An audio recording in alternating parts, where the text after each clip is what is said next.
Hey, folks, just a friendly reminder that all shows on the Madness Comic Network are produced by their individual hosts and in no way reflect the opinions of the network as a whole.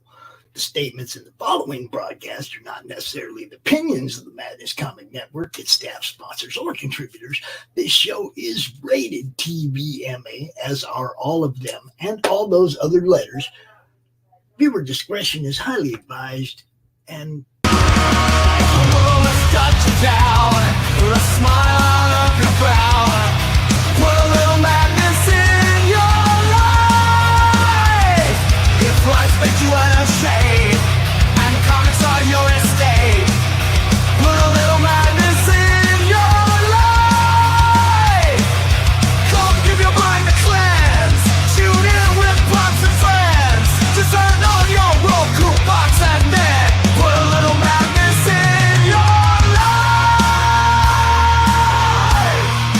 Put a little madness in your life. Yeah, yeah. Put a little madness in your life. Hey everybody, Dirk Manning here, the writer and creator of numerous comic books and graphic novels, including Nightmare World, Tales of Mystery, Brave But Not Dead, all kinds of stuff. And I am super excited for you because you are getting to watch right now, right this moment, out of all the things we're going to be doing, you're getting to enjoy and revel in the Madness Comic Network. And that is awesome. Thank you for being here.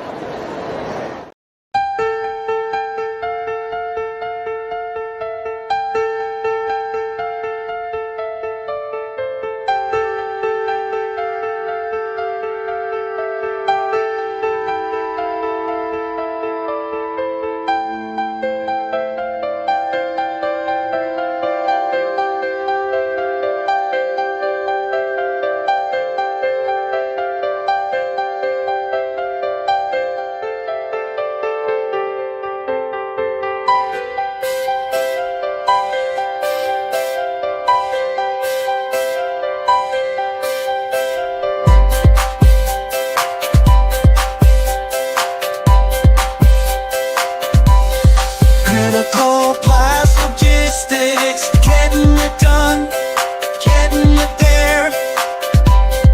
Critical class logistics, getting it done, getting it there. oh, yo, I'm just gonna let y'all sit here and look at this Jim O'Reilly beautifulness while I talk for a little while. Yeah, that's me over here talking. First off, hello, Helder. What's up? Shadow, what's happening? Shadow, I wanted to let you know, since I know you like to buy stuff like this and you ain't got loot right now, anything that don't sell, just hit me up when you got some money, bro. It ain't even a trip. It ain't going anywhere. It ain't like I'm taking it down to, Goodwill or something. Just let me know you want it so I don't pack it away again. You know what I mean? Because digging all this shit out was yeah. I mean, I trashed the whole fucking area trying to get stuff out and separate and see what, I don't know what you guys want. So it's hard for me having as much different types of stuff as I have to pull out stuff that I know you guys are going to be interested in. I understand that we were up against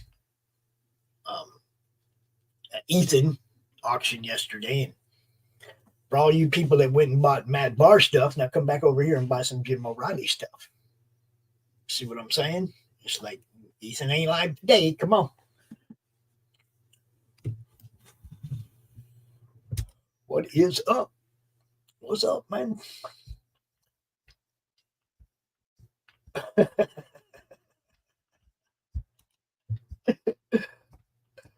get the saving money for stuff thing. Trust me. That's all we're trying to do right here is save stuff. Oh, I never got a message back. From Jim about that.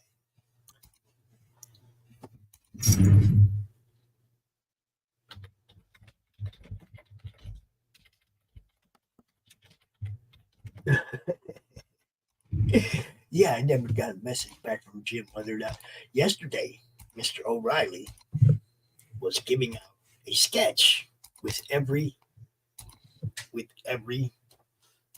um, winning bid. He's doing sketches from people that were winning stuff. So you weren't just getting what you got in the auction, you were getting a sketch from Jim O'Reilly too. Now, I do not know if he's doing that today. I do not know. But if he does, you know, if he gets back to me and says he is, then anything bought today will have a Jim O'Reilly sketch come with it as well.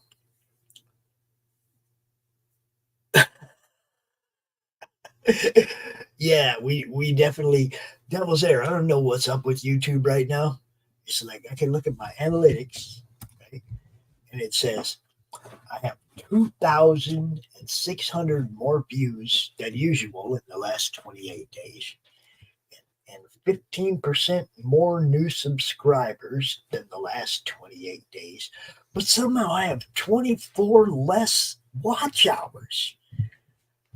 I don't understand that math. I got like thousands more views than usual, right?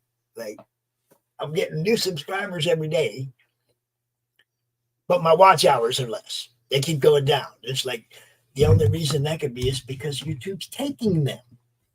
Those views that they remove from you guys, they're not the bots. They're the ones that actually count your watch hours, guys. And there's no way for you to see or tell that, so they can get away with it.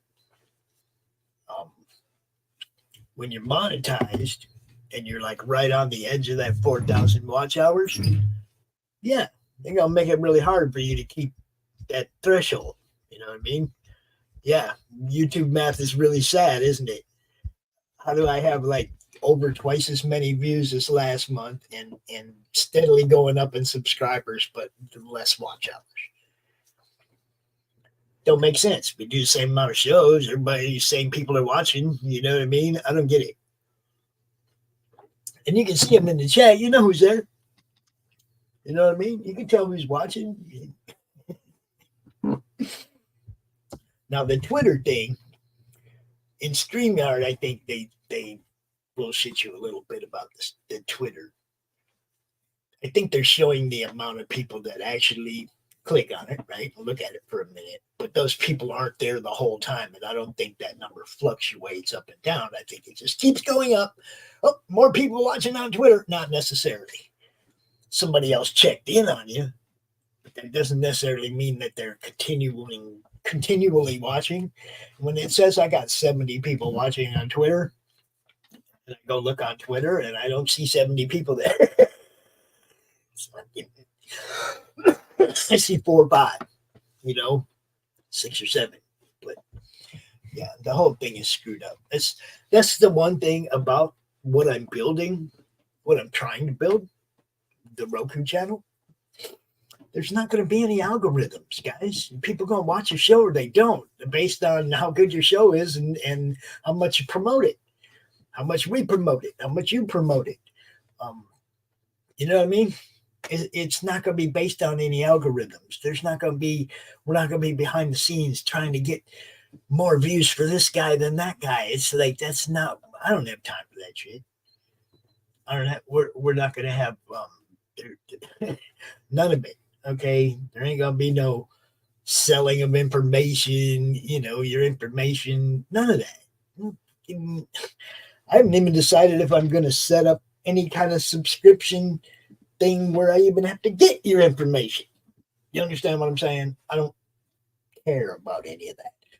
What I care about is that your shows are up there on my TV so I can watch them and other people can watch them in a really simple manner. They go to Roku, they click on the Madness channel and they scroll through the titles and they go, oh shit, look, Doc's got a new episode. I'm gonna watch that. That's how that works. Very simple. You don't have to type in your name. I mean, you got it, you got Roku, right? That's it. I don't care about none of that, guys. I really don't. All I care about is just getting the network up and running and getting myself situated in an office or whatever so that I can continue to do what I do. That's all. That's what this whole auction is about. So, what's up, Gray Wolf? What's happening? So, I hope that Jim will respond to me so that I can put that banner back up there.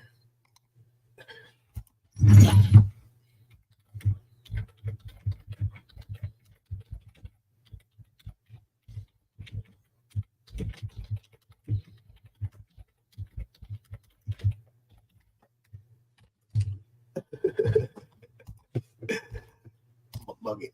Okay, so also, I want everybody to know who does the draw stream and whatnot. We're not going to do the draw stream. It's just going to be this link. You pop in here, you do the draw stream, and I'm still going to be showing off stuff that's available.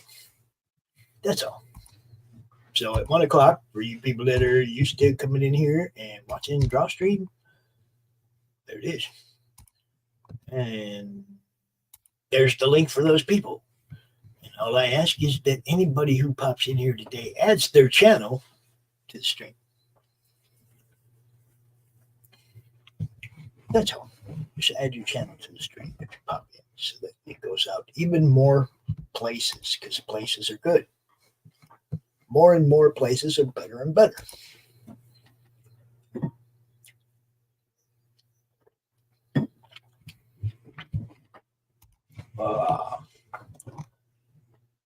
So yeah, that's pretty much it. We had this up here yesterday.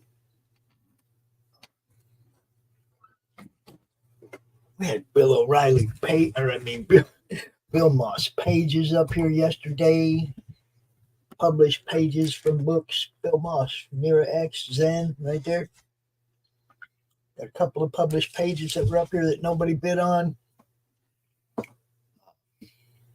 I get it. Ethan had an auction, but we had one too. It's like with some cool shit. It's like, come on down, and this one actually is for a cause, and that's to help everybody get their shows up on Roku and whatnot. It's not, I'm not just selling art.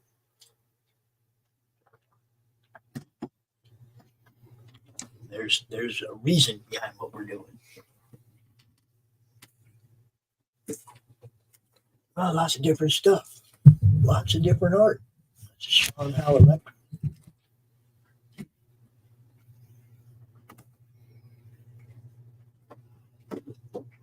Yes, more Jim O'Reilly.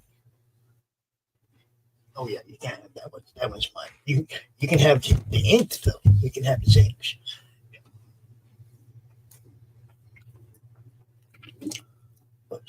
Greg Harms, pencils and inks.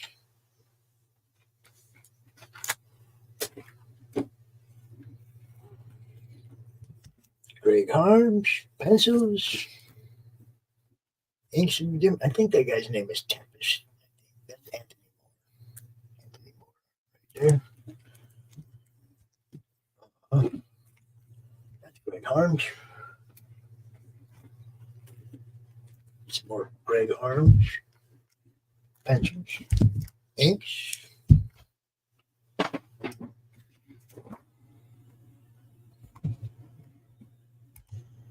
Oh, play an ad. I'll be right back. I'm going to play one of our sponsor ads because we didn't do that yet.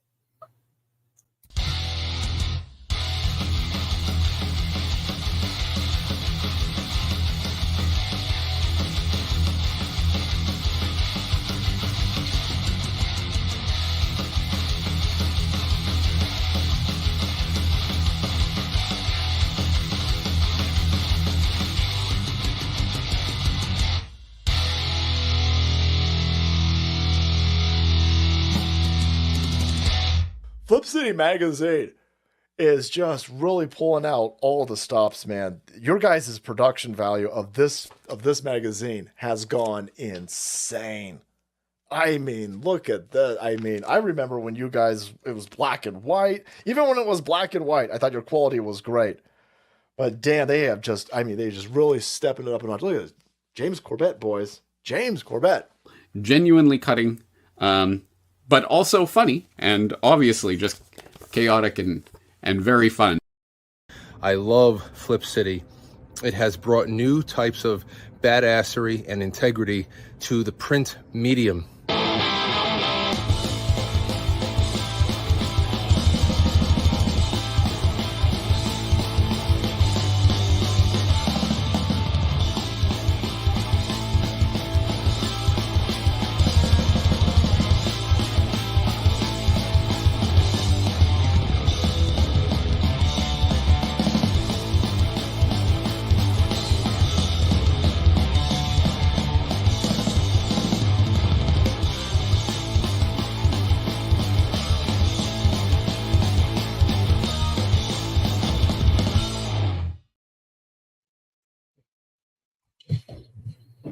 And we're back. And yeah, got a lot of stuff here, people.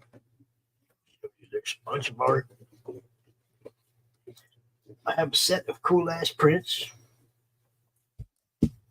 And it's a set of cool ass prints. They're homage, some of them are homages. They're all by the same guy, Greg Harms. Same as some of that art. We got some comics. Actually, you know what? I got these from RJ because the printer screwed these comics up. The printer printed it backwards, like a manga. So I was like, oh hell, I want those because I like that kind of stuff. I like stuff that's a mistake. So we have these books by a clown named Rich, but they're all printed backwards, like backwards. So if you like a mistake comic, if you like comics that are printed wrong, just screwed up, whatever, I have some of those too. If he pops in, man, just let me know so I know to switch over to some comics from art or whatever. Because I don't know what to show people, pal. It's like nobody comes in here and goes, "Hey, man, show us the prints, show us the comics, show us the art." I'm not, so I'm just throwing shit up here. I don't know. I know I got a lot of cool shit. A lot. So I got 3 copies of this backwards printed incantessi. I'd probably just sell those, like $10 a piece, $15 a piece, something. Anybody's interested in one? I'll tell you what, if anybody's interested in one of those, I would start the bidding at $10 on one of those. But, somebody has to act like they give a shit.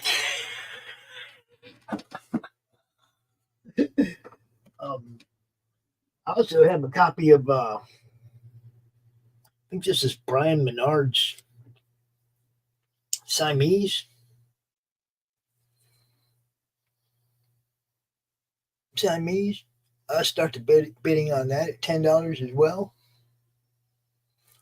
Tell you what, I'll just put a couple of these books up. They'll all have the starting bid at $10. We'll just stick them all up here where you can see them. Okay. All of them have a starting bid of $10. Just say bid confirmed on the one that you want. This third one is J.P. Cummins. I don't know.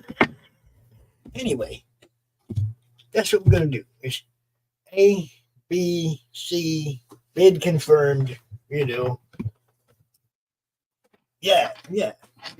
That's all you can do. Just let me know something to look for and pull out. Otherwise, it's just what I got here. But opening bid $10 on any of these. Just bid in the Madness Comic chat, please, because I'm out here by myself and I can't monitor every damn thing. we're all over the place. So for now, I'm going to just say that I'm not going to throw the winning, or I mean, I'm not going to throw the I'm going to throw the Jim O'Reilly extra on here until he confirms with me that he's still doing that today. But this is what you do. Make sure you comment confirmed with your bid. You know, if there's any either of these books that you want. The backwards printed incantessi. Brian Menard's Siamese. I don't even remember this guy's name. Man, I don't see it on the right. Yeah, I don't even see it on the book. So it's just the Adventures of J.P. Cummings. Okay, indie book, detective style. You know.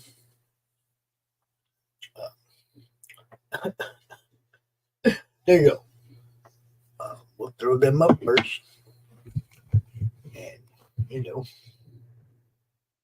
if anybody wants a comic book. Now, I guarantee you, all those probably cost more than $10 when they were bought. Well, except for that. That one, they just said, man, we got some that are printed backwards. I said, yeah, give them to me. I want them. I like that kind of stuff. And believe me, I'll still be keeping one for my collection.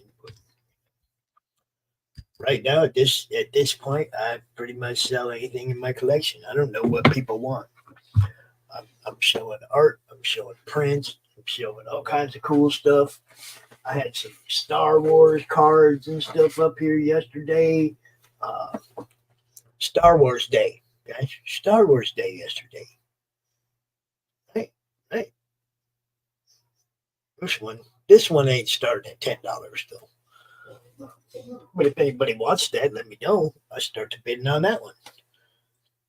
That's just what I'm saying. I don't know what people want. And not much I can do if I don't know what you want. I can just throw some stuff up here and hope I'm hitting. I don't know that works, but you know. We got stuff. We got pages from Nera X books by Bill Moss. We got, art. Just a lot of different stuff, man. Out here doing what we can do.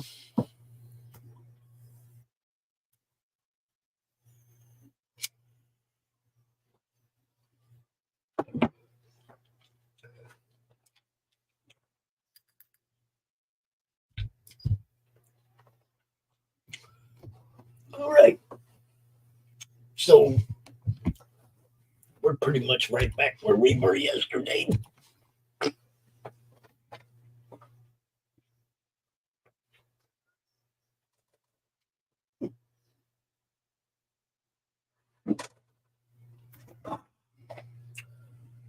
If you're watching, please share this out.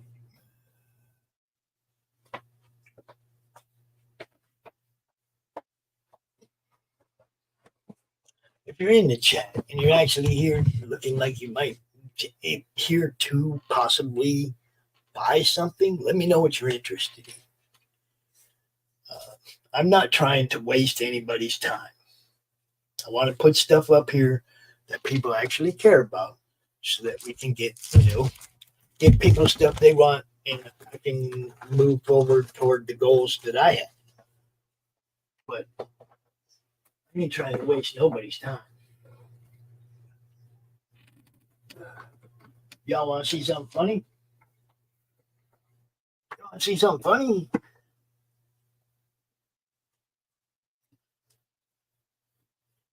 You don't want to see this. You don't want to see this. Don't worry about it. It's only funny to me.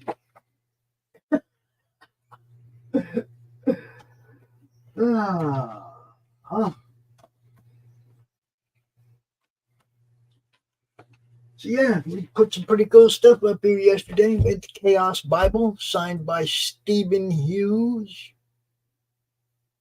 Jason Jensen, or Justin Jensen, can't remember.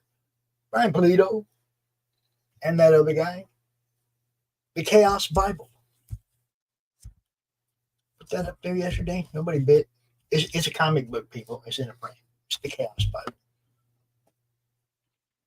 We had a metal cover, number 2 of 10, Book of Sarah by Tom Rapka. Metal cover.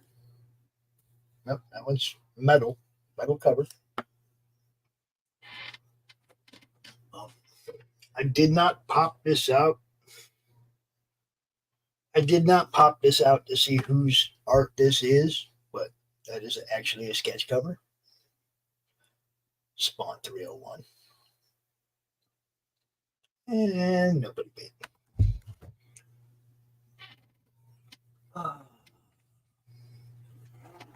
We put up here a Do You Poo, Ready to Poo, number 1, 64 of 150 by J. Pig McFly. Nobody bit.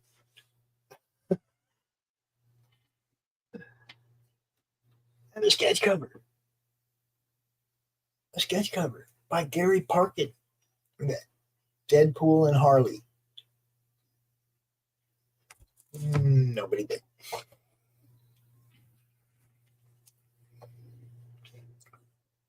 Greg Horn. Autograph. Edge Venomverse. I showed all this stuff yesterday. Nobody bought any of it. It's like, I just don't know what people want. I got all kinds of stuff. Don't know what people want. He showed off the autographed Frank Cho, Wonder Woman.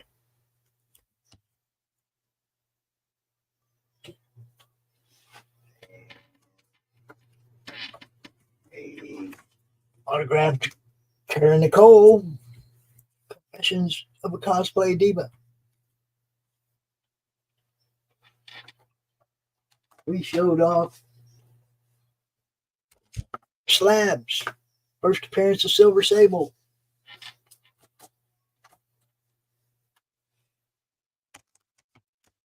Venom Inc. Alpha number 1. This, put a whole bunch of stuff up here, man, there, and I just don't know. I don't know. What do you guys want, man? What do you want? You want comics? You want art? I just don't know. And I really don't want to be wasting anybody's time. Especially my own. I mean, if nobody wants any of this stuff, then I'm wasting a lot of everybody's time. I got one of these. Drunk 3POs. Achromatic Chronicles Blue. I got one of these. I'll start bidding on it if somebody wants it. That's what I mean. I just don't know what I'm supposed to you guys want. What do you want?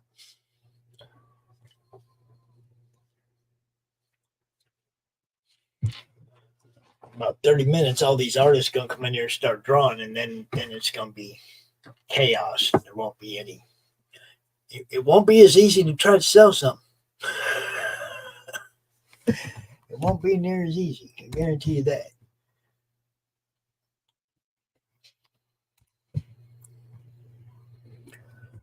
This is what I'm going to do. I'm going to start a timer on this one. 10 minutes.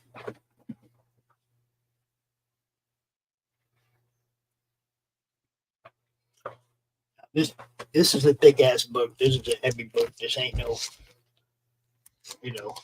this is a thick-ass book, guys. So shipping on this might be a little bit different than your normal comic in a Gemini. It's right there. What you doing, Panta? It'd be right there. Jay's book, right there. I was about to start a timer on that. And I was thinking, I know it went for more than $20, so I was figuring I'd start bidding at $20. Started. I mean, that's just what I'm thinking.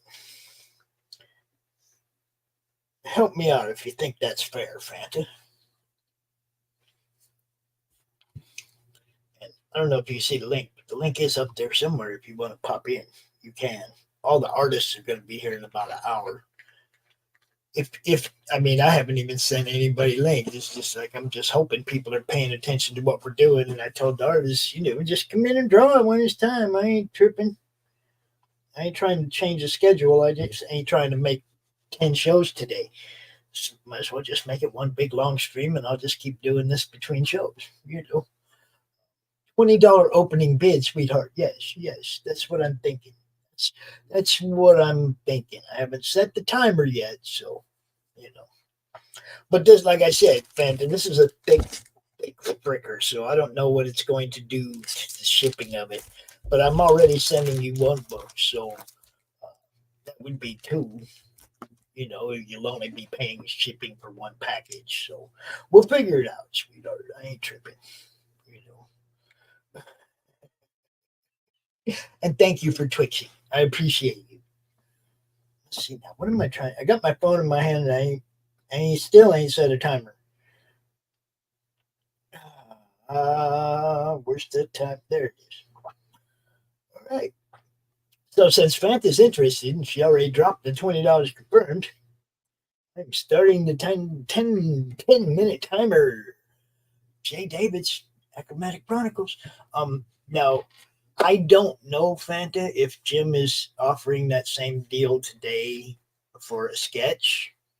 I did send him a message asking him, but I haven't got a reply yet. So, not guaranteeing the sketches on today's auction, but you got one yesterday because you was in on it. Yesterday, Fanta scored Malin's Godlike and a sketch from Jim O'Reilly. Yeah. Dude, can't beat that. And you know all about it, then tell everybody all about it. You could come in here. You can. I know a little bit about it, but I guess last couple months are kind of a blur, if you know what I mean, with the health issues and all the other shit I'm going through. It's just like, yeah. Ooh, I'll drop a crow. Well, I mean,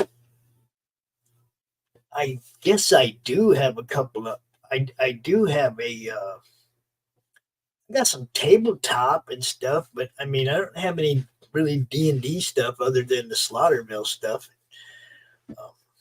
I guess I can always hit Chris up for more than that. I'd rather people just bought that from him, though. The Slaughterville RPG and stuff that he sells on, I think he has it for sale on bigsexyoutdoors.com, but I'm not sure. We're trying to get a centralized store for all the Madness people can put all their stuff in one place. But I think that's where he put the Slaughterville stuff. There's a blanket for Karen and Dante, and all kinds of fun shit over there. There's a Karen and Dante blanket, guys. It's funny as hell. And if you don't know who Dante and Karen are, well, let's see. There's not a picture of them here in the studio. That figures. Let me see if I can find a picture of Dante and Karen, guys. I know. I'm pretty sure Fanta knows who they are. Do we have Dante and Karen? Can we find some Dante and Karen? Oh man, I'm gonna have to do it the hard way.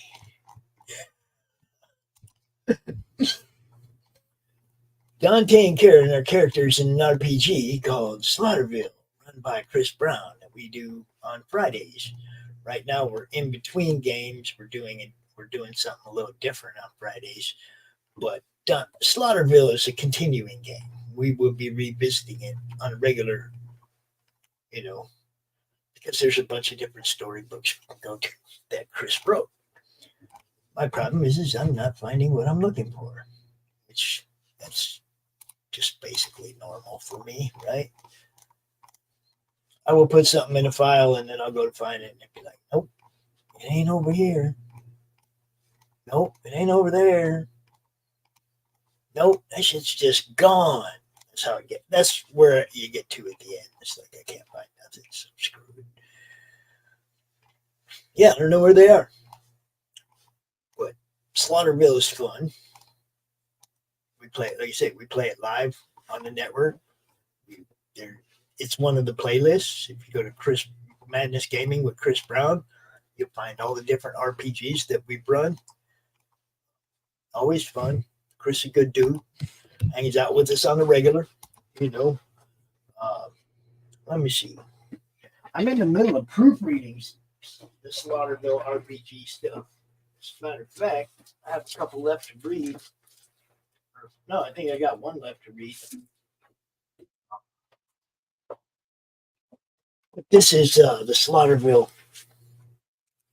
role-playing game book and a couple of the storyline extra storybooks that come with it. You know, I just proofread this one, and I already proofread this one.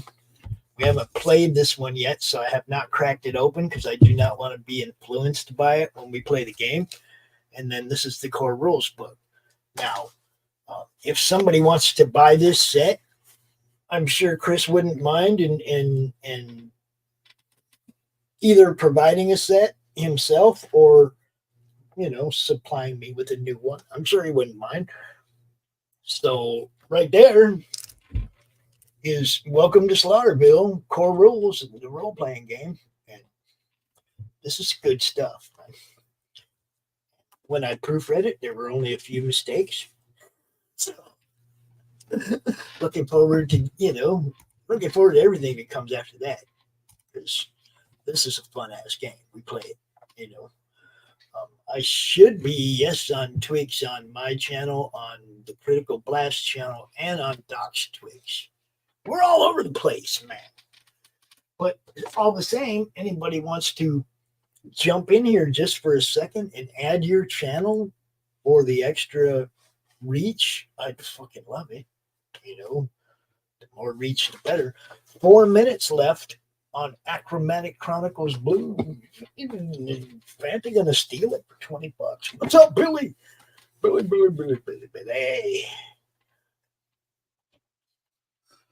I'm waiting for everybody to go, where's the link to the draw stream?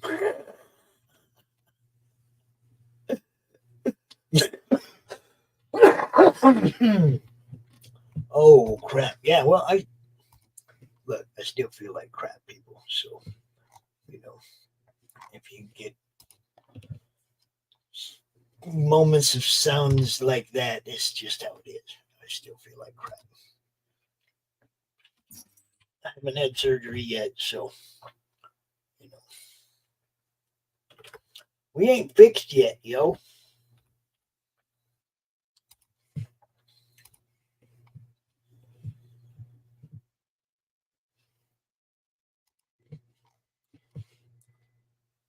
Oh, for the grandson. Yes, buying comics for the grandson is freaking awesome. I do that all the time. I buy comics for the grandkids. And those are the comics you won't see up here for sale because I gave them to the grandkids. We'll give a little shout out to our boy Doc. Our boy Doc had to check out yesterday. Had a medical issue. Issue. I hope he's feeling good today. But I know he was told to chill out for a couple days. It's funny because he's just like me, man. They tell you to sit out, and it's like, no, I got work to do. But thankfully, Doc was at the end of the book. He doesn't have a whole bunch of, I got to get this done up his ass right now, so maybe he can rest for the weekend. He'll be feeling better tomorrow. I know Kurtzour is also a friend of mine, is crapped out and didn't even feel good enough. I mean, he passed on Madison Con this weekend. Mighty Con Madison, I think it's called, something like that. He posted he ain't going to be there because he ain't feeling it. And I'm like, man, I hope I hope he's feeling better. He's supposed to be our guest on Monday Madness tomorrow, but if he's not feeling it, then we'll get him out here again. But he has a campaign called Spectres and Sabanian, and it's the 5th book in the series. It's a good series. I got the first 4. He's a nice guy, and so a shout out to you, Kurt. Hope you're feeling better. Hi, I'm Kurtzauer, and you're watching the Madness Comic Network. You see that little laugh at the end? That's because that was like the 4th take or something, and he finally got it right. I love that dude. Everybody, like, when I first started this, it was the Comic Related Madness, because that was the Facebook group. That's where we did everything. We didn't have a network. And then when I grew into the network, and then it was like he kept saying Comic Related Madness Network, like Marmaduke, like Marmalade does. You guys know. Hey, yo, it's me, Pops Fan Marmalade, and you're watching the Comics Related Madness Network. I used to play that at the beginning of like every show, and then everybody thought it was the Comic Related Madness Network. And it's not. 20 seconds. Banter's about to steal one. Yep. So that's how it works, people. Banter's about to steal one. Nobody wants to bid against Banter. It's so not fair. Might as well just sell them to her straight.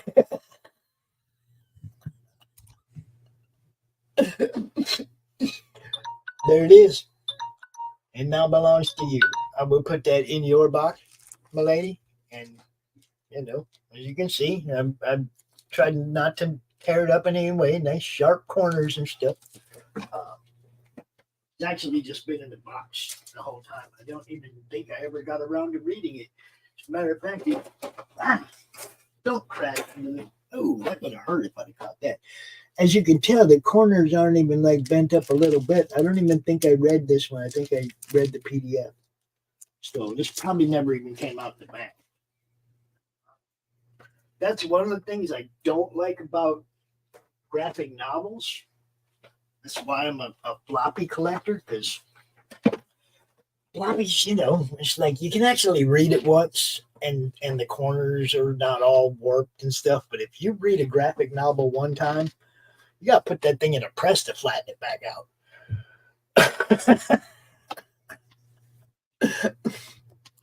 Oh,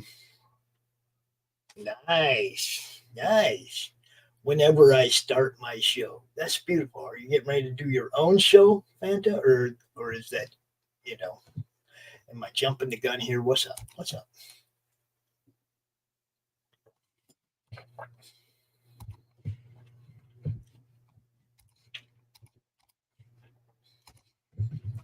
Oh, she said be right back, so I'm not going to get an answer anyway.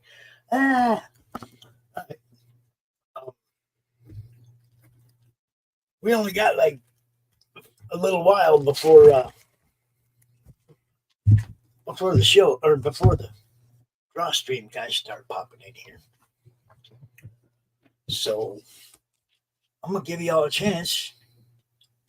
Jim O'Reilly's Hulk Steranko Crom. Give me a chance.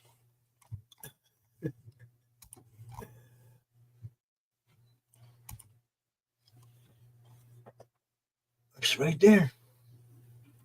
Bidding opens at $150. This is Jim O'Reilly. This ain't Matt Barr, yo. There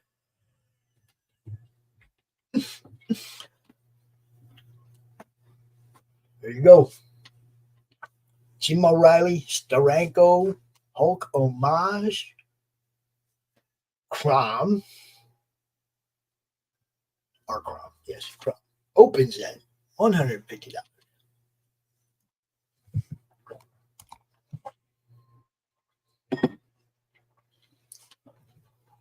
I don't know if she's back yet, or Shadow, but she'll see it when she comes back. Banta's over there cleaning up, too. She got some good stuff yesterday. She just scored herself something else she wanted today. Now, if I'd have known she wanted that, I would have put it up there for her yesterday. I just picked through a little bit more stuff, trying to find things people might want. But yeah, Pale Rider.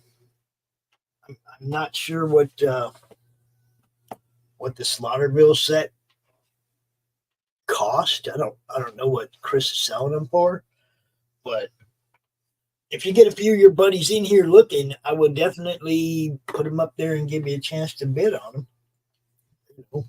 Give them a chance to bid on them. What's up, Jay Lee? Hey, how's you doing? I'm just doing, like an all-day show again today, like I did yesterday. Mm-hmm. I think you guys can just come in and draw, and I can still like try to sell stuff on the side. Yeah, I understand. Yeah, I survived the weather for the last couple of days. It's been terrible here. Yeah? Yeah, oh yeah, tornadoes, flood, you name it, we got it. Where the heck you at? I'm in Dallas. I lived in Dallas for like 8 months through a winter, from a summer through a winter, right? And then left in spring. And it was the winter that you guys had all the huge ice storms and branches were falling out of trees. I know. It was about 10 years ago, 9 years ago or so. I've lived here in Dallas for almost 30 years, so. It's like where we lived, there was like trees that overgrew the sidewalks all the way down the block, right? Yep, I know. That's what my neighborhood looks like. You're walking on the sidewalk and branches are falling. Yep. And you're not looking down where you're walking. You're looking up to make sure you don't got to dodge something. I know. Yeah, that's what happened. Because I moved in my neighborhood, we had trees going all the way down the roads. Now there's hardly any trees because of that ice storm. Yeah, it's like I know. What's up, Christian? There's the link, my friend. Yeah, I got real lucky this past week. I had been looking for some Neil Adams artwork. He had passed away a few years ago. Yeah. And I actually came across 2 pieces, and I was like, and he had signed them. And I was like, you know what? I'm going to pick those up. And I got them for a good price. So I was real happy about that. But it's I'll tell you what's hard to find of his is anything that's Batman related. Because anybody that's got that, they're not giving those up. Yeah, I ain't got nothing like that to give up. So no, I ended up getting what I ended up getting some. I got a piece that he did of Rogue from the X-Men, and I got one of his Superman artworks. So I got both of those. So I'm real happy about that. Well, I wanted to let everybody know who's watching. If you don't have any money right now, and you see something on these auctions that doesn't sell, all you got to do is hit me with that opening bid 2 weeks from now when you got money or whatever. If you see something you want and you can't get it right now, it doesn't sell, it ain't going anywhere. You know what I mean? Just hit me up. Say, hey, man, you remember you had that up there for $20? Can I get that? Yeah, you can get that. You see what I'm saying? It's not like it's just it didn't go in the 10-minute time limit. That doesn't mean it's not still for sale. I need to get to Roku up, guys. I ain't got time. I ain't got no more time to play around. This is ridiculous. I got to get to work.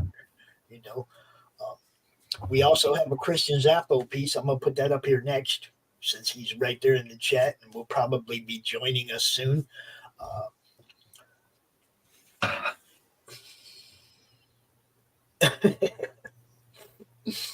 But yeah, we're gonna, hopefully we'll get people in here drawing. But I'm still gonna have something up here on the side that people can bid on if they want it. My thank you, Fanta. Love you, baby. The focus is on what I'm trying to do this weekend, but I didn't want to not do our regular shows as well. You know what I mean? Mm-hmm. So I still want everybody to come out and draw, but I want them, everybody to understand this is what I'm trying to do still is pull off this auction, make some money. So yeah, after this, we'll be popping a Christian Zaffo piece up here that he did. That's it's another Crom homage, another piece of Crom art. I like when people do Crom art, man. It's cool. It's funny. I found this whole series of books too. This whole series of books I found. Mr. Earls, what's happening? Hey. How you doing, man? Hey. Oh, nice. Fanta, I will help you in any way, even if it's just backstage production or something. Anything you need, I got you. When you learn your way around StreamYard, I'll help you. You can do this. Everybody can do it. If Jeff can do it, anybody can. Exactly. How you doing, my friend? I don't know if you people know. This is Jeff Earls. Jeff Earls from the Earls Show. Yep. Baron Earls. Yep. Now you can go ahead and look up in the upper right of the screen, and you should be able to add your YouTube and maybe more to the stream. Let's see, stream this to your audience. Yep. Yeah. See, and then the reach grows, and the reach grows, and the reach grows. Anybody wants to pop in and add their channel, Twitch, Facebook, whatever, to the stream right now? The only thing I ask is that people do the bids on the Madness Comic Network YouTube, because it's hard to watch 15 screens. When you only have one, I know some people got like 2-3 monitors, and it's like, I can't do that, man. Got one. 2 minutes left. Jim O'Reilly, Steranko homage, Crom. 2 minutes left. Starting bid 150, guys. And I can guarantee you, look, when we did the Crom campaign, this was up for $300 and it sold, but we didn't fund.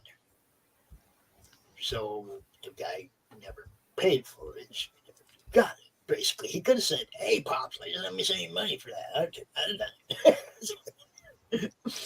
But yeah, this sold once for $300, but didn't sell. You know what I mean? Anytime, Fanta, I got you, man. I've helped a lot of people start their. Do you guys know that Keeping It Geekly dude? I helped him vaguely. I helped him start his show. He's got like 600 episodes now. He went hard and burned himself out a little bit, though. I told him, man, you got to be careful, dude. This can. That's what Baron wanted to do our show every night, since that was the hot thing at the time. And I'm like, dude, there's no way. No. And look, I have fun with this, but I don't have a 9-to-5 or anything like that I have to worry about. This is what I do. Okay, I can dedicate my time to it as much or as little as I want. Basically, I don't know how to get out the freaking chair, though.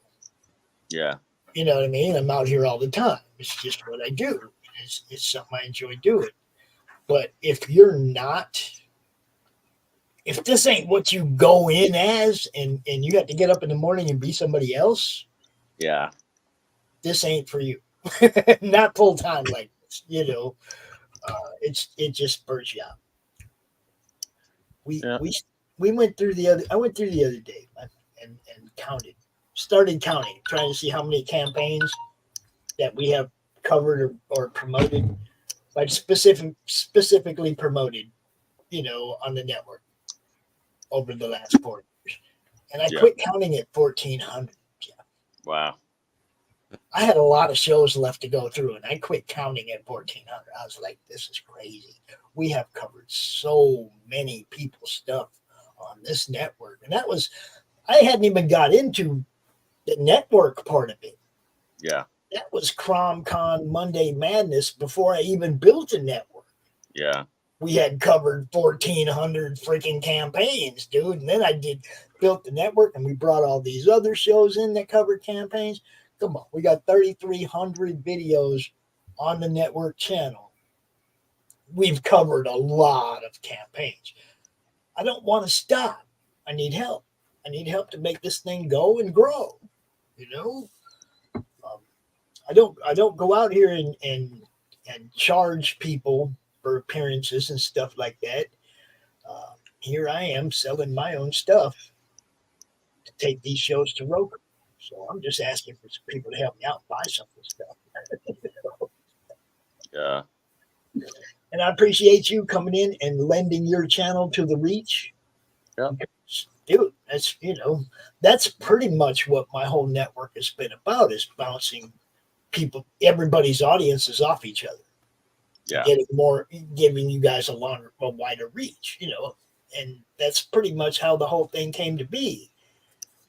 If somebody from Shadowhawk's channel's watching you and tells his audience, hey, you guys go check this out. Well, now the fan bases bounce off each other. Yeah. Yep. And then everybody grows. So you get 20, 30 shows in one place. All these channels should be growing, and do my best to promote and help people get seen. That's one of the things, though, is that it's not just one channel in the network. It's everybody, Go sub to Doc. Go sub to Chris's Laughing Rogue. Go sub to the Baron Earls. Go sub to all the channels and all the people that are involved in the madness, and help all of them grow. That's what this is about. So, okay. So nobody jumped on that. I'm going to put the Christian's apple up. Hold on. Christian's one of our boys. He should be in here. I don't know why he's not. But he drew this one, and we just gonna put this up here. I think he said open the bid at $25, so that's what we're gonna do. We're gonna open the bid on this at $25, and y'all can let me get rid of that bank. Oh, bless you. All right. Pardon me.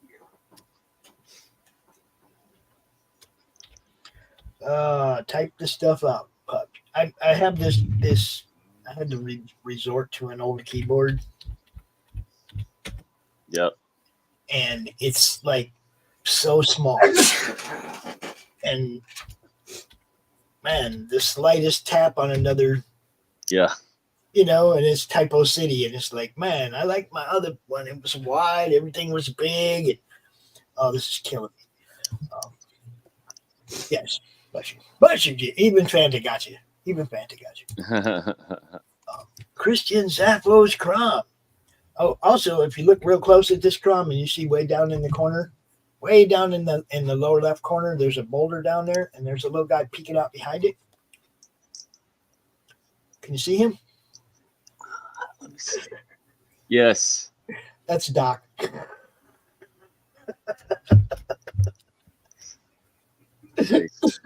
Yeah, it looks like Doc.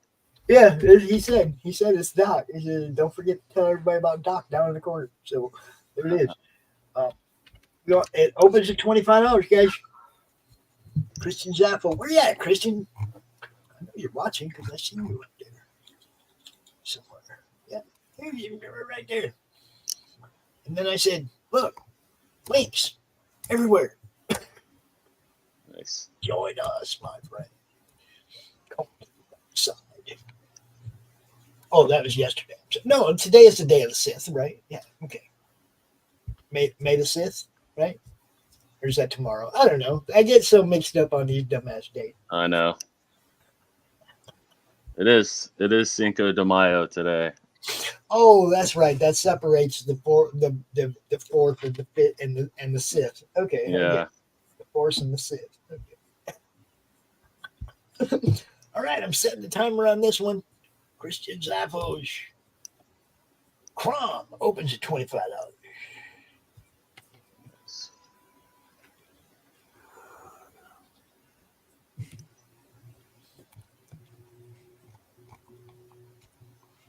And that picture reminds me of a bunch of old indie comic stuff.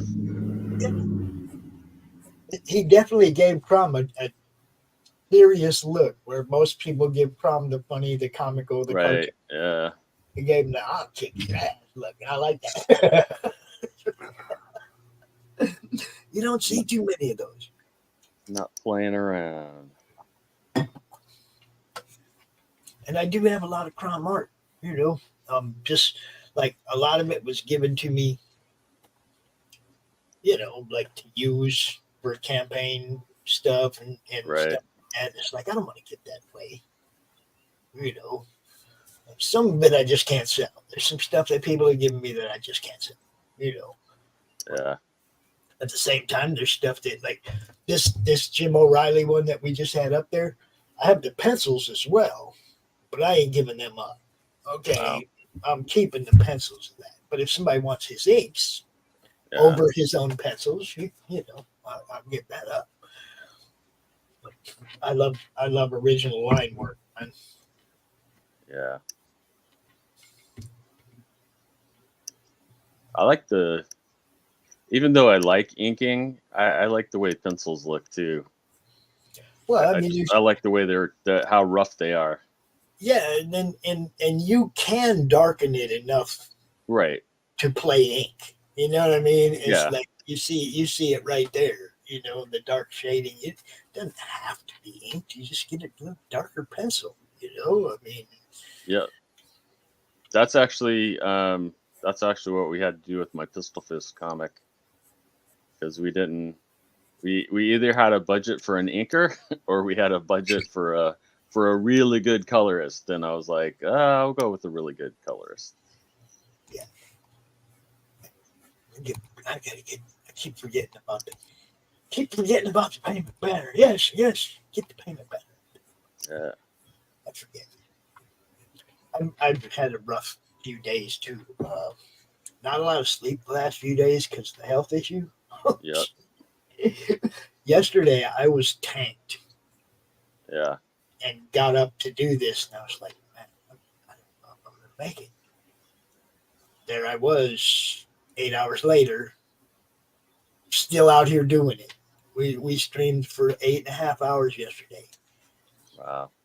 And we got up to about, I think, real close to $500. And so I have the funds for the LLC, and I'm really happy about that.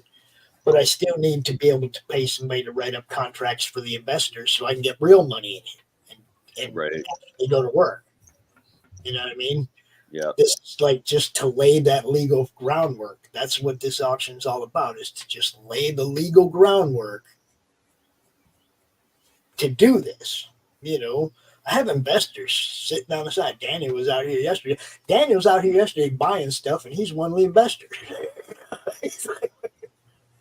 That shows you how much he wants this to get the groundwork laid, because he's out here helping finance that too. You see what I'm saying? Daniel Riley from Iron Age Knights. Nice. And he's big supporter of what we're trying to build here. He gets it. Are there? I mean, I haven't even looked. Are there other, or how many other indie comic things are on Roku? Nothing. Wow. We found one weekly show. One weekly show. We're talking about hitting them with 40 weekly shows in one place or more. An actual channel. Right. Actual channel for what you guys do. Not go up there and hope everybody comes and looks at your once a week thing, but a place where they're looking at all of everything everybody's doing. And every week you put up a new episode or whatever. And you know what I mean? You have a playlist of your own. It'll be view on demand, just like Netflix. Right. Your playlist for the Baron Earl Show, people will be able to binge watch it from beginning to date. Right. And all the shows. That's what I want. If we come up with enough financing to buy that big server to store all that information, all them shows, because that's really what the main cost was of this whole thing. Right. That server cost $1,500. A server big enough to do what we're talking about. Yeah. So, and that's about what we were short on the crowdfunder. Yeah. We could have gone up and just moving forward but we still would have came to a.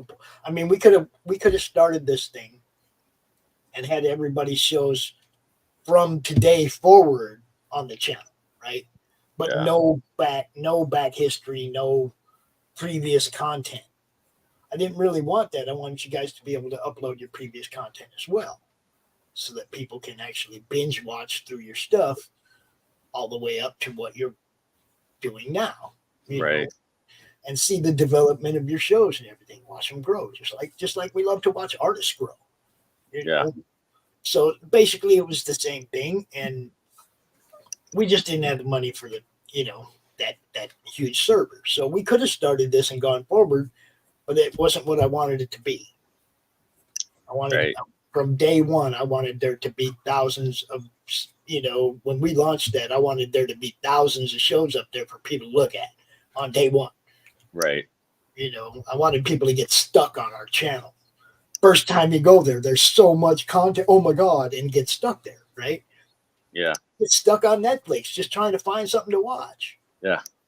Right? You're going through the what they recommend. They get this long list of stuff. You just keep flicking through till you find something you want. That's what I want. I want our Roku channel to be just like that, where people they're stuck there before they even find something to watch.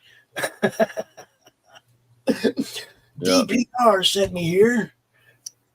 Well, thank you, DPR. I'm sure you're talking about the Pale Rider, and we appreciate that. What? Usually this time of day, Brian. Usually this time of day on a Sunday, we have an open draw stream, and you can see up here in the corner, you got James Lee, and he's up here drawing. And we have a few other people that usually pop in, but I forgot to send everybody individual links. They can come get them from the chat and join in right there. But yeah, this is what we usually do on a Sunday is the draw stream and a show called the Show Offs, where I come out with my friend Dave and we show off our collections. But this weekend we're doing an auction, and I have a ton of different types of stuff to auction off. Original art, signed comic books, couple of slabs, just a bunch of stuff. And we've been going through it. You got a lot of signed prints, stuff like that. And I just put some up here. I give it 10 minutes and an opening bid. The opening bid on this one was actually $25. It's up there in the chat somewhere. Yeah, the opening bid on this one is $25. This is Christian Zappo's version of our mascot, Crom. If you don't know who Crom is, then that's Crom. That little green dude. And the first time he was ever drawn was in the middle of that logo for our network. Way back about 5 years ago, 4 or 5 years ago. So he's been our mascot. You can see Jim O'Reilly right here. Did a Crom Starenko homage. We have that up for sale. A whole bunch of cool stuff, man. Right now, we have 1 minute left on this one, and the opening bid is $25. If anybody wants it, you can get it right now. And Christian, where are you? Where are my people at? Well, I don't know if you'd want me to auction anything off for you, but I could. Hey, dude. I don't have anything that's super great, but especially being a writer, but if you want to throw something up, you're more than welcome to. That's what this is all about, really. I mean, Christian drew this a couple weeks ago, and he's like, "Yeah, Pop's throwing an auction." And I'm like, okay, you know. We've had a few donations. Also, I keep forgetting to say this, but you guys know our friend Wayne, Mr. Big from the Milwaukee Mob and the Buffalo Mob. He also donated one of each of his books, signed, $20 each. The Buffalo Mob by Wayne Clingman, or the Milwaukee Mob by Wayne Clingman. So if you're just looking for a good book, and you like the mob and stuff, we got you there too.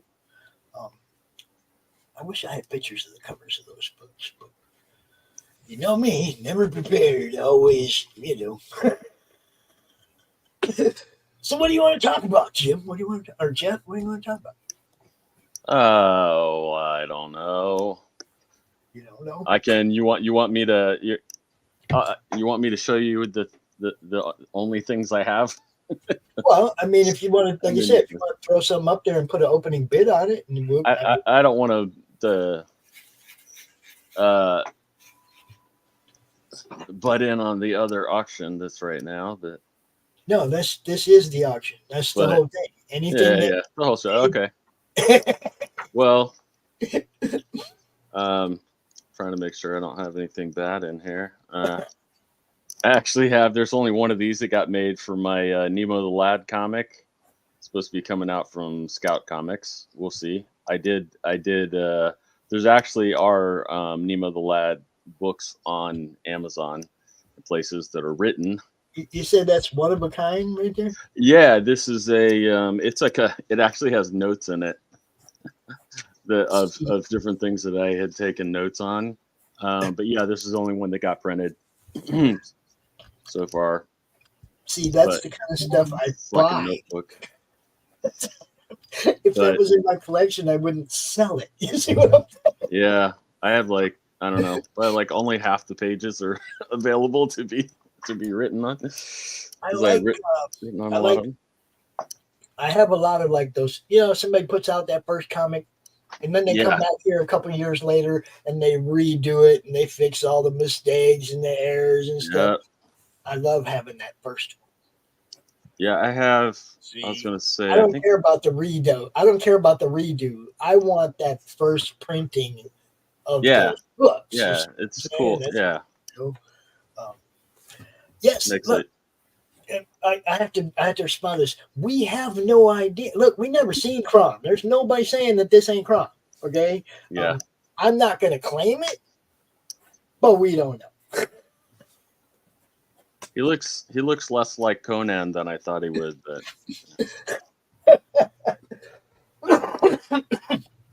yeah. A lot of people were like, what's up? See, Crom is actually a acronym for comic related madness. And we had a poll in the group to name him, and that was what people wanted was Crom. So he became Crom. You got to give the people what they want. Yeah. Some of you might have missed out on some of the stuff that sold yesterday, but this Bill Moss piece, this dragon sold. This sketch cover by Mauricio Alonso sold. Let's see. I think, those two. That's all I have up here, present that sold. But we sold some stuff. I like this one. What do you think of that one, Jeff? Yeah, that's a good. Yeah. It's Deadpool and Harley. Is that badass or what? Yeah, I like the shadow, the shading on it and stuff. Yeah, it's cool. Like that one didn't sell. I was surprised that didn't sell. It's like, dang, we'll put that back up again today. I'll be putting different stuff up all day. But if you have something you do want to auction off, you can. Otherwise, look for something next. I don't know what's next. Do your thing. Well, I'll show this too, and it actually says even on it, not for resale. This is some people know something I was working on. This is basically a very different spin on War of the Worlds, where it's actually told from the point of view of the soldiers that are in it. And it was and then I had an idea for a sequel, and that's one of the reasons why I wrote this one. But this is one of those only printings too, that's like a advanced copy thing that I did. Proof copy. Yeah, it's like a proof copy that I was going through. I don't see as many notes as I thought I had, lines and highlights, but I guess I didn't. But I can put this up too. Okay, that's Mars War by J. Earls. Yep, and it's not and this is not even available yet. Yeah, I mean it will be later this year. But yep. Mars War. Now I'm going to want to read this, aren't Probably. I mean, it's it's essentially like a first or second draft, so I think it's good overall, because what I did too, and I even put a thing in the back of it. What they did with the original War of the Worlds novel, for anybody that hasn't actually read the novel, is like every chapter was a day. It was like day 1, day 2, day 3. So the lengths of the chapters vary greatly depended on like what happened on that day. So I copied that. And so and this is where some of the planning and some of the hard work that comes in when you're a writer or artist and doing all the research and everything. But like I actually, like I had to track where they were, like where my troop was and where the stuff that was happening in the actual novel. So, so I had to do all that to make sure everything flowed, and it worked out really well. I'm really excited about the second one. That's why I wrote, because I was gonna do them like really close to each other. I was gonna do Mars War 1, Mars War 2, because I was really excited about doing the sequel. It's supposed to be us going to Mars to fight the Martians. But what do you think would be a good opening bid for that? What do you want? What do you want? Lowest bid?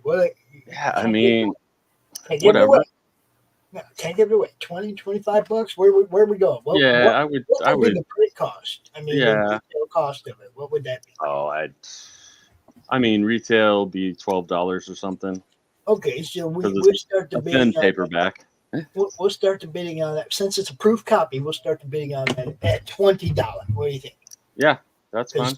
That's a one of a kind, folks. You ain't going, even if you buy one of these later, it ain't gonna be like this. Yeah, and a lot of my stuff, it's almost as one of the things I've been doing, since I am a writer too, and not just a comic writer. I've been really liking. It's about the same price, really, for me to do to have hardcover copies available as opposed to paperback. So a lot of my stuff I am making hardcover, and I'm just keeping the price down because I feel like it's better, it's to give people something that's easier, that's going to last them longer. Right. Yeah, but hardcover costs a lot more to produce than it does paperback. Not as much anymore. Oh yeah. Who are you going through? I mean, mostly Amazon, who uses the same as the others, but I mean, I can do a hardcover for like $10. That's what I'm saying, but if you take the price of a paperback to a hardback, it's almost double. I'm also a writer. But it's not going to last as long is my point. No, I agree. Everything that I've published, I've always published hardbacks. Yeah, I've always published hardbacks. And I've noticed that with my books, I've actually sold more hardbacks than I do paperbacks. Yeah. And the hardbacks, the people want them because it'll last, it's more like, I've got this hardback, it'll last me for a long time. And I won't damage it like I would paperback, we can fold the pages real quick and the covers can get messed up. Yeah, and even if you want it on your like bookshelves and things like that, paperbacks don't really do as well with being in those things. Yeah. But I think, and I know it's part of the old way, the way that things used to be done, but especially with so many people used to charge like $25 to $30 for a hardcover. I'm just like, I don't have to charge that. Well, the way I was taught, and this is where I talk to other writers, it's not you set your price to your books. Yeah. And you set the value of what you write is the value of that book. That's why you see some hardbacks that are like $18 and some hardbacks that are like $45. Yep. Because, it depends on it all depends on the author, the contract you have, and the publishing contracts you have, and all that. That's what it does. My paperbacks are set at $14, and my hardbacks are set at 25. And I've sold all together, all my books together. That's audiobook, everything. I've sold like 75,000 copies. Cool. I know the pros and cons of, when you're selling books, what happens when you get a mass order and then you get returns and stuff like that. So I understand everything that you're going through, and it can be a headache if you're not careful. Yeah. No, I've been a pro writer for like 20 years, so I know that. Oh, and you've got more expense than I do. But I mean, to me too, like I've just seen the market change so much, and just the book sales are just crashing the same way a lot of comic sales are too. I mean, it's just some of that's the economy, but I do think it's because of the changing market. Well, I think it's two things. I think it's two things that I've seen. Is a lot of writers have gone to being just writers and not storytellers. Right. And with me, I was taught there's a difference between a writer and a storyteller. And to be a successful writer, you need to be a storyteller. Yeah. And the other thing that I was taught was if you read your book and you're openly amount of your book, if you can't pick up your book every time and just read it because you enjoy it, nobody else is. And you've got to be your harshest critic. Yeah. When you're writing the book. And that was some of the things I was taught. And, it's just, there's just so much things that you've got to weigh in on when you're writing a book. And I was so naive when I first started. But, learning what I've done so far after these, I've been at it since now going on 5 years now. And I just had the right book at the right time.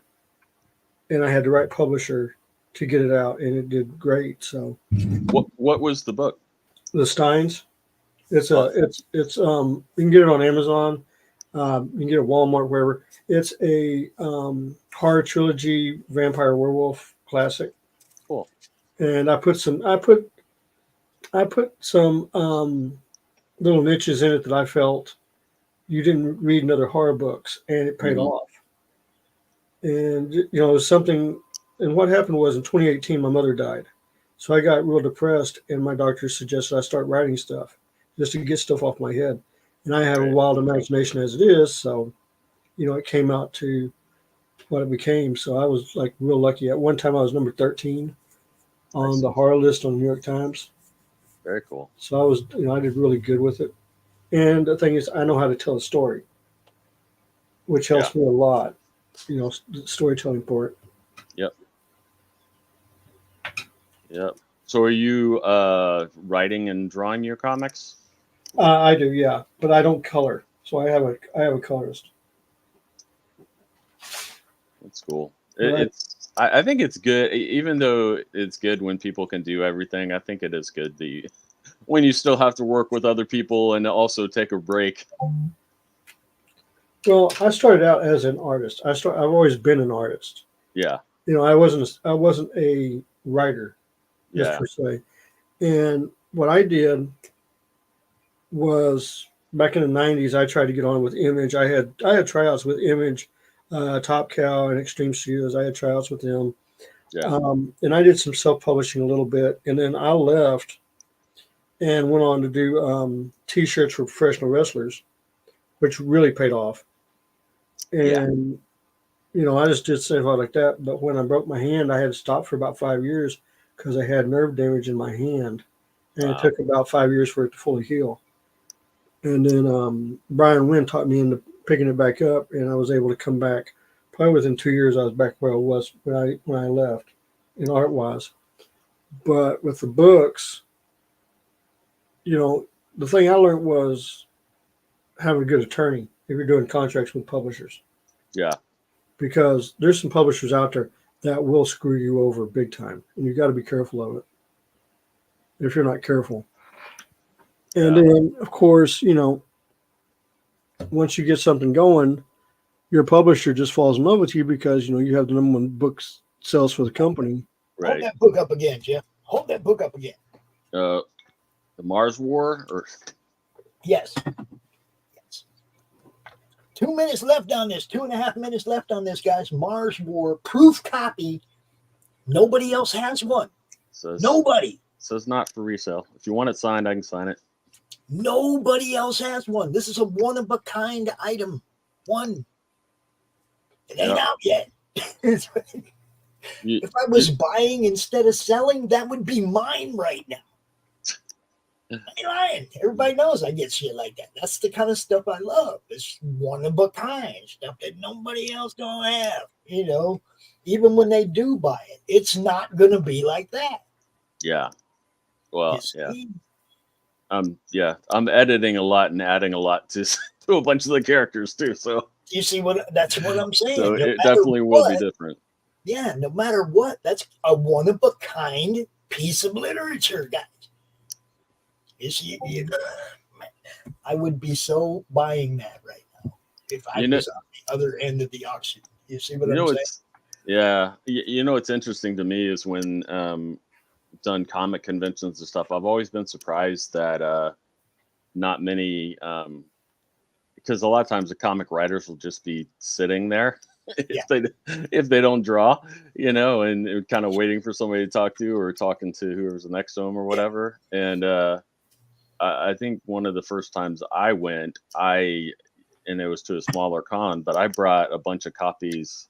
I brought probably like 20 copies of the script for Pistol Fist #1, which had just come out, and I was like, and I was shocked that I'd been to cons before, but I didn't really remember because most people focus on the artists, and I didn't really remember that none of the writers ever bring scripts or anything like that. And it's like, man, I sold my scripts like crazy.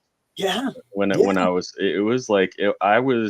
surprised that it actually did that well, especially since it's an indie book and indie comic, and it wasn't a big thing, but it was a good comic. But I was surprised how many of those I could sell, and those were, I think I even sold those for like $15 or $20 or something, and the comic was like only $5. So it was like I actually made more from my scripts than I did from the comics. See, that's crazy. That's what I'm talking about. And it's funny what you said about writers not have. I want to show I want to show this little clip. This is how a writer sells books at a con. You guys, I want you to watch this because this guy knows what he's doing and he does well. Yeah. He ain't sitting down, guys. Yeah. Everybody, Dirk Manning here, the writer and creator of numerous comic books and graphic novels, including Nightmare World, Tales of Mystery, Remain But Not Dead, all kinds of stuff. And I am super excited for you because you are getting to watch right now, right this moment, out of all the things we're going to be doing, you're getting to enjoy and revel in the Madness Comic Network. And that is awesome. Thank you for being here. And that is the energy that Dirk has when you're just talking to him. Nice. See, that's what I do when I'm at cons. I'm acting just like he is. Yeah. I do very little drawing at a con. I'll actually be standing up, talking with people. I'll actually sometimes be out in front of my table. I won't even be behind the table. I'll be in front of the table. Did you see the people behind him? No. But see, I'm saying I will be sometimes in front of my own table. Yeah, I know what you're saying. You're like Henri. You get out there and you talk. Yeah, and the thing that got me on the last convention I did when I got there, because I had both my novels and my artwork, and they were like, "Would you be willing to do a writer's segment?" I was like, "What do you mean? A question and answer for writers?" And I was like, "Sure." You don't hear that very often. It's usually like. Yeah. Would you be on a panel for artwork to see people's portfolios?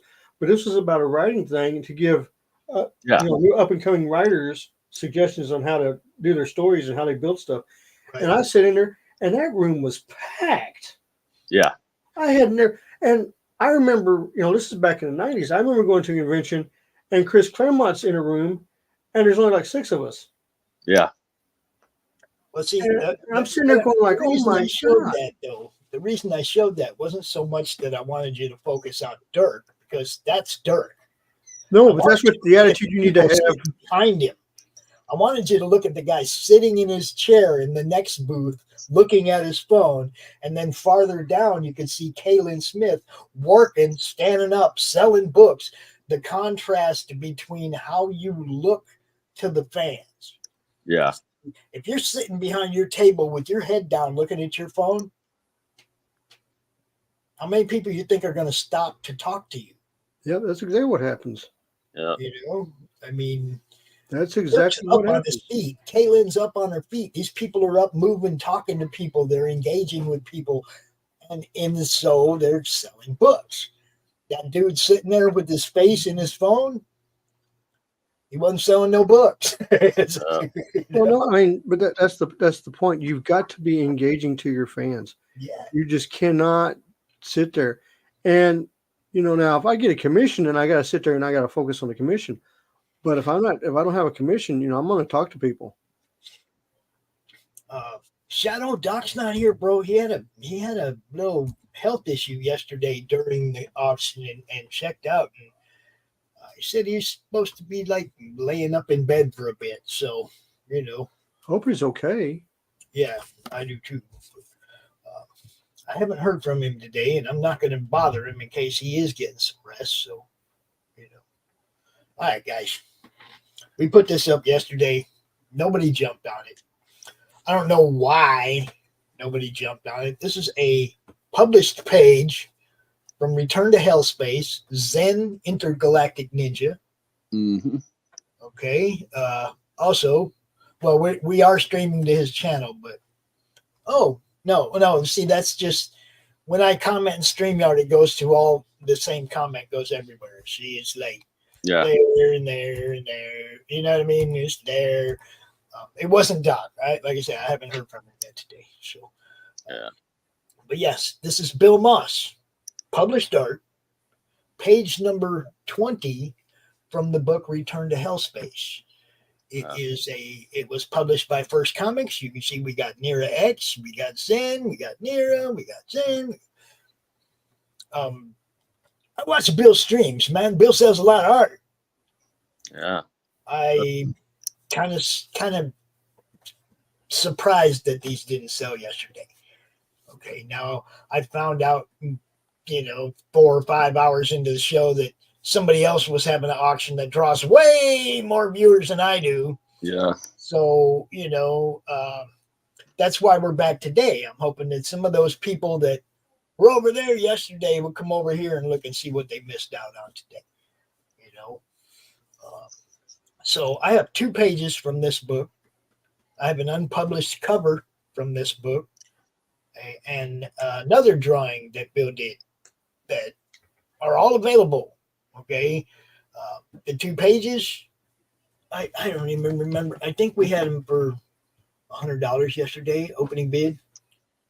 And I watch Bill's streams. I know what his art sells for, guys. That's a freaking steal. That's a steal. Bill's art goes $300-$400 for a page all the time.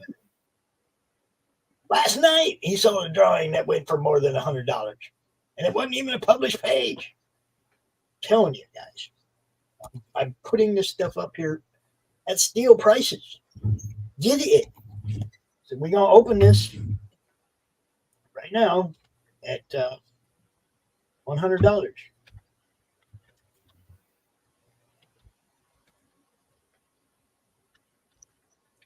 Oh, I hate typing on this keyboard. I really hate it.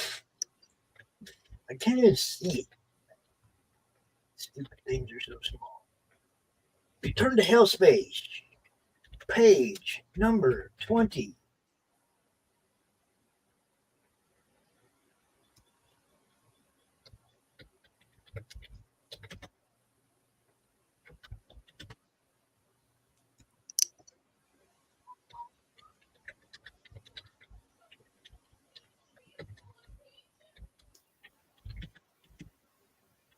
Oh, I can't type. Okay, opens at 100. Right there. Let's see. How did I do? How many typos?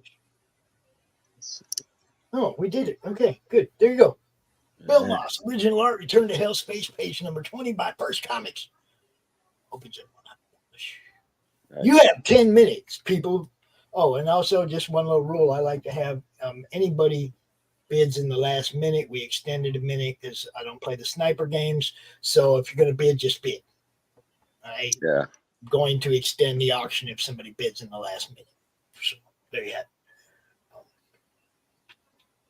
This ain't eBay, people. This ain't eBay. I want you to be happy and know that you didn't get burned out of something that you would have paid more for if given the opportunity. It's going to go to the highest bidder, not the guy who sneaks in under the clock. Timer's on. You got 10 minutes. Here you go. Dude, this stuff's beautiful, man. This is a beautiful piece. Yeah. Page. Nice. He said, you got another one. This one, I love this. Yeah. This panel right here, man. This that's badass. And everybody else is going to be like, oh, but Nira X, and they got it because Nira and Zen are. No, I like that panel right there. Yeah. No, I agree. It's dynamic and it's not just your typical panel.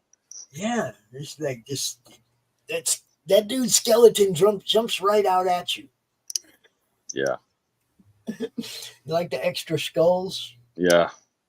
Extra skulls and the weird horns or whatever they are. Yeah, spiked spines. And dude, that's just a cool ass piece.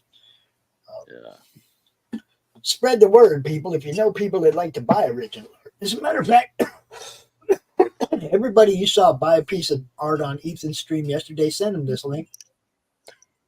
Yeah. Send them this link. Everybody who didn't get to buy a piece of art on Ethan's stream yesterday because they got outbid, they still want to buy art. Send them the link to the stream. We got some cool art, man. Well, I guess my wife is calling me from the other room, so I guess I need to go. But right. Is it going to stay on our stream when I leave? Yes. Okay. Yeah, cool. as long as you don't turn it off, it will. Yeah. Yeah. So I'm okay to hit leave studio then. Yes. I was going to ask if somebody hits me up and watches the stream later and wants to get that book. Yeah. Can I send them your way? Yeah, definitely. And to the little Nemo book or whatever that I showed earlier. Cool. All right. Thanks a lot, Chip. Appreciate you. Yep. And for those of you who don't know, Wednesday nights, 10 o'clock, the TheBaronEarlsShow, right here on the Madness Comic. Yep. Pretty awesome guests. Yes, always a good time. Great show. Tune in, you guys. That's why we do this. That's why we're doing this. Yeah, I will say we should, although I think it's happened to be rescheduled now, but we should be having the author creator of the Meg, Steve Alton, on soon. So little plug. We'll have to introduce the author of the Meg to the founder of the Meg. The Madness Entertainment Group. Yeah. Well, he wrote it like 20 years ago, so. Oh, I know. I just stole the initials. I was like, man, the Meg, it works. It worked before. It can work again. We'll be the Meg. Yeah. Thanks for being here, bro. I will talk to you. Okay. Bye. Brianna. Hi, how you doing? If you want to come draw, you can, but I'm trying to sell stuff too. We got 6 minutes left on this, guys. You're not going to see, look, you're not going to find Bill Moss art for freaking $100 anywhere, especially not a published page. It just ain't going to happen, guys. I don't care, No, you can. Do you want to come out? I can send you the link, Brianna. If you want to come out and draw, that's fine. I'm just trying to sell some stuff too. It's like an all-day everything stream. come out and draw. Dave's show off. We're still going to come out. Dave's still going to come out and show stuff off, but he's going to be probably showing stuff off that he's trying to sell too, so that we can stay right with the theme of the day.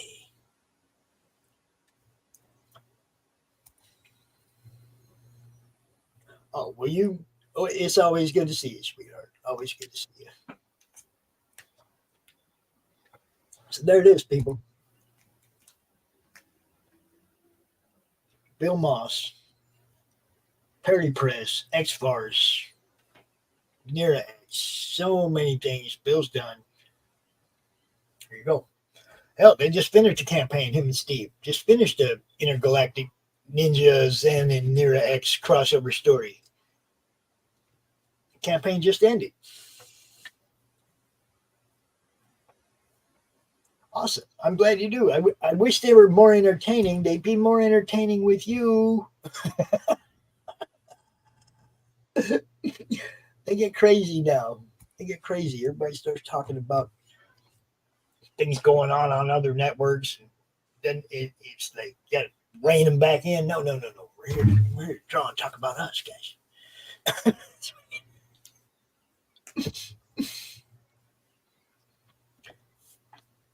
So what exactly are you drawing there, Jane? Well, I was telling you about, I got that Neil Adams artwork. Yeah. So I decided to do my version of Superman with Rogue as a crossover. Mm. So I'm inking Rogue right now. And I'll get to Superman in a little bit. It is. But you can see Superman takes up basically the whole middle of the page. And then Rogue's kind of off to the backside of him. Yeah, well, he upstages everybody. That's what OP does to these guys. Yeah, but let's be honest. Rogue can probably hang against Superman. It'd be neat if she can put him out, but I don't know how that works against. Well, I'm just saying, just because of her strength is on the same level as Supergirl. She's that strong, and she's got the invulnerability too. Remember, she took Ms. Marvel, the original Ms. Marvel's powers. So she took all that. Everybody forgets just how powerful Rogue really is. She's basically, that's just it. She can suck the powers out of a human, but doesn't work on a Kryptonian. Well, I'm just saying a straight up fist fight. Straight up fist fight. She can pretty much do she can probably do it from anybody, and her powers work on anybody or anything that's alive. That's what I'm saying. There's only one way to test that. She could go. No, there's in other episodes she's done it against other people, other creatures. So she could probably zap him pretty quick.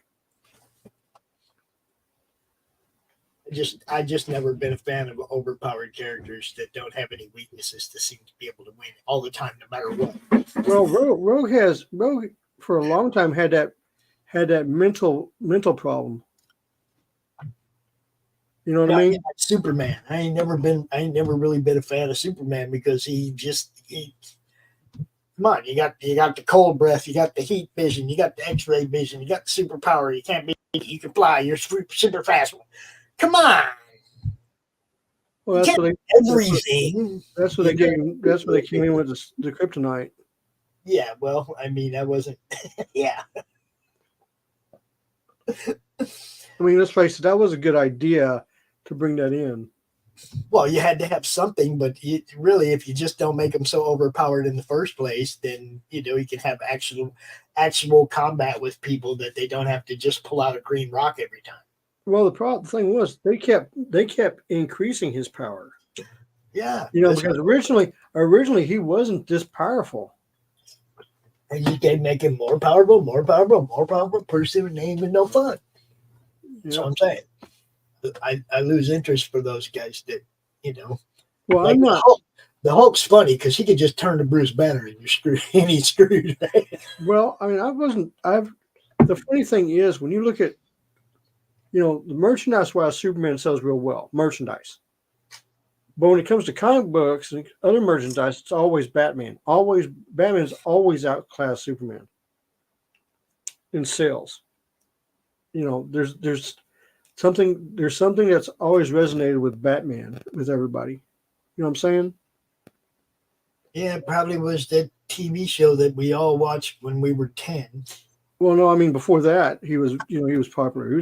Batman's always had the knack for stuff, and he's just that popular. All right, this one's about to go off the block. You guys, y'all missing out on good art. I don't understand what do you people want? What do you want to see? Tell me what you want to see so I know what to put up here.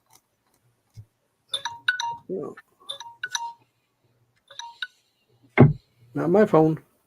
No, that's the timer going off saying nobody gets this. It goes away again. That's what I mean. It's like I'm putting stuff up here and it's just like a blind thing and nobody's like, oh, dude, you got any of this? You got any of that? So I'm going to try something different.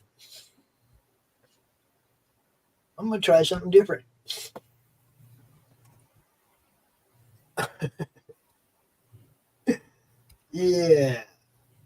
I mean, if you don't want good art, I can sell you crappy art, guys. I can do that.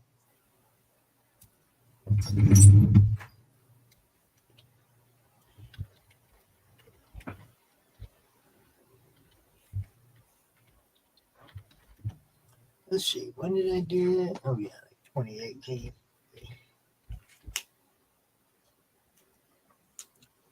Yep.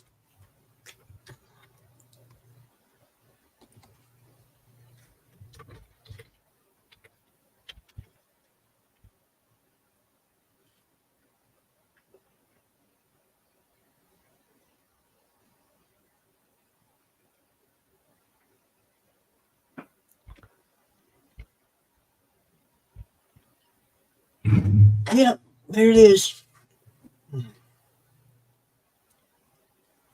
Let me see if I can jack this up a little bit.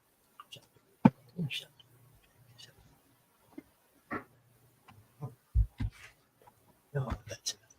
It's going to slide off. There you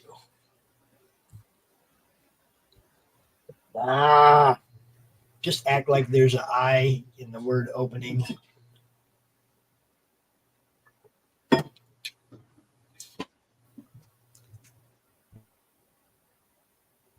I'm going to take a minute, play that.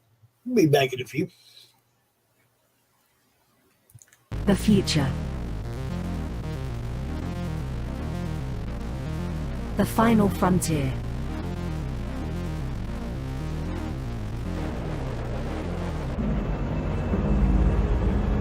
It has never been so uncertain as now.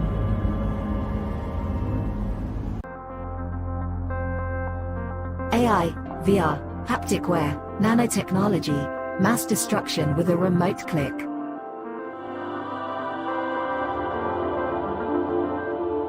Now we are finally seeing the true potential and dangers of an ever-connected and overly policed hyper-technological world. Have we finally become the architect of our own demise?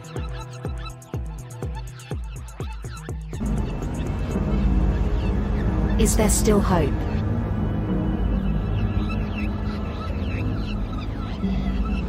Welcome to the future.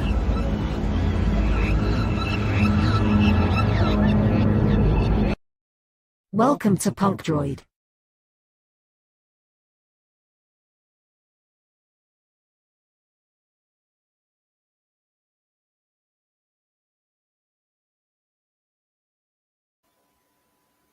Yeah, Punk Droid.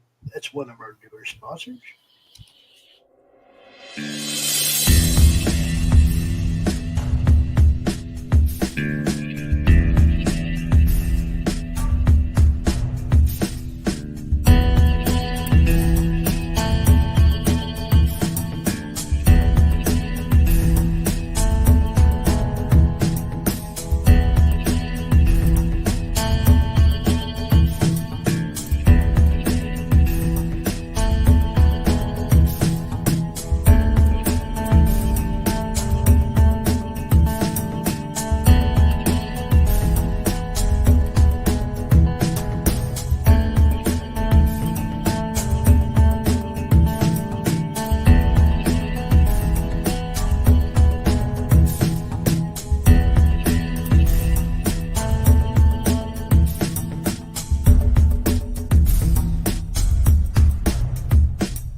So yeah, this right here, first thing I ever tried to draw, seriously tried to draw since I was a little kid.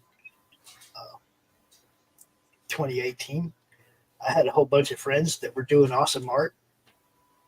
We had a little Facebook group called the Comic Related Madness, and we were all sharing each other's stuff. Look what I got today. Look what I got today. And I started meeting all these artists, and I was like, man, these guys, I would ask them questions, but I didn't have any practical experience, if you know what I mean, of what it entails, what you have to go through. I learned a whole bunch from different people drawing this piece, and it took me hours, and I realized what artists go through. And my biggest question, the reason it's in a frame is not because I'm vain and think this thing is the best piece of art ever. I put it in a frame so I'd quit fucking with it. And I would ask people, "Hi, Carrie, how you doing?" I would ask artists, he's like, "How do you know when to quit?" I mean, I kept looking at it and going, "Oh, I need to fix that. And, oh, I need to fix that. No, I need to fix that." And finally, I had to put it behind glass so I'd quit fucking with it. You know what I mean? Yeah, I'm talking to you, James. You're the only one here, dude. Dude, it depends on the artist, and it's all self-governing. And I can't tell you when to start, when to stop, or anything like that. No, that's not what I mean. I was asking them, how do you know when to put the piece down? What makes that a final piece? What I mean, because for me, it's like I had to put it behind glass to leave it alone. The thing is, and this is the way I do it. I look at the character that I'm drawing, and I'm like, what does the character need to look like? And then what I do is I get up away from the chair and I step back and I look at it. And then what I do is I will put it toward a mirror so I can see it reflected. You know what I'm saying? Where it's flipped. And if I think it looks good flipped, I'll stop. And then I won't go back to it. And especially if I'm working on like the book, the Stein's, the comic book I was working on, which is now at the colors and letters hands. I know what I have to have on that page, and I know I have a deadline. I have to get the page done. So I draw what I need to as fast as I need to. That way I can move on. Right? Because I can't just stop and look at something. Well, like this piece here, I drew with one pencil, a black number 2 Ticonderoga. Okay. All the different shades of pencil is all the same pencil. Just, I learned a lot from different people. Jim O'Reilly taught me a lot while I was doing this piece. But I mean, I didn't know anything about it. You know what I mean? It's like I didn't know about shape building. I didn't know about anything. That's why the head's just a little bit too big right here. I know that. I know her head's just a little bit too big. But angles of the arms, I was complimented on the hands for a first drawing. Everybody's like, "Damn, dude, you did pretty good on them hands." And it's like, I didn't know that hands were a problem because I'd never drawn hands before. Well, see, and I just drew. Me, it's kind of weird to ask me this because the way I started out drawing is not like everybody else. Most people, when they start drawing, they're going to start drawing people like you did. Okay. I did not start that way. I started out drawing airplanes. Well, that's what I drew when I was a little kid, was like war machines, tanks, and planes. And see, I went on to general drafting and architecture. So I was kept in that field. I didn't go to, and I'll explain. And I explained it several times. What happened with me was, I got one comic book. I got X-Men 269, which has got the cover of Rogue and Ms. Marvel on the cover. And I saw that cover, and I saw that comic book.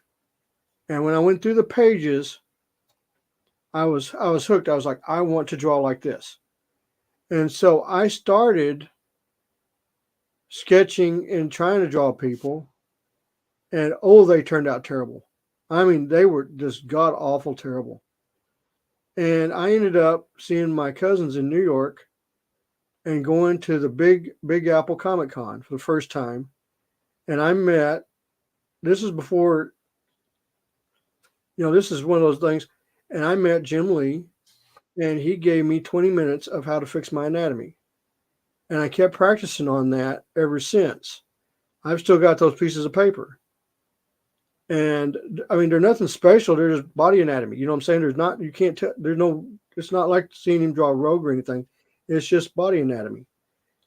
And that clicked so quick with me that I just started, going. I didn't look back. I just kept going. And the trick for me was, even if I messed something up, as long as I made it dynamic enough, people would still find it really cool. And it was just trial and error the whole time. Well, see, I sit here and I look at this, and it's like you can see without a doubt that I did this freehand. If you look at the warped side. Well, see, that's the whole. Come down here with no rulers and shit and make perfect lines. This is all free. You don't use, well, when you're drawing a person, you don't use rulers. That's the whole trick to it. I watch people do it all the time. That's what I'm saying. It's like you can tell that I drew this with my hand and a pencil. Yeah. There was nothing else involved, right? The thing about it is when you look at the drawing, okay, and this is a lot of things a lot of people do, is on the drawing, you have to use it where it has some kind of depth perception. Like the nose should be, the way the nose is shaded should have the nose kind of sticking out further and stuff like that. But that takes a lot of time to learn and a long time to learn it. And, for me, I was just a natural at it and I was able to do things. But I know people that took years to get stuff where they could do. You know what I'm saying? Okay, so if you look at that, and that's a first drawing for a 54-year-old man. It doesn't matter how old you are. No, I'm saying it's your first drawing. It's a first drawing right there. Right. It's first drawing. That's a lot better than a lot of people's first drawings. I'll say this. My first drawing of a human being was not that good. Okay? Well, I have the one I did second as well. And this one I'm not as happy with because I used good colored pencils and I didn't get the face. I didn't get the look on the face I wanted because I was trying to white out she's face. You know what I mean? And white colored pencils suck. But that's my second drawing.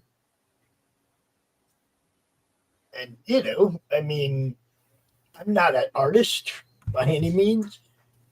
But that's not bad that's really good for a second drawing. That's what I'm saying. It's like I went right into trying colors. I just messed with stuff during that 1 year when I was trying to put myself in you guys' shoes. Because I talked about artists all the time, but I didn't have any practical experience drawing anything. So I wanted to try some shit. Now, the one thing I would tell you is that everything I've ever drawn has been on the back of a comic backing board. Mm-hmm. So that in itself is a disadvantage. It's not the best surface to try and draw on. Believe it or not, I do much like at conventions and stuff. Most of my sketches I do are on backing boards. Yeah, compared to like coloring on paper, it's not the same. Not at all. But the trick to drawing on backing boards, and this is the real trick, is find the surface that is not glossed over. Yeah. Because if you can find that surface, you can really do some work with it. It's just something you have to get used to, especially if it's a backing board. You just got to get used to drawing on backing boards. Yeah, because that's I've ever drawn on. So because that's what's going to be given to you when the kid or somebody comes up and gives you something, it's going to be the backing board out of a book. Especially if they brought a comic book for you to sign and they want to sketch, that backing board is going to be the spot that you're going to end up drawing. And believe it or not, a lot of the sketches that I own from like Danny Mickey and them from Extreme, they're all backing boards. Yeah, I have a few on backing boards. You know, that was why I was like, because to me, that's the hardest surface to draw on. And I would see people doing it. It was like, that's why I adopted that style or whatever. That's why I was trying it that way, because I wanted to do what I saw people doing so I could experience it. But this one right here, this Electra dude, I probably got 6 hours in this. You know, I really don't spend, unless I'm doing a lot of buildings or something, I usually don't spend that much time on any drawing. That's what I mean. It's like I really worked at this to come up with something that, you know, I wouldn't be embarrassed to show people. Yeah. You know, for me, I'm pretty fast at at drawing. And I mean, I'm not like Matt Barr. Matt Barr just freaking flies. And also, I'm not like Michael Turner. I can talk about how he draws all the time. He was so fast. I mean, he was incredibly fast. Yeah, I have a couple friends that are really fast. Manny Soto is amazing. He's drawn a lot of our Crom stuff, and he draws like in and it takes him like no time. I've seen him draw like two complete drawings in 1 2-hour stream. It's like, damn. Yeah, I did that once. I did that once on a Geronimo draw where I did 2 drawings on one stream. And but they were just basic, but there was no backgrounds or anything to it. They were just character drawings. I really, there's 2.5 minutes left on this. If somebody does get this, and then I end up going on and building this Roku network, and it becomes hugely famous, and it's my legacy, you're gonna own something awesome.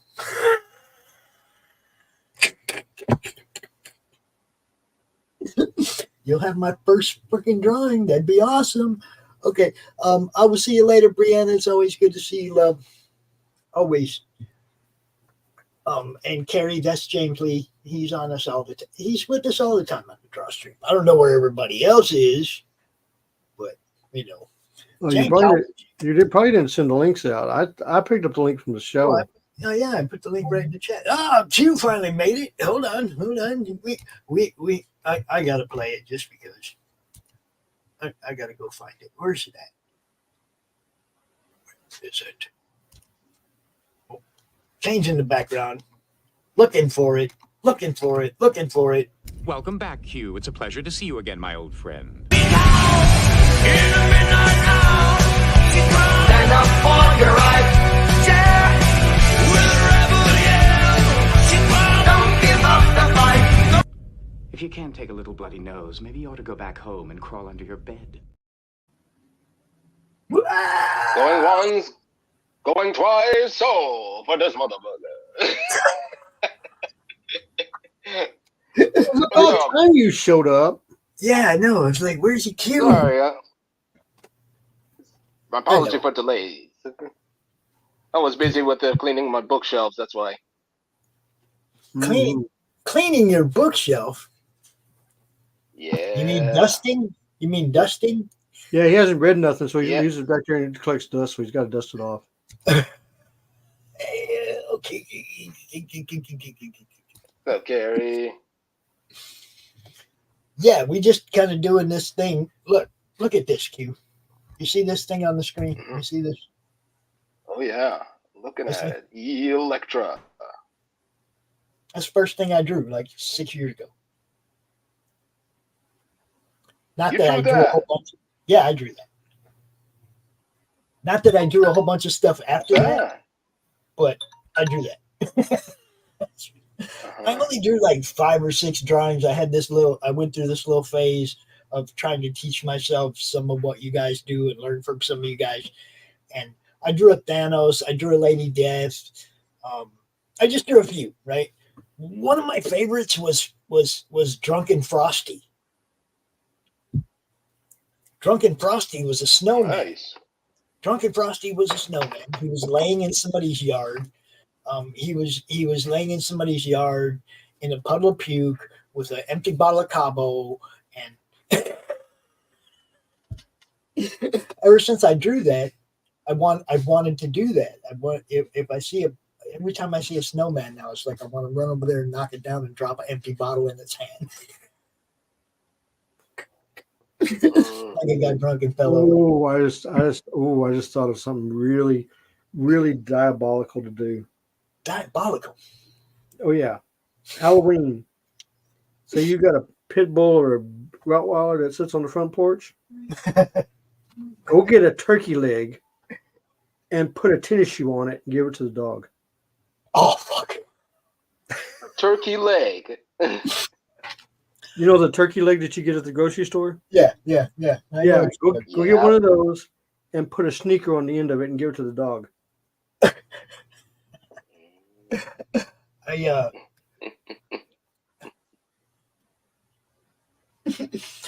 I've done some shit on Halloween. I ain't gonna out myself, okay? But I've had some fun on Halloween. Yeah, but you got to admit that's a good one. That could be a good one. I used to have a table that was about 2 feet high, and the base of it was 2 legs with shoes on. Like a pair of pants, like pants with shoes. That was what the legs of the table were. Pants with shoes. It looked like somebody had been cut off at the knees, and we just put a tabletop. We just made a table out of them. And it sat in the corner. It sat in the corner, and when somebody new, every time somebody new came over, you just watch and wait till they saw it, and you could tell. You see their eyes light up a little bit, and then they relax. You know what I mean? But it got everybody the first time. Everybody. It's hilarious. All right, guys, we're gonna go with this Jim O'Reilly Suicide Squad after Jim Lee. Beautiful piece, 11x17 on Bristol, and the opening bid will be $150. You did, Carrie. You did. We'll have to look.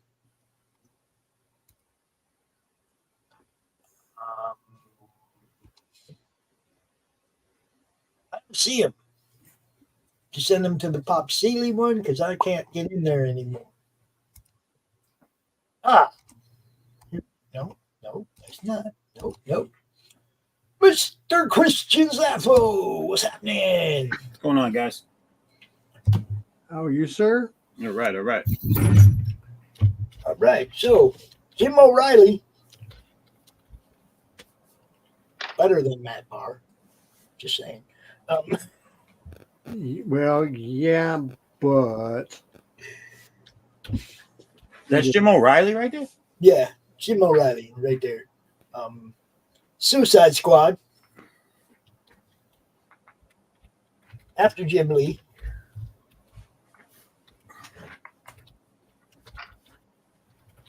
He was doing a study of Jim Lee's lines when he drew this. And he was generous enough to donate this to us for whatever we needed it for going forward. I think that's what he said to me. He said it to me a long time ago. He said, you ever need something to sell to help out, to help out what you're doing? He's like, here, you got a piece. It's not like I commissioned a Suicide Squad from him or asked him for it or anything. He's just like, Jim is a nice, generous person, period. And he donated this. He gave this one to us a long time ago, and I just never had a reason to sell it until now. Now I have a reason to sell everything. So, opening bid on this will be $150, and that's a steal for Jim O'Reilly art, guys. Just saying. 11x17 on Bristol. Beautiful piece. And yes, hey, what's up, Roland? It is. Oh, that's funny. Someone kept pushing one of dude's dad's neighbor's outhouse over on Halloween, so they moved it over about 6 feet, covered the pit with a tarp and a bale of straw. And when them kids come running up to tip it over again, They fell in the tarp. They fell through the tarp into the pit. That's wonderful, wonderful. What is happening? Oh, and man, Silverline Comics in the house. What's happening, bro? How you doing? This is what we got up on the block right now. I'm gonna start the timer. Go. Did you bleed Daniel's wallet dry yesterday? Daniel did buy quite a few things, and Fanta actually bought something else today. We do have what we need for the LLC. Now we're working on what we need to get some contracts written up so I can bring in some investors and get this thing freaking rolling, man. You know. Look, it took me a long time to get to the point where I was willing to give up my own stuff, make it happen, but we're there, okay? Giving up my own stuff to make it happen. Let's do this. I'm giving up my own stuff. And stuff, you know, like I said, there's people like Jim who donated stuff, Bill Moss who donated stuff for this cause. But I have a whole bunch of my own stuff that I'm giving up right now and putting on the block to help make this happen. Christian, our boy right there, Mr. Zappo, he put something up earlier that we posted up.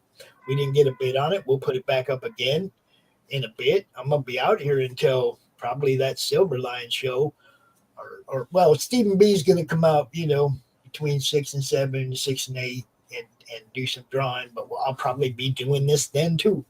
You know, I have a obligation to my sponsors, to the rest of my network, to make sure that this thing grows. I mean, it goes to Roku. That was, you know, that was the whole point of the network. So you missed seeing Christian's art. Well, if you was here all the time, no. Listen, buy it because I'll be dead one day and it'll be worth money. You see, that's what I keep saying. That's Christian's piece right there. It's a crown. And down there in the corner behind the boulder, in the left, in the lower left, you see Doc sticking his head out from behind the boulder. Is it?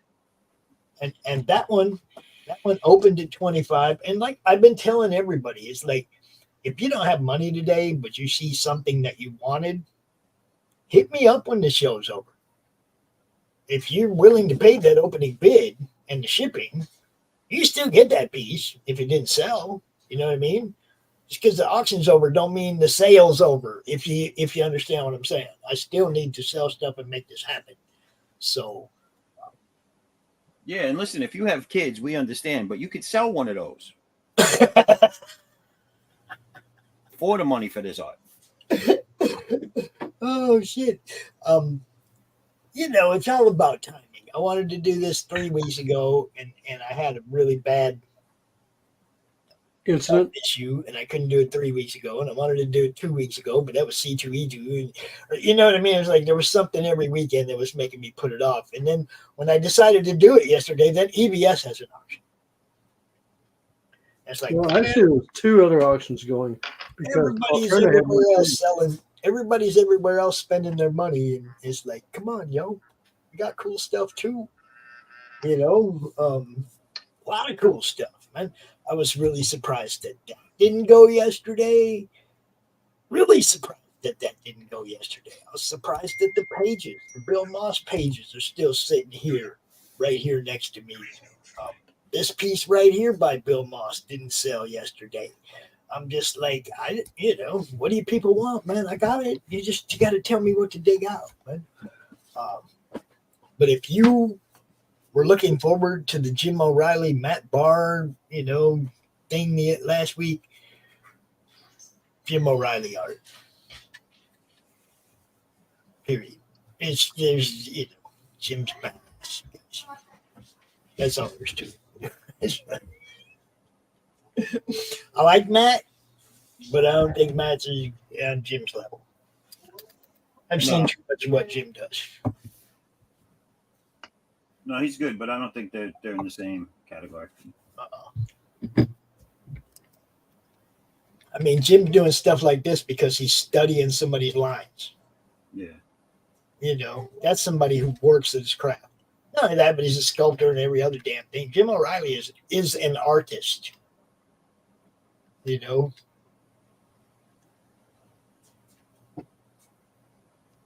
I wish I could do the shit Jim does with the clay. Damn.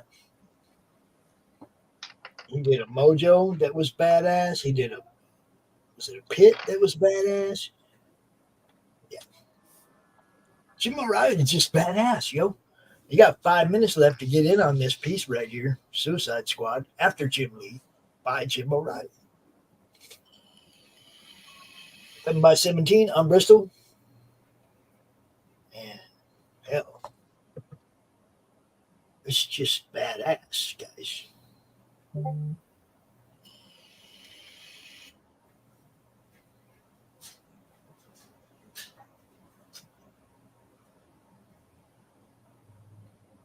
I wish I could do shit like that.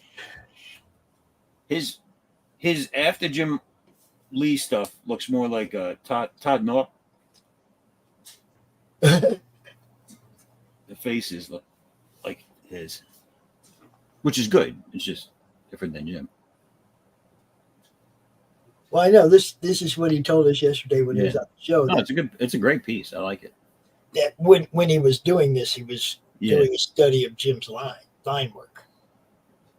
You know, so I just know that everything I own that Jim O'Reilly did, every book I've seen him do work in, every piece I've seen him do, no matter how much he says, "Oh, my work sucks," he's a badass.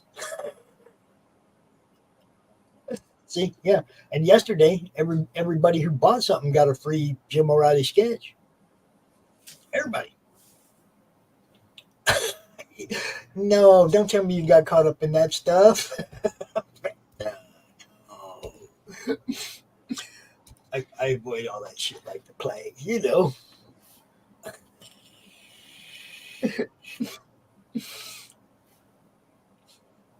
So yeah, what are you doing today, Zaf? Well, it turned out to be a shitty day here, but I had a ton of crap to do outside around the house and a lot of errands. But because it's raining and gloomy out, all that kind of took a back seat. So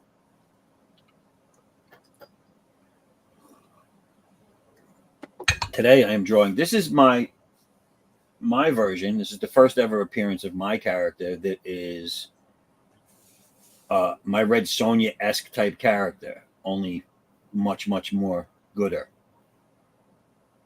Did you say gooder? Yes. Gooder? In what way?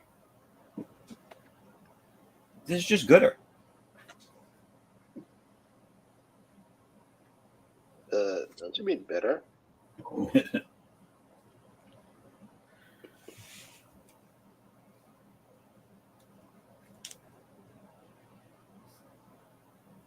Let's see.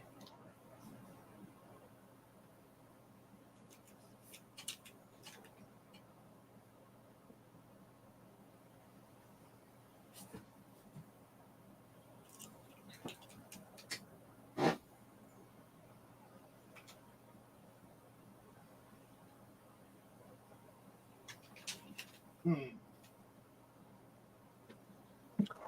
2 minutes left, people. 2 minutes left. Jim O'Reilly. All right.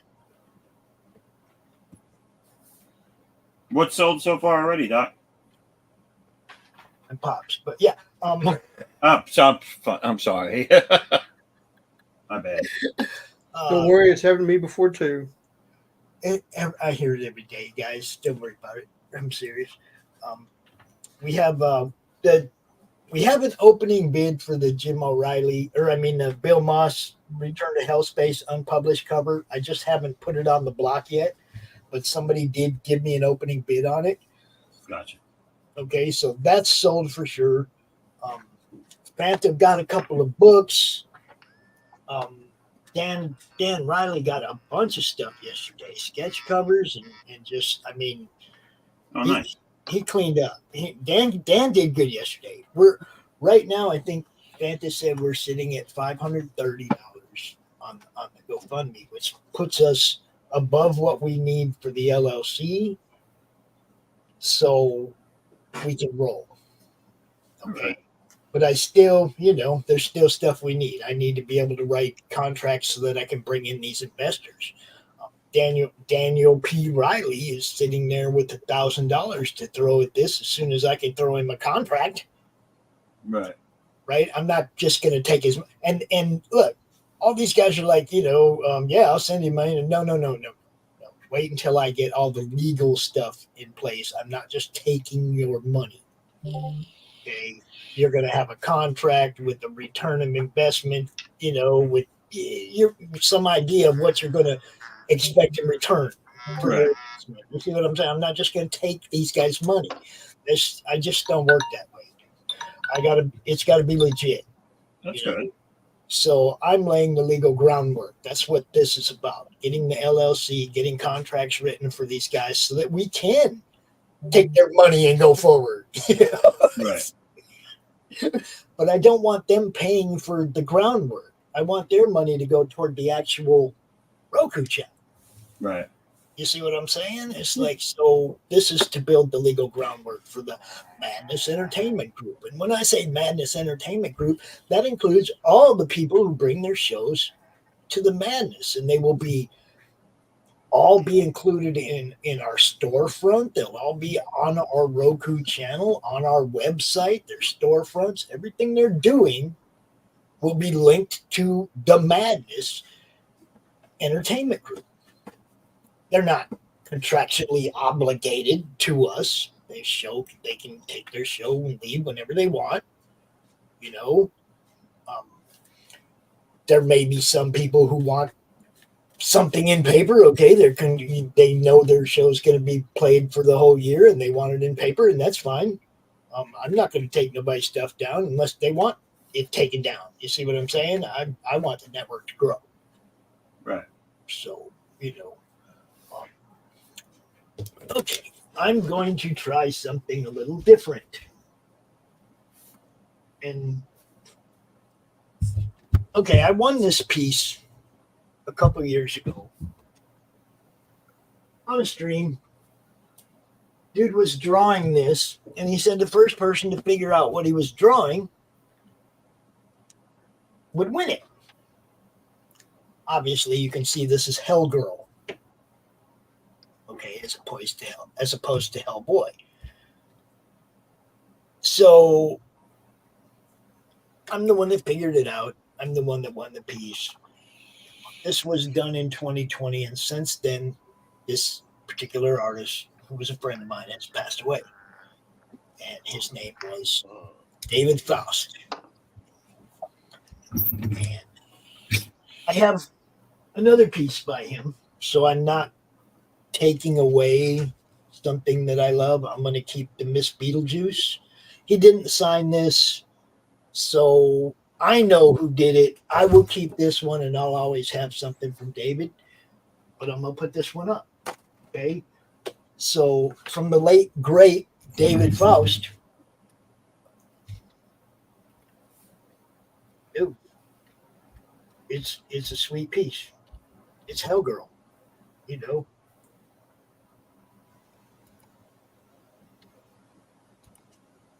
I'm not sure. I think I'm going to open the bid on this at 50. It's just awesome. It's an awesome piece. I didn't figure out who it was right away. I'll tell you that. There was probably 50 people watching that stream, and the way he was drawing it, we had no idea. At first, I thought it was Tank Girl. Okay, because we didn't have this. That looked like goggles. It wasn't defined as horns. I thought it was Tank Girl. That was my first guess. But I didn't type that in the chat. I waited. As soon as he started doing the arm, I was like, oh, shit. That's Hellboy. I mean, Hellgirl. And there it was. But it's a beautiful piece. I love it. And if I didn't have another piece from him, I'd never give this up. There's no way.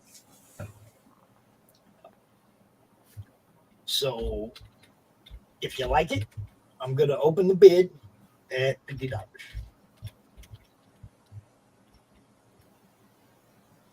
And like I said, I had to think about this one for a while.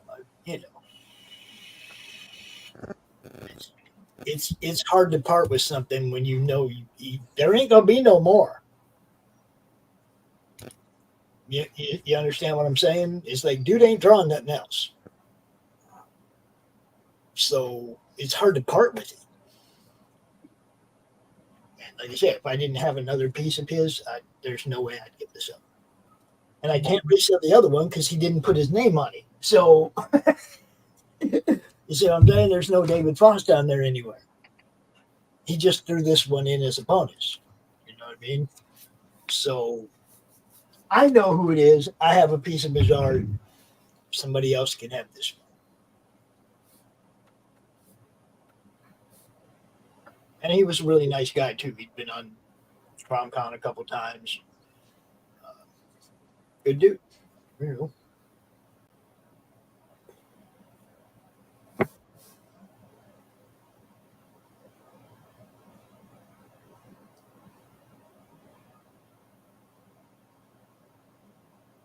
Q.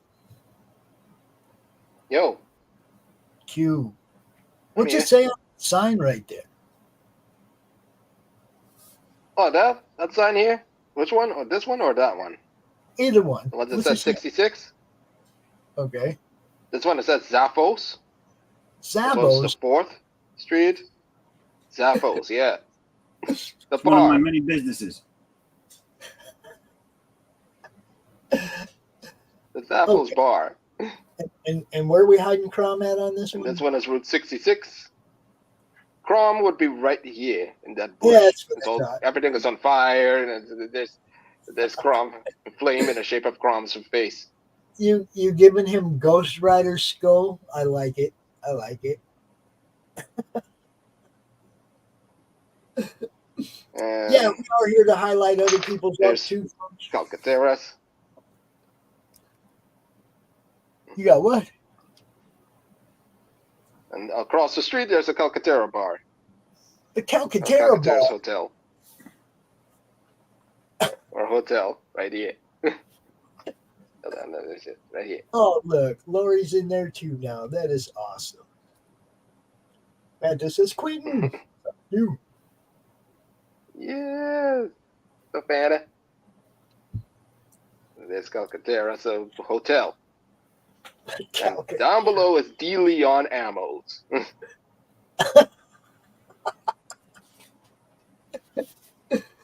De Leon ammo. That's good. That's good. So you got a hotel here, you got a weaponry here. The ammo. Technically, it's Texas. Takes place in Texas. Okay. Carrie, that finally came through. I finally see your art now.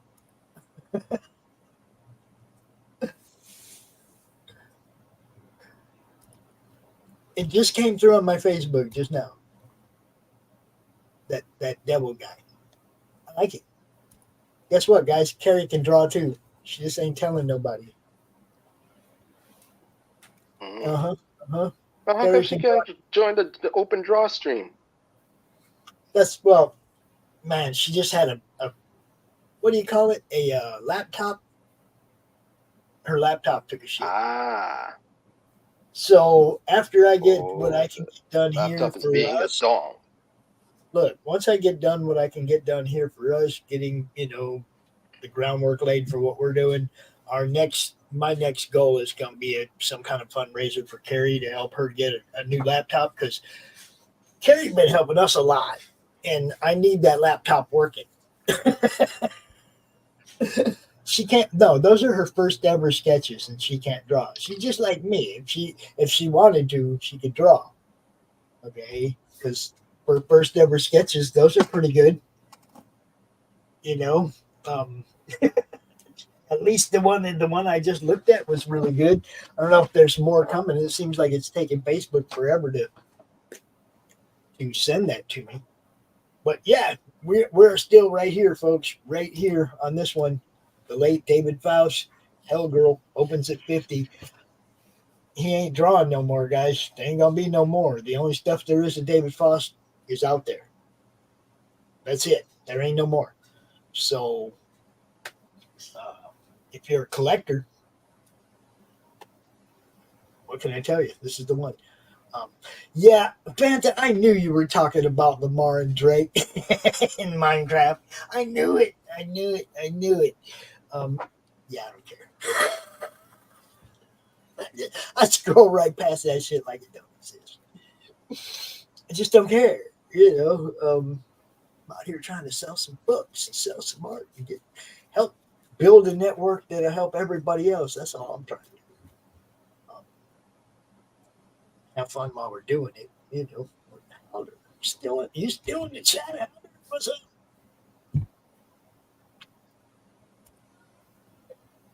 Yeah, see, there are, and that's what I'm saying. It's like maybe us going out and trying to help her get the funds for a laptop. Somebody might just throw one at her, one that they're not using or whatever. You never know, but you got to get out there and circulate the need of your friends. You know what I mean? You got to help each other out, man. When y'all need something, you got to say something so that we can go out and do the best we can to get the help that we need. We all need help. Ain't nobody here solvent. We all need help sometimes, man, whether it be physical, mental, financial, whatever. Y'all need help sometimes. And if people don't know you need help, they can't help you. Right?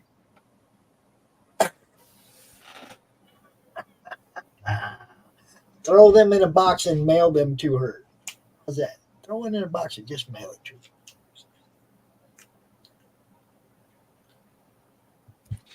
There you go. Alder said he just started drawing a few months ago. And yeah, post them up there, man. Be seen.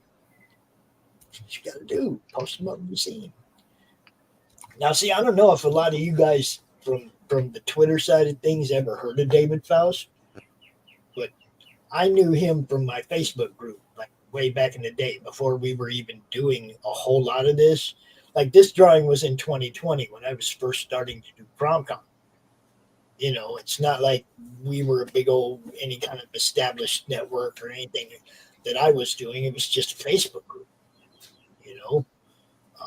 So people from Facebook, if they're watching, they might recognize David, but I don't know that he had much of a Twitter following. I don't know if he was over there or not. But what I do know, like I said, this dude passed away, and there ain't going to be no more David Faust art. So, epidemic is my weakness. Was he published at all? Yeah, I'm sure he was in. I mean, obviously he wouldn't have been on CromCon if he wasn't promoting something he was part of. Do I remember exactly what it was? No. I'd have to go look. I mean, look, when I started going through this stuff, I found stuff that has been on my wall for years, and I can't remember who drew it. Mm-hmm. Because I have so much, because it's been so long, and because I talk to so many people all the time in the artwork, there's no way to keep track of all you guys, not unless you're like around all the time. Then I know who you are, but yeah, I can't remember what book he was part of. It might have been the Naughty Strippers series Wendy does. It might have been from that. I don't know. It's so many people, like I said, so many people that I've talked to over the years, man. I couldn't believe I had got to 1,400 freaking campaigns that I had covered without even getting to when I started bringing other shows into the network. We had covered 1,400 different campaigns before I even started building a network. Wow. And we have over 3,300 videos up on the network now, so you can imagine how many more we've covered since then. With all the other shows in the network and the other people that cover stuff, and it's like, man, there ain't nothing wrong with what we're doing. Anybody in this industry that wants their stuff to be seen should be part of what we're doing over here. And the more the merrier. Bring it. Got about 5 minutes left on this one. David Faust, Hell Girl, 2020 opens $50. My next campaign is going to go up next month. Yeah. Well, Yeah, we're June. going to promote the hell out of it, just like we do all our friends. That's what we do. Speaking of which, I'd be remiss if I didn't take a little shot over here to this. Y'all hold on for just a second.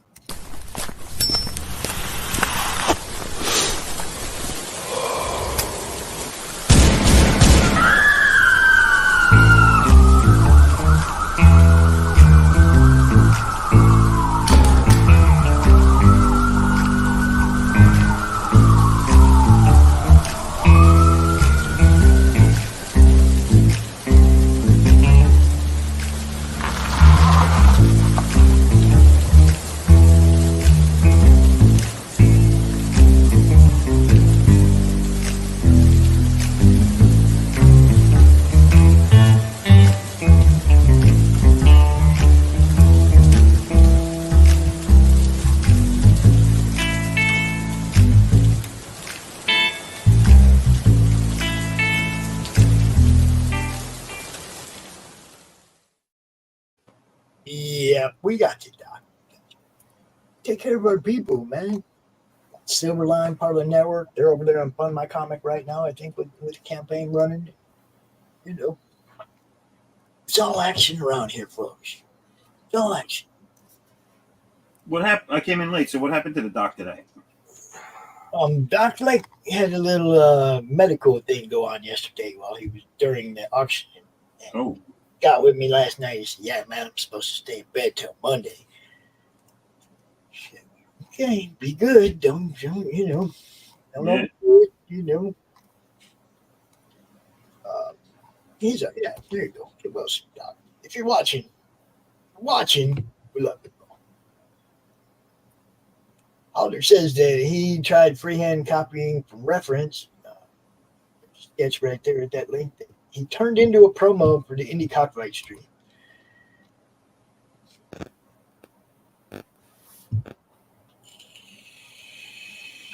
Yeah, we build promos around here too for our stuff. What is up? See, Carrie's praying for you. We got Fanta. People love you, Doc. Get better, bro. We got like 2.5 minutes left on the David Faust. David Faust, Hell Girl. You guys are gonna have to like either start bidding on stuff or let me know what it is that I have that I can pull up here for you that would interest you, because I don't like wasting anybody's time, man. You know, we could just be watching these guys draw. I don't like wasting people's time. So, you know. All right, Grey Wolf, it's good to see you, bro. So if you're watching and you actually have an inclination to buy something, whether it be signed comics, whatever you're looking for, man, you just sing out. Let me know what you might be interested in, so I can put something up here that will actually garner, you know, results. I want you guys to get stuff that you want. Best I can do.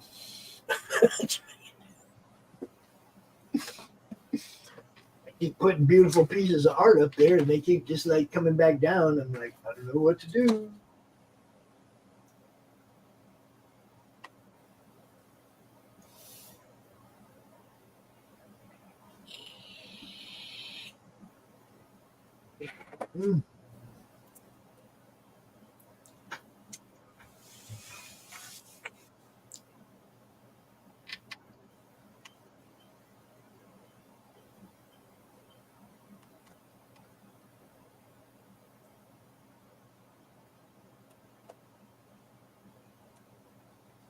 I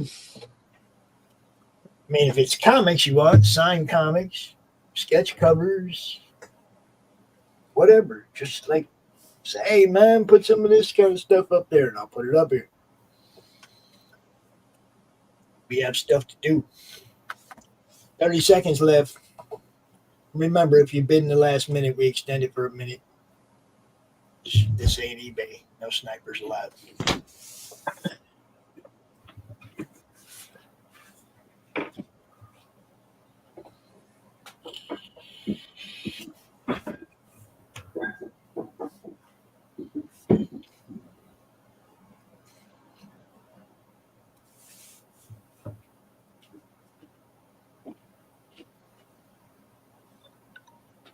And let's into that one.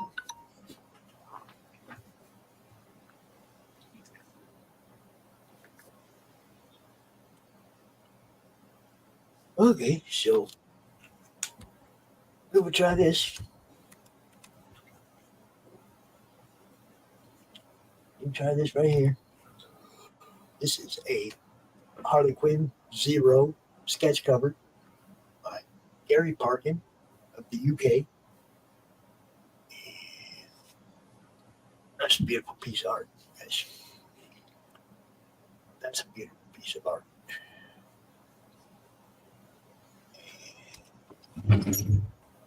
Type some things here, and then we'll start the clock.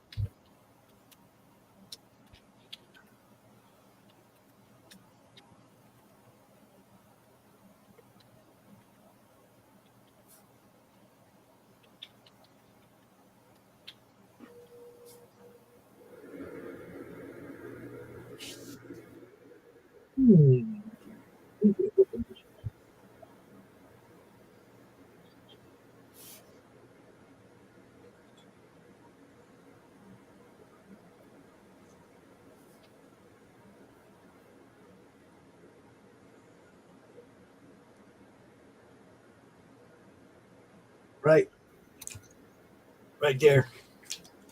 Harley Quinn, a sketch over. God damn, I hate typos. Hate not being able to edit stuff. Jeez. It's ridiculous. It's not a sketch over. Oh, yeah.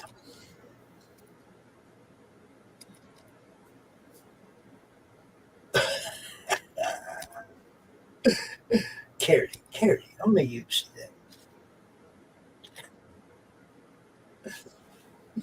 Now, this guy, Carrie, this guy's from the UK. This guy that drew this, Gary Parkin. You might look him up. You might even be able to meet him, get a sign or something.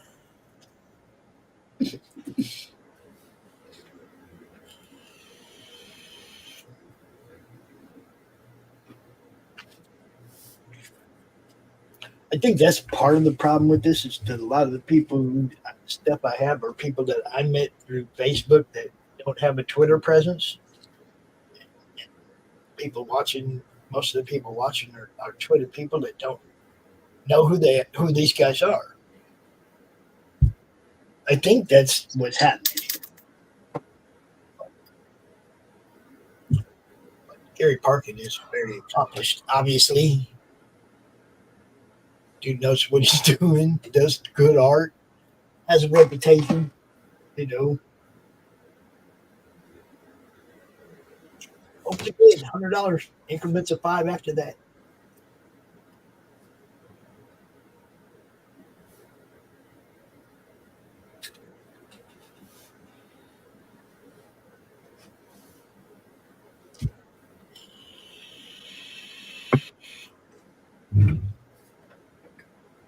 I'll be right back. Chat amongst yourself.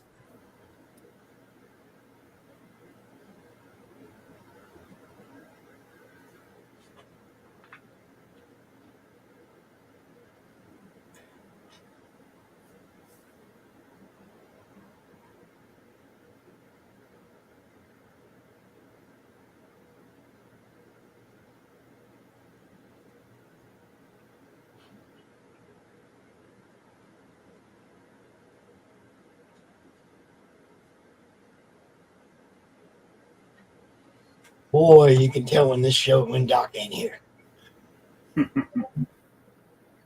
I say, y'all chat between yourselves. Nobody said a word the whole time I was gone. You're back already?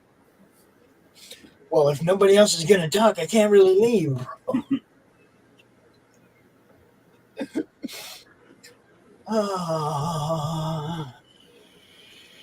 That's just the way it is.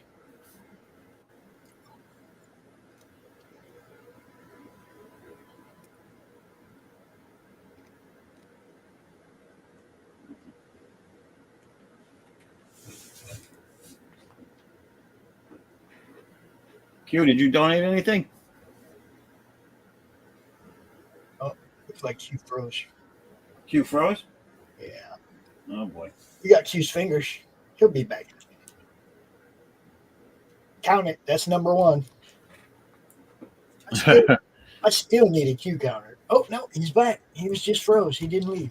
Cool. He's back. Yeah, he's moving.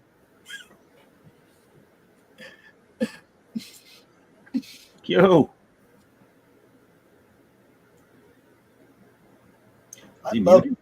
I love Q's freaking Yo. I The like lettering. his logo's kick ass. Yeah, it's nice. No, I had asked before if you had donated anything, Q. All of his drawings are in the same sketchbook. You know that? Oh, that's right. That's right. He's got one. It's like someday we're gonna just print and publish it, but it's all in one sketchbook, which is cool. So you can pre-order Q's sketchbook for $2 million. He won't be finished with it till you're dead, but you can still order it. Right. How many pages you got left in that thing? And the show must go on. Q, how many pages you got left in that bill? Let me look. So far, I'm only. Let me take a look at it. All I need to do is the Inhumans. No, I mean how many blank. No, I mean how many blank the other pages. one. How many? How many? Ooh, got a lot of blank pages. So the whole sections is already covered. The first few pages. At the back, all of these will be the villains. Yeah, what Fanta said right there. Let me know what you're interested in. If you're looking to buy something, let me know. If you're looking for comics, prints, OG art, if it's comics, you're looking for signed comics, who do you want them signed by? What kind of comics? Talk to me. I got a room full of shit here, man, and I just don't know what everybody's looking for. So thank you, Fanta. Exactly. Let me know what y'all want, man. I would do my best to provide. Okay, sorry, Q. I had to get it. It's okay. Sometimes I just got to acknowledge the chat because they're right. You know what I mean? Doc likes to point out when the chat's wrong and then make them sit there in their wrongness. Did I say that right, Terry? What do you mean you want something by Christian when you have a laptop again? If you want us to just send you the picture of it, I can send you the picture of it. I don't think Christian will mind. No.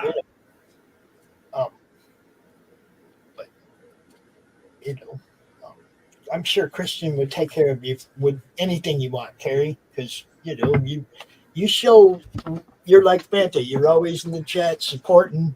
You're always showing your love, and yeah, we like to return that to the people that get it. She said, "I'm not going to misquote. I'll get myself in trouble again." You're wrong, and you sit there in your wrongness. Man, you don't realize how much you missed out till the end.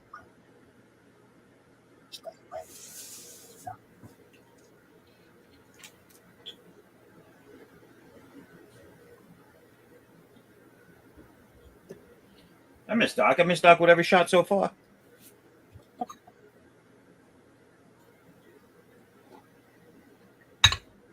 So what are you trying to say? I'm a bad shot. Well, it would help if you actually pointed it at the right direction. That's true. That's true. You ain't wrong. Or loaded it, or even had it. How's it going? I don't know. I'm figuring Doc how's it going with the rooster fight? Doc's a big target. I don't think you're going to miss that. Believe it. I got a brother that probably miss him. So, I'm not making this up. So, when I was younger, my brother and I went to a World War II bombing range to pick up brass. And we're out there, and I step on a rattlesnake. I stepped right on its head. My brother has a 12-gauge shotgun, double barrel. He goes, jump back, I'll shoot it. Oh, God. I jumped back, and he unloaded both shotgun shells at the same time, and he missed the snake completely. The snake wasn't even 6 feet away from him, and he missed. Wow. I was like, you dumb idiot. That's better than I thought it was going to end up. I thought you were going to say he unloaded into your foot when you jumped back. No, I ain't that stupid. I know my brother too well. I'm looking for something right now. I will be right back with you guys. But see, this is kind of the stupidity that you do when you're young and you live in the country. Yes.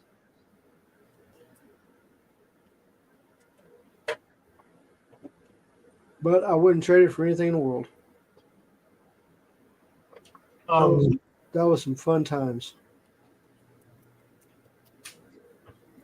Okay, Fanta, to answer your question, I do not have James O'Barr art. Okay. I do have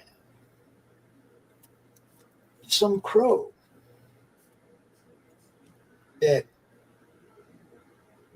I don't know. I do have some crow stuff. I don't think James O'Barr has sold any of his artwork. Because I've never seen any of his artwork up on auction for anything. Is he still around? Yeah, he's still around. Yeah, James O'Barr's still around. And he's still depressed as ever.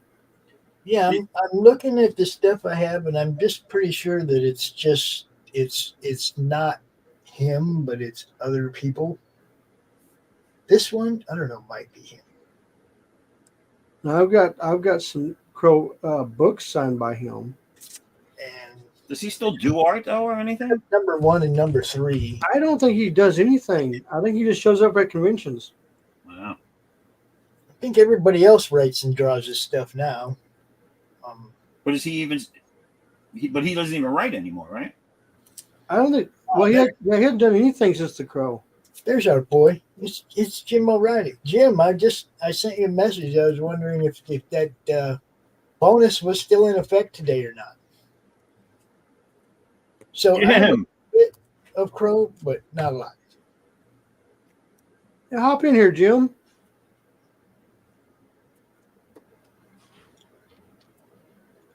Because see, I had to take it down off the banner, Jim, because I didn't want to offer something that you weren't obligated to. Because I know you made that offer yesterday to do a sketch for every winning bid, but I didn't know if that extended into today, so I did not offer it.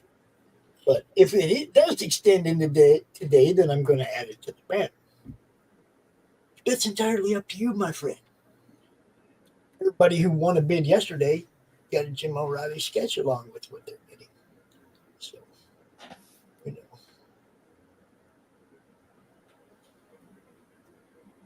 No, Carrie, we're not looking forward to it. Don't like it. That's just me. It's okay. My opinion is not necessarily the opinion of the Madness Comic Network. Just my opinion. I got to say it. Sure. Jim said sure. So look, I'm going to add it to the banner. Any winning bid will also get a sketch by Jim O'Reilly. Now, I'm not talking about a commissioned piece. I'm talking about a sketch, guys. You tell them who you want and he'll draw it, right? But yeah, let me add that to La Banor. It was on there yesterday, but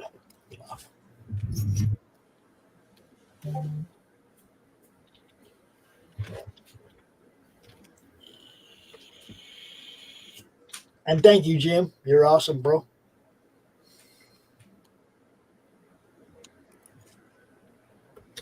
So now people, when you buy something for $20, you're already getting a sketch that's really worth more than that. You know, Fanta scored twice. 30 times. I can't even keep count anymore. Some of these guys getting stuff at a steal and know it.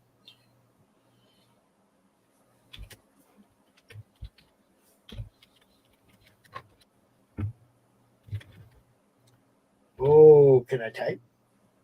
Mm-hmm. And how did I do? So what's the deal? Is Jim coming in here or not? Oh, I don't know. I could send him a link, I guess. You know, guys, we were talking yesterday. Oh, I already sent him the link. He can be in here if he wants to.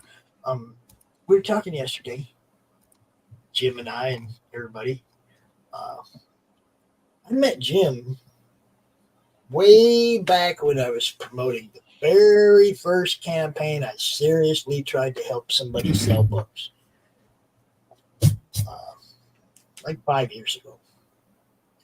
I met Jim. He worked on that campaign. That's how long I've known Jim. Since the first campaign I ever tried to promote. And I actually have original art from that campaign here, or from that same series, or whatever. It's amazing.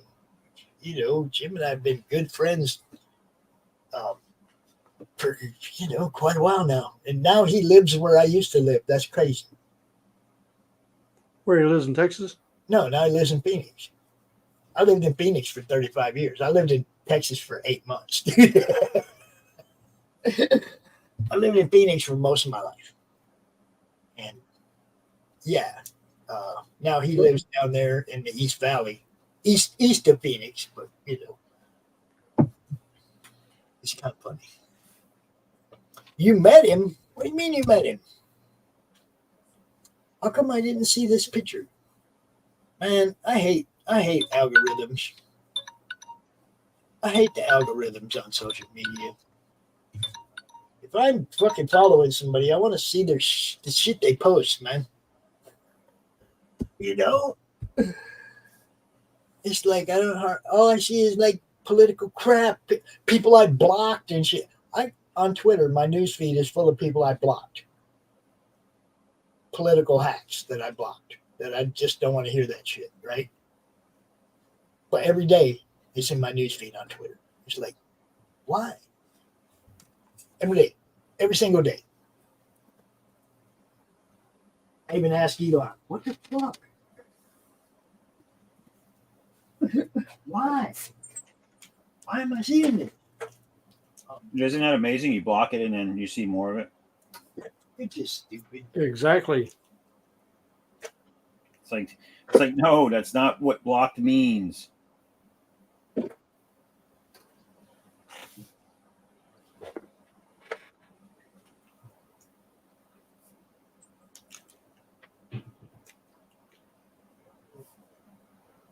See, now I had some other stuff, man. I was looking at it, like, oh, I could put this up in the auction.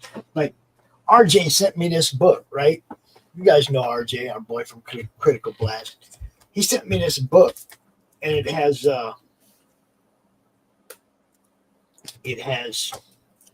shit.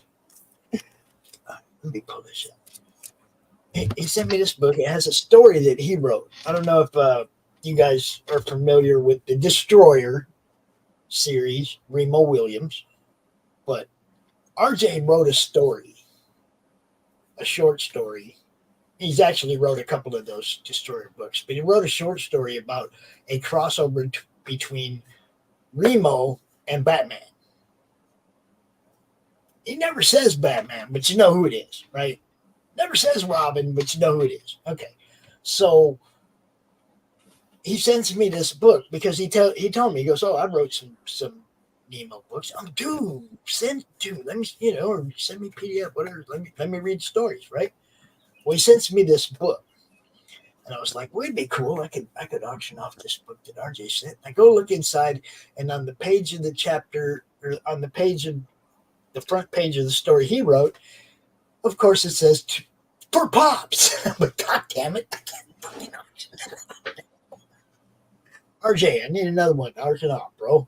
But if you guys are a fan of the Destroyer series or Batman, our boy RJ is also an author, guys. And a damn good one. It's a really good story. Pops, he's the one that does the publishing that you told me to. Fulfillment, publishing, and everything. Yeah. Yeah, he does. Does it all, man, and he can write too. Okay, so this right here, I was just talking about how I met Jim O'Reilly, and I'm pretty sure this art is by Greg. I mean, I know it's by Greg Harms, but I'm pretty sure this is art from that book, Realms. This is the pencils and inks of the little wizard dude character, right? And because it's not that well known, although if you look it up, Anthony Moore's Realms, I'm sure you'll find it. Dude goes to cons and stuff and sells books. I don't see a whole lot of social media presence, so people probably don't know who he is. But I mean, you can, like I said, you can find him online. You can see his books. But I got original art, pencils and inks right here from that book by Greg Harms. Greg Harms also did a lot of the art, some of the art for Mojo Risen, which Jim also is doing art for that. Jim's doing like the origins of Mojo Risen. So he's like doing his own spin-off of that book. But that's how I met Jim, was way back when we're promoting this right here. First thing we ever promoted. And that's why I still have it, because it was kind of like special to us. It was the first thing that it was the beginning of the journey that I'm on. Okay. And not really something I want to part with, but at the same time, the journey must go on. I hope y'all understand what I mean. It's like, we have to keep going and growing, yo. The madness has to just keep on going. And it doesn't have to be me. It just has to be. I don't mind bringing in investors and partners and all that. It's not about what I do. It's about what we do. It's about all of us, man. And I'm going to keep doing what I can do as much as I can do within my means. The more means I have, the more I can do. We have plans. We have so many good ideas and plans around the Madness Entertainment Group. And a lot of the people know what I'm talking about. We have ideas that are very easily put into motion once we get this thing rolling. Very easily put into motion. So, help us out. He said, Jim knows, like I said, he was there from the beginning. We've been friends this whole time. And look, he knows it's been a roller coaster ride for Pops from the beginning. Okay. The highest of highs and the lowest of lows. The Mojo Risen campaign, guys, which I think it funded at $4,000 in 45 minutes. And it was a first-time campaign for a first-timer. Nobody knew who he was. Nobody knew. We promoted the crap out of that book for like 9 months before it launched. And by the time it launched, everybody wanted to know what the hoo-ha was about. You know what I mean? It was like that thing took off. It funded in like 44 or 45 minutes. It was crazy. We were blown away. I didn't have a YouTube channel back then. I didn't have none of that. I had a Facebook group with about 400 people in it. That was my reach back then. But the excitement for that book was large.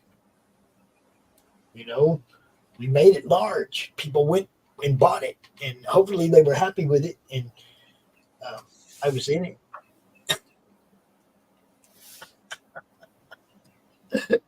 I was in it. It was fun. It was fun being part of that. And we went to the lowest of lows as well.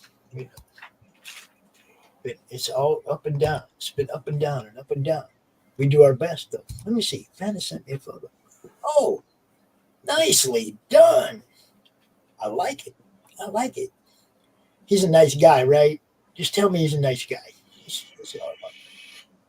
That's awesome. Do you want me to show it or are you good? I see it. I'm not going to show it unless you want me to. Then I will. But yeah, Phantom with James O'Barr, dude. Cool. So yeah, this one, pencils and inks by Greg Harms, Book Realms.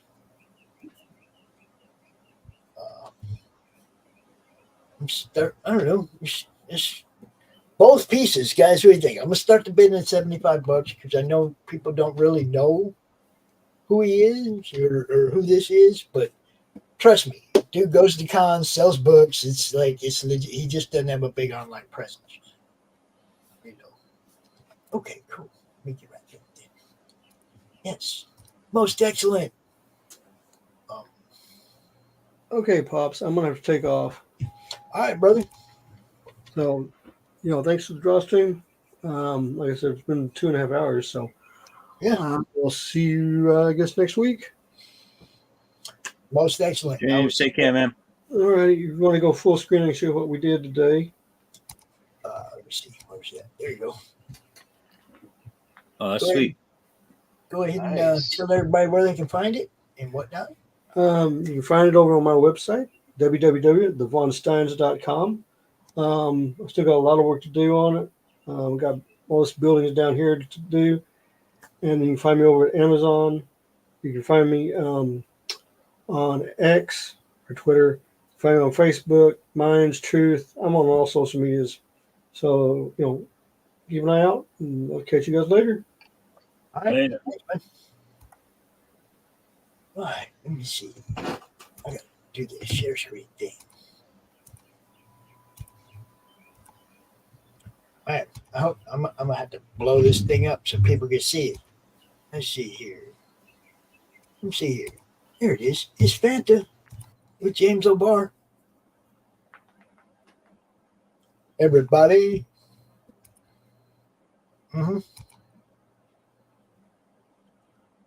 There it is. She says, show it. And yes, he's nice. I know you broke your leg.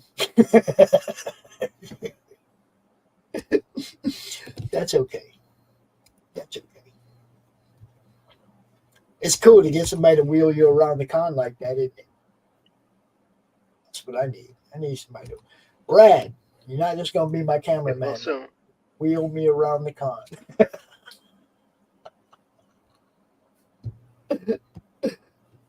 Here you go. James said, catch him there on Twitter. Catch him there, thevonsteins.com. There you go.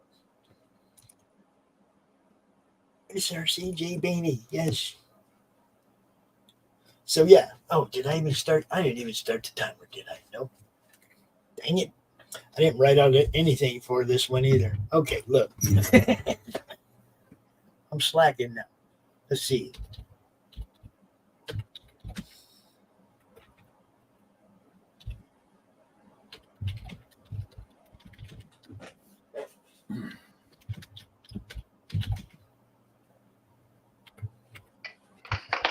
Pencils and inks.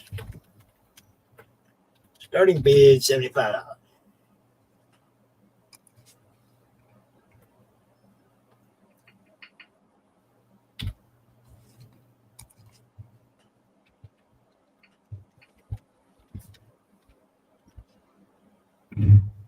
Okay. Get this up here. Right there. Sand inks.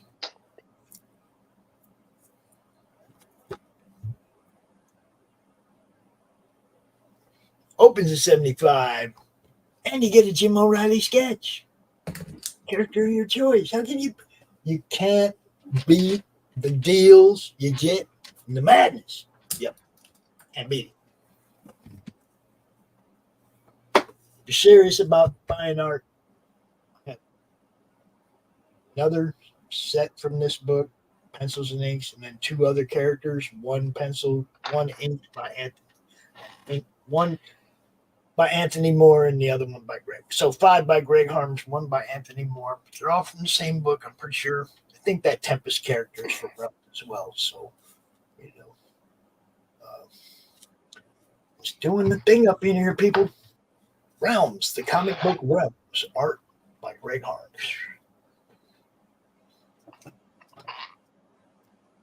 I think I used to have some of them books, and I think I sold them when I was at Savannah Comic-Con.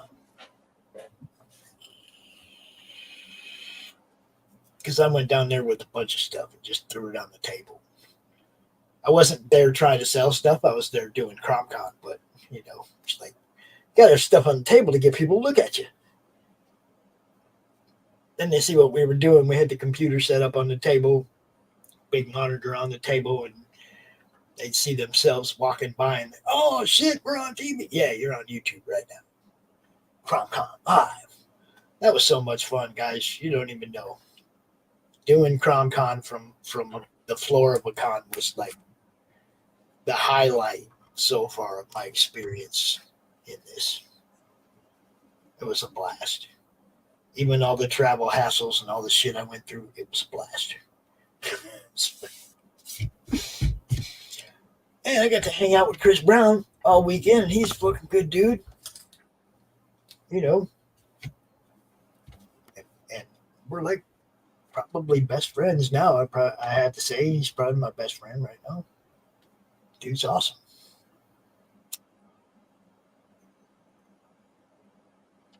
And that feels weird because I ain't been able to say I had a best friend in a long time.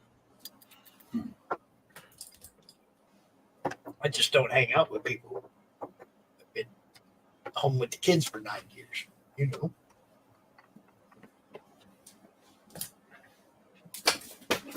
Damn it.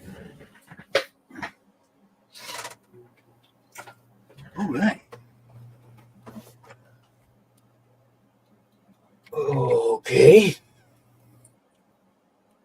So we got about 5 minutes left on this one.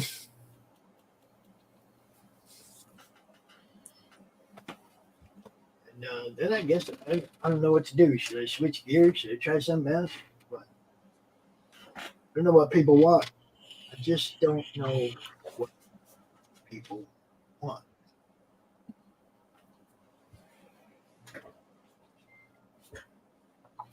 People buy all the art now. We could go at any time. I mean, I'm just saying, I got comics, I got it all. I just don't. Just, you know, give me some kind of indication what you're looking for, and I'll just like I did for a fan, I'll go dig out what I got. You know? I just got to know. Nobody wants me to sit up here and show the same stuff over and over again if they're not interested in it. But, you know, just give me an indication of what it is that you want to see. What do you want to? What are you interested in? What would you maybe buy? And we'll throw it up here. You know, if you're looking for original art, we got Jim O'Reilly art, we got Greg Harms art, Tony Moore art, or Anthony Moore art, and Bill Moss art, David Faust art, Gary Parkin art. I mean, if you're looking for art, you know, I've got all that. I got print sets. I even have goofy shit, guys. Look. I even have goofy shit that, you know, I don't think anybody would really want, but it'd be funny if they did. To me, it'd be funny if they wanted it. You know what I mean? Like Pops as the Silver Surfer. I think that one's hilarious. Oh, I also have Sean Howe art. I mean, there's pages from Bill Moss' book. Oh. Where is that thing? Oh, yeah, there it is. You guys want to see Pops as the Silver Surfer? This shit's funny. Check this out. Look at that. Look at that. Nice. Is that badass or what? Nice. It is. It is a badass. I mean, you know, I don't think anybody wants to buy Pops as a Silver Surfer, but look, I guess, you know, I got funny shit. I got cool shit. I got good shit. Got it all. Hello, Warhammer Nub. What's up? We are selling art or comics or prints or whatever. I mean, just, whatever people want. If there's something that you might be interested in, let me know. If I got it, I'll dig it out and put it right here. This particular piece is from the Comic Book Realms by Anthony Moore. Art by Greg Harns. Got pencils and inks. And the bid opens at $75, and there's about a minute and a half left of this. About a minute and a half.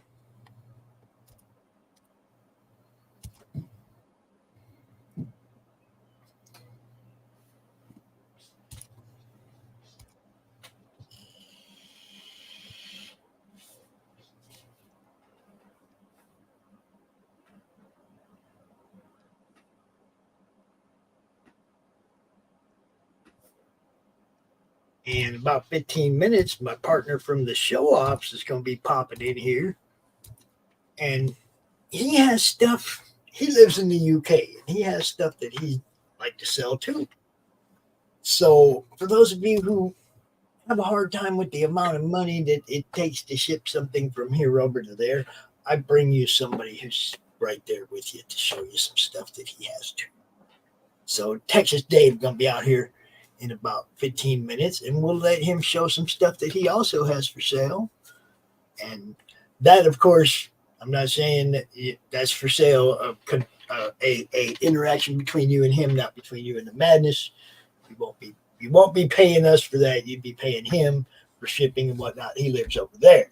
So it's just to make it easier for my UK friends that, understand shipping sucks. So I'm going to bring you somebody who's got stuff to sell that shipping won't kill you to get. You know what I mean? Try to always take care of my people. All right. 10 seconds left. Say goodbye to Greg. Say bye, Greg. Bye.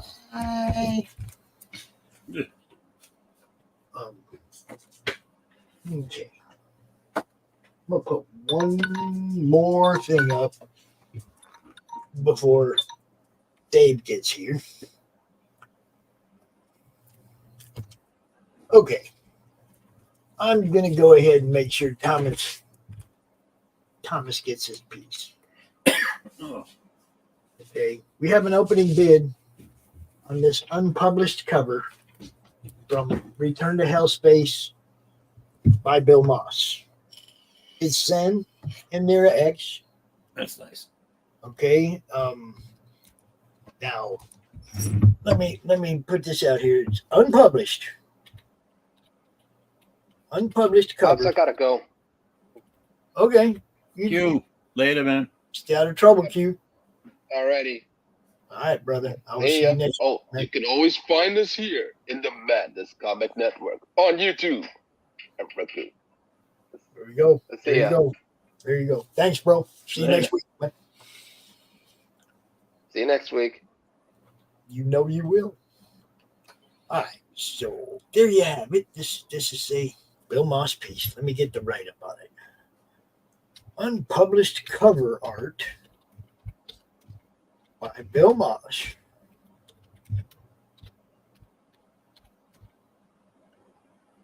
This is Return to Hellspace.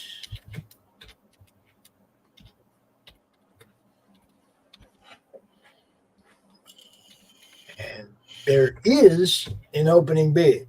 So this one's on the block, guys. This one ain't gonna be back up once the timer goes. This one is out. We have a 125 bid confirmed. That meteor is badass. So there it is. Unpublished cover art by Bill Moss for the book Return to Hellspace. 125 bid confirmed. Increments of 5, people. Increments of 5. You got 10 minutes. The Bill Moss art, people, don't let it get away. I'm telling you. You ever watch Bill's streams? His art goes $300, $400, $500. His covers go for $700. You get some of this. It's a freaking steal, dude. right there. Bill Moss.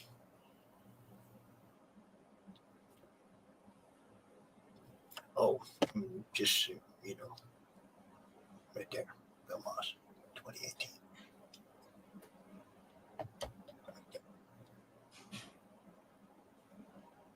It's just a nice piece. It's on 11 by 17 on Bristol board.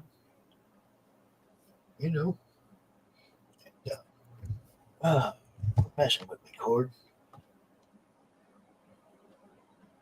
It's just a beautiful piece,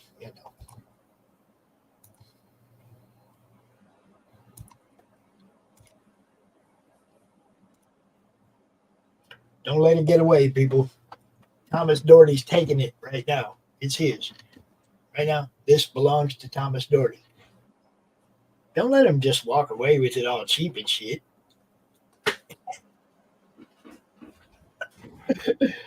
They can pay for that. They can pay.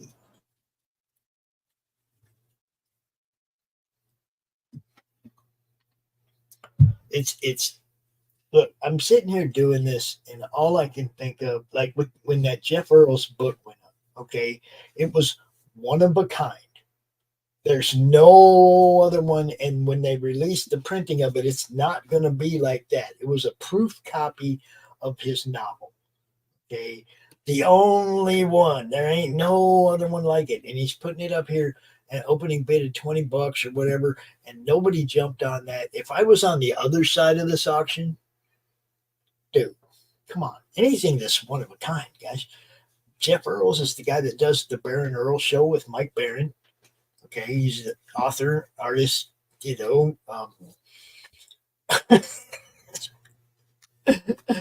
and that just nobody jumped. And I was just like, man, I wish I was on the buying end of this, because I want that. That's the kind of stuff I buy, one of a kind stuff. Right? And there it went, just rolled away. You can probably still get it if you hit Jeff Earls up on Facebook or Twitter, the Baron Earls Show. You can probably still get it. It's a proof copy, $20. And like you said, it's like he's done a lot of edits on the characters and stuff. When he releases the story, it's going to be a little different. That's one of a kind stuff. Proof copy of this book. I want it. Somebody go buy it. Send it to me. You see what I'm saying? It's like I wouldn't be letting this stuff get away, guys. I wouldn't. If I had money to spend right now, and I was on the other side of this, it wasn't sitting here in my room already, yeah, I'd be grabbing like this. Thomas and I would be fighting for this. We'd be fighting for this. It wouldn't just be walking away with it. And I know there's a lot of Bill Moss fans out there. I know there are. I know how many people just like 2 campaigns in a row, the Near X Dark Seas, and then the Sand Intergalactic Bounty Hunter or whatever. Both of them like smashed. I know people like Bill's stuff. I don't get why people aren't over here bidding on it. I just don't.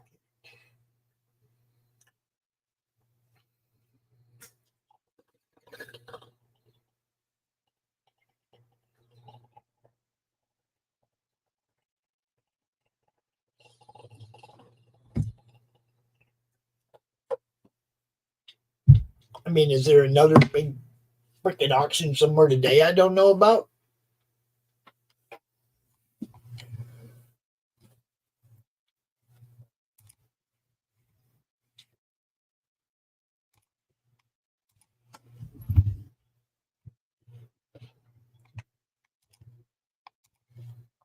And on a separate note,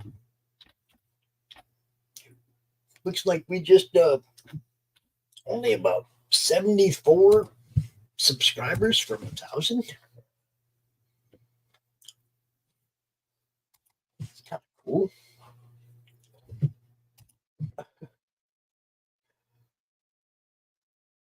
Yeah, got 926 subscribers. That's kind of cool. Appreciate y'all.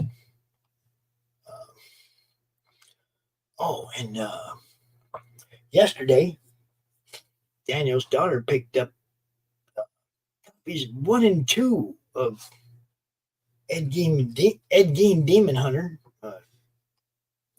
Obviously, number 1 is sold out. Your first printing of number 1 is sold out. So I have a few of those up in here, and I sold a set number 1 and 2 yesterday to one lucky winner who also got a Jim O'Reilly sketch. 2 comics for $10 and a sketch from Jim O'Reilly. 2 comics and a sketch from Jim O'Reilly for $10. Is anybody listening? You don't just get this, you get a sketch from Jim O'Reilly as well.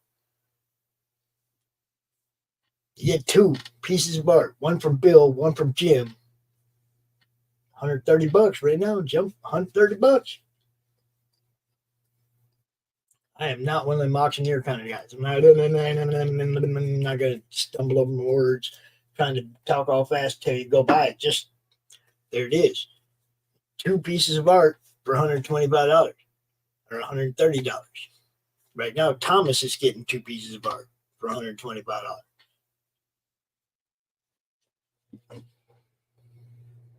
Second piece, sketch Jim O'Reilly, character of your choice. Can't beat that, guys. Can't beat it. Cannot.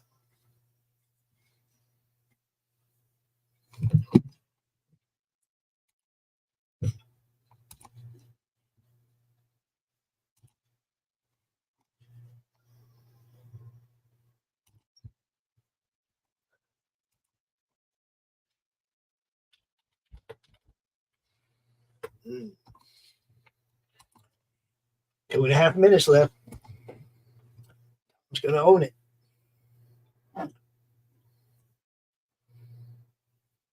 I know. I see you, Fanta. I love you. I mean, it's like,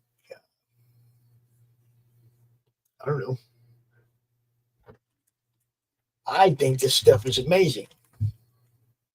All Bill's work is amazing. And like I said, I watch his streams and I know what this stuff sells for. You know, this is steal. This is an absolute steal for Bill Moss art. Everything we put up has been a steal. Everything. Love you too, baby. We just keep pushing forward. Like I said, we got enough. At least we know we got enough for the LLC. So that was hurdle 1, right? I mean, it's just like Ray said. Put it all in order. The stuff you got to do. Okay. First was this. Get this money. Get this organized to get the LLC. Second is to get some contracts written up. We're there. We know what we're doing. You know, it's just 1 step at a time. And this was the first hurdle. I wish I lived in Phoenix again 30 years ago when an LLC cost $15, but government getting your money everywhere they can now. Ain't no such thing as a $15 LLC anymore. That's a fact. But yeah, you know we have enough for that. So first hurdle accomplished, and we move forward. And I appreciate you and Daniel and everybody. Daniel Stone, is that Luke? I don't even know. I don't even know who Daniel Stone is, but Daniel Stone threw $50 up in there and didn't even bid on anything. Just threw 50 at us, and a few of the people, a few other people. Mr. Earls threw some money at us when we first put the GoFundMe up a few weeks ago, and all that money's just sitting in that bank account waiting for tomorrow when I go see what it costs for a LLC here in Michigan, and then compare it to maybe Indiana or any place around close and get the best one I can for the price, and move forward. Ladies and gentlemen, you know him, you love him, you see him every Thomas, you're a winner. Thomas Doherty, proud owner. of Hellspace. Return to Hellspace. Cover. Oh, do I got another one of them sleeves somewhere for this thing? I thought I did. I could be wrong, but I thought I did. No, I guess not. Hey, I'm going to have to pirate one of my own sleeves for that. But yes, there you have it. Okay. I'm putting that one in one of these big plastic things real quick. And then I'll be back with you. Dave, how you doing, Dave? I see him in the backstage there.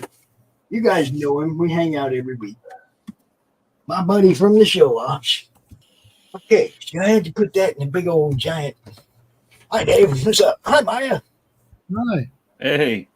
So I put this one in the hard plastic mylar or whatever you call it. We will be shipping this out to Mr. Doherty, Mr. Thomas Doherty from Committed Comics, one of our friends, sometimes sponsor, good friend of ours, and also the publisher of the Nera X books that Bill does. So, I'm going. How's things going with the auction and that? All right. We've sold some stuff. It's hard figuring out what people want, Dave. Yeah, I can imagine. That's been the hard part. Put something up here that people want, right? Oh, look, just yeah, you see, they love you. They love you. So basically, you guys know at 3:30 what we do. Dave and I sit here and show stuff off, right? Yeah. So what I'm going to do in my segments is show off stuff that's still available. Yeah. In your segments, you're going to show off stuff that's available. And since we do have people like Carrie that view from the UK and complain all the time about the shipping from the US. And I do have some vintage UK stuff. You see, so maybe she might see something she likes that won't cost her $1 million to have shipped to her. That's it. You never know. Hey, guys. We're I trying. just wanted to say goodbye. Thank you. Okay. And don't forget, people, this one's still available. yeah, and also if anyone watching likes my style, but is looking for something different, just message Pops and he'll get back to me and let me know, and we can set something up. Yeah, dude. Thanks so much, Zaf, for donating the piece and for just hanging out every week, hanging out with us. We love you, bro. No problem. Thank you. Yeah. Take care. Foresight11.com. Go check out the Zaf, man. The Zaf. Peace, brother. All right. So, Dave. Yes. Like I said, I'll just sit here and be flipping through, I'll put a stack of stuff here and flip through it. And you have stuff that you also sell stuff you sell on eBay. Yeah. So if anybody wants to contact me on Facebook Messenger, they can. Yeah. And that's well. Dave Houston. It's not Texas Dave. It's Dave Houston. that's my normal name, as I would say when I'm on Facebook. So and he's gonna show some stuff too that he has for sale. So you guys, for you guys on that side of the pond, we're providing stuff for you too that ain't gonna kill you in shipping. It's what I do. Because I know postage is quite expensive to the US. Yes, so we're trying to spread the love, share it out, be multinational and all that shit, right? That's it. I wonder how that when you're watching this, like in Italy, does it translate like the captions in Italian? Yeah, that would be interesting to find out. I wonder because it's like when we cuss and stuff, does it translate the same way? It's like it's kind of it's for anybody that lives like in France or Italy, stuff like that. I'd like to know that. Do they dub or change the captions into those languages when we're talking, and how does it translate? Like when we're talking American Street, you know what I mean? Versus, like proper English, like they speak in the UK, right? It's like, does it all translate the same? That's. By the way, I was just going to mention. Say what? I was just going to mention a car. Maya's not for sale. Just and the other thing is, if anybody is interested, I do have PayPal, so you can pay me friends and family if that works for you. Yeah, I'm going to take this banner down because you don't pay if with Dave's stuff, that's a transaction between you and him. That's not. Or GoFundMe. Just contact me on Facebook Messenger, and we'll see if we can strike a deal. There you go. So I'm gonna let you go ahead. First thing I need to do is get in the right studio, huh? Yeah. What hurt? We get in the right studio. Where is it? The show offs. That's the one. Where are you? That's the one. Right there. That's what we wanted. Yeah. All right. So I'm gonna let you go first because they've been listening to me and looking at me all freaking day. So okay. You are right. Well, I'm going to start off with a bundle. I'm going to start off with a bundle of British reprints of some very early Spider-Man comics from 1973. So this is the first one of the bundle. There's about 21, 22 issues in this bundle. And this one, it was published in 1973. It reprints a complete Spider-Man story every week, published in the UK. So these are reprints of Spider-Man and Thor. At the bottom there, that's the back cover. So there's no free gifts or posters in any of these now, but how they used to do it was, this is the closest to a color comic reprint we ever got. So basically red, black and white.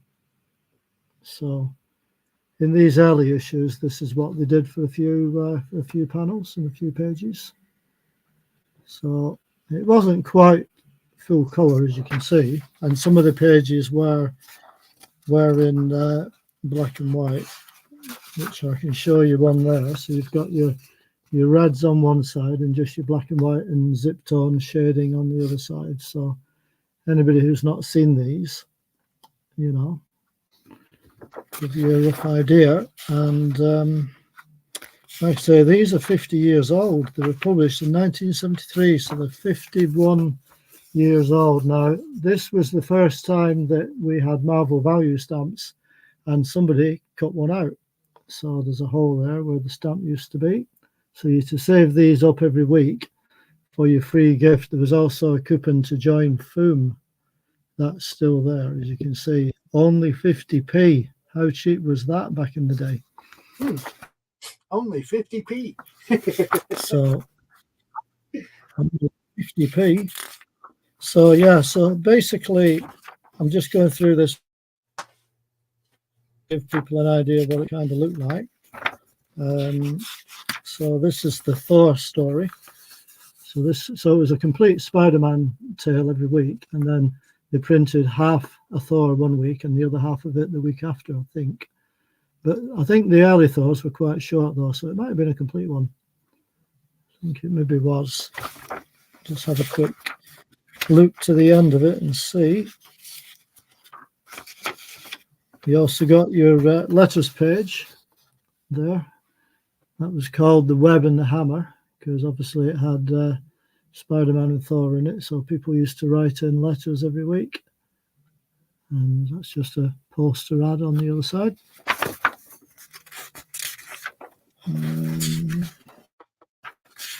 And these are in quite nice condition as well, Pops. They're in quite nice condition for the age of them. So yeah, it was a complete story because the early Thor ones were quite short because they were Journey into Mystery. So that's the first issue of that one. That's number 3.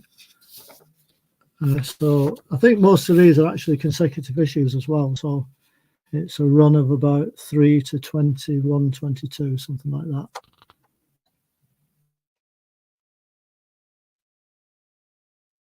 And the cost originally 5p. So the front and back covers were some type color, as you can see there. Fantasy captions on YouTube can't even translate English. I like that comment. It's so true. So true. Oh, so like I say, Mysterio, yeah.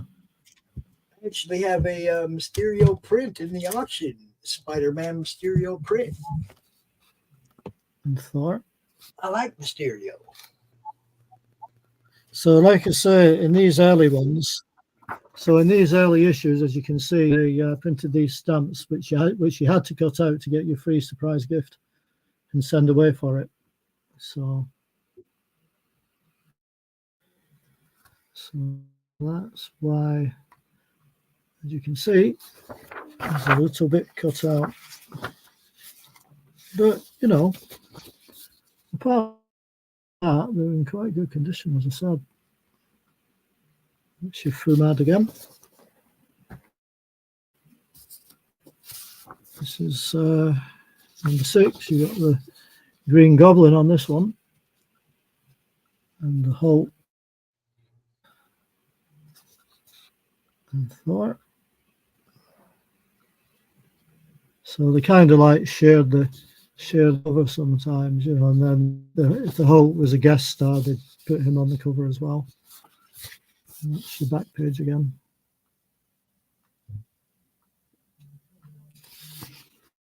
So I've got a few bundles of these. This is the oldest bundle I've got, and I'm actually selling these on behalf of my friend. I used to have all these back when they came out, but these aren't actually mine to sell, but I'm selling them on behalf of a friend of mine. So these are actually currently on eBay as well. So if somebody wants to have a look at for more details, then that's where to find them at the minute. But if somebody wants to contact me directly instead, then I can delete the auction and sell them privately, so to speak. This is the next one, guest starring Daredevil in his yellow costume before he changed over. Spider-Man versus Daredevil. Spider-Man UK yeah. comic available. Get a hold of it. Dave, man. Yeah, these are Spider-Man Comics weekly, so it came out every week. That's true. You know. So you got.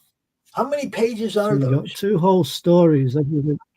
How many pages? These are, let's see, 40 pages an issue. Every week, 40 pages. I don't want to ever see another comic that takes 2 years to not bad.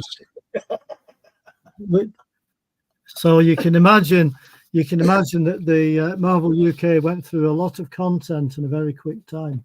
Yeah. Because obviously all these are reprints of the American issues. That's crazy. That's a lot of comics every week. Wow. Yeah, and also there was a lot of content. So as the years went on, they started catching up the American numbers. So they had to keep rotating some of the titles and some of the characters, you see. Nice. So as they wouldn't get too far up to date. That's a pin-up page, that, as you can see. This is the next one. So these are all consecutive issues, as I said before. How to get a free chopper bike. How to get a free chopper bike, yo. Yeah. And that's the edition on the back. You had to answer these questions. And I don't know, would you like to try the quiz, Pops? Sure, let's go for it. Right, there's only five questions. So first one is Spidey sells photos to the Morning Post, the Daily Bugle, or the Clarion. The Bugle. Correct. The Human Torch and Sue Storm are cousins, good friends, or brother and sister. Brother and sister. That's right. England won the World Cup in 1962, 1966, or 1970. Who? The England won the World Cup in 1962, 1966, or 1970. Let's say 1962, just because I don't know. It was 1966. Oh, well, I don't know. I'm not English. Yeah. Well, that's it. Now, I don't know the answer to this one because this is question 4, and I'm not into sport, but Anfield is the home ground of Leeds, Liverpool, or Wolves. I think it's Liverpool, to be honest. But, there you go. And the last team to do the Cup and League double was Arsenal, Manchester United, or Spurs. I haven't got a clue on that one. Manchester United. And the final bit was, now complete the following sentence in not more than 12 words. I make mine Marvel because... Back in the day, I loved comics. Yeah, you could say anything in 12 words. Yeah, because back in the day, I loved my comics. That's why I liked Marvel more than DC. I did. And then you had to post it off and you had to get another coupon to stick on there and then send it off. With the chance of winning a prize. Did the English Marvel books come with the value stamps? Yes, in fact, I only read recently that the Marvel value stamps were first tried out in these actual comics. Really? Before they did them in America, it was like a tryout. There it is, right there. That was the poster. That was the poster that you were saving up to send off for, by the way. And it looks like it looks like a value stamp. It does a bit, doesn't it? It wasn't. It was an actual poster, and there is a page missing on this one. I'm afraid somebody's torn out the other side of the page, which is a shame. And not only that, but they've also somebody's entered the competition on the back of this one. Half of it's missing, which obviously does affect the story. So you don't get the tail end of it, I'm afraid, Pops. See, now this, for all you printers, that should never happen. That's right. There should never be a cutout on the back of actual panels of story. There should never ever be a cutout like that. I mean, if it's an advert on the other side, you're not too bad. Yeah, that's what I'm saying. But you don't want a cutout where you have actual story panel on the opposite side. That's right. And then on the back, we've got a full page advert for Foom. Would you believe it? Do you remember? I remember Foom. I think I might even have a couple of those. Yeah. 7,000 Marvelites have already found Foom. See what you're missing. So there you go. First issue this of first advert for the first issue of Foom. So this is our next one. And these are all in really nice condition, as I said, Pops. Really nice. And those are all newsprint, right? As well, by the way. So those are newsprint, right? Yes, they are. And there's got another poster on the back, Green Goblins. Those are real good shape for newsprint, as old as they are, for sure. They are. You know, I mean, every single one is pretty much as you see, like this, you know. So they're all in pretty nice condition, to be fair. This is our next one. I like how the other story is all Thor stories too. So you're getting the you're getting the Asgard stuff, and you're getting Spider-Man in the same weekly. That's right, every week. Wow. Now you can get a Mighty Marvel t-shirt as well. Good night. Carrie says, hi, Dave. Hi, Kerry.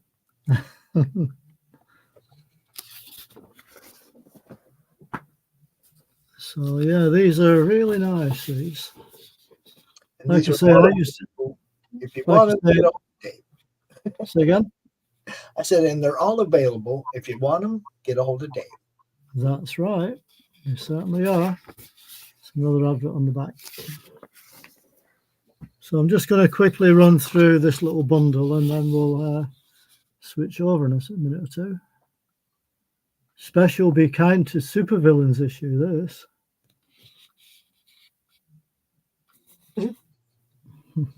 Ringmaster. And Thor and the Human Cobra. Oh, Human man. Cobra. That was one of those filler stories in between storylines. Yeah, I think it was. Yeah. Yeah, I think it was, if I remember rightly. Oh. Next one up is this one. Yeah, Carrie, don't nod off. Don't nod off. Yeah, no. We're doing the thing. We're doing the thing. This I'm giving Dave, since he's over there, and some of you are over there too. I'm showing you some stuff that's available that you don't have to pay heavy shipping for, and Dave's got some cool stuff for sale too, Carrie, and he's over there in your neck of the woods. You don't have to pay to ship all that stuff. So, and Maya is around. She was there. Well, you still have to pay. I was going to say, you still have to pay the shipping, but it's nowhere near as expensive as sending it to America. Unless you find out you live around the corner, and then you just walk around the corner. Hey, Dave, give me my comic.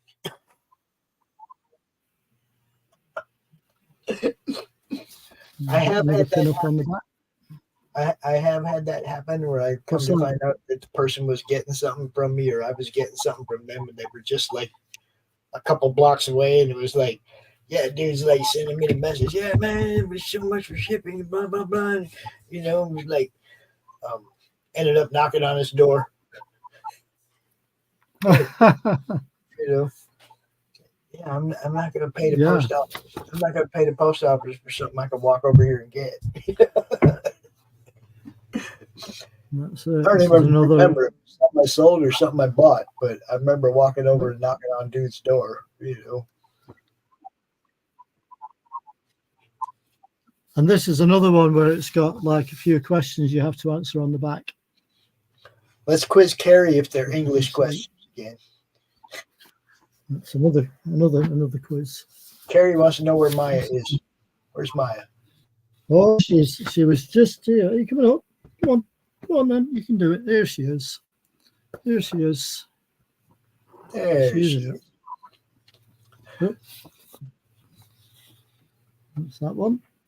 Another pin up on the back. I'm trying to do this and balance the cat here all at the same time. It's not easy. We try to give the people what they want. Well, that's it. That's it. You get tail. Just got another 2 or 3 more, and then we'll maybe have a short advert break, or if not, you can just take over. Yeah, I got a stack. I'm just gonna run through real quick all the original art in this time on my turn. So just got 2 more issues of this bundle. That's this first bundle that's up for sale.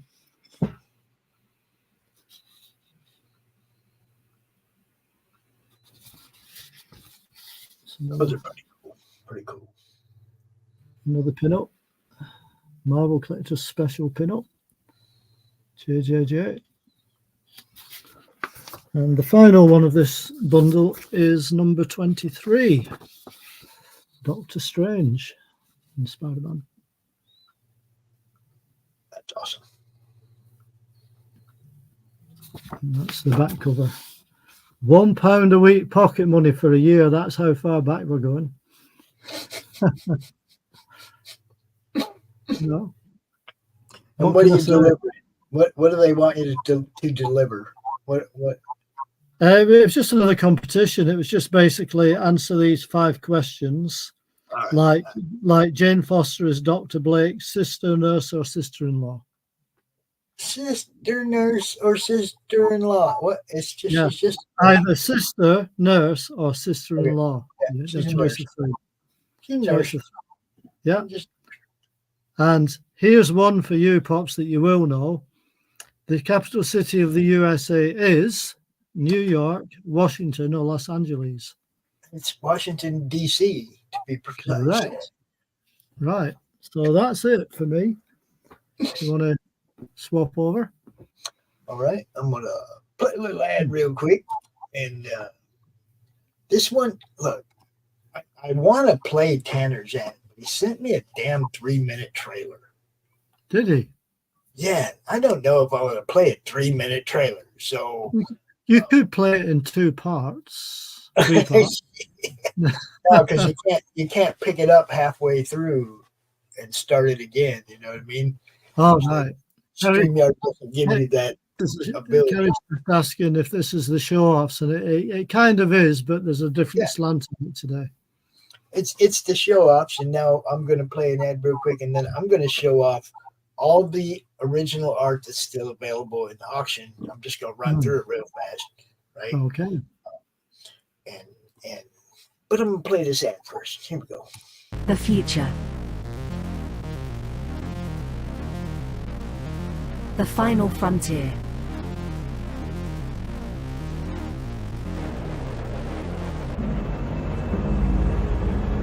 It has never been so uncertain as now.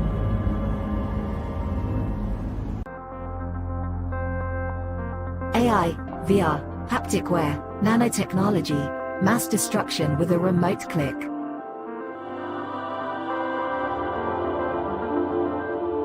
Now we are finally seeing the true potential and dangers of an ever-connected and overly policed hyper-technological world. Have we finally become the architect of our own demise?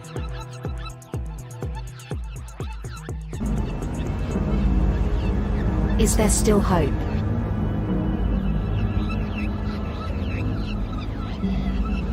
Welcome to the future.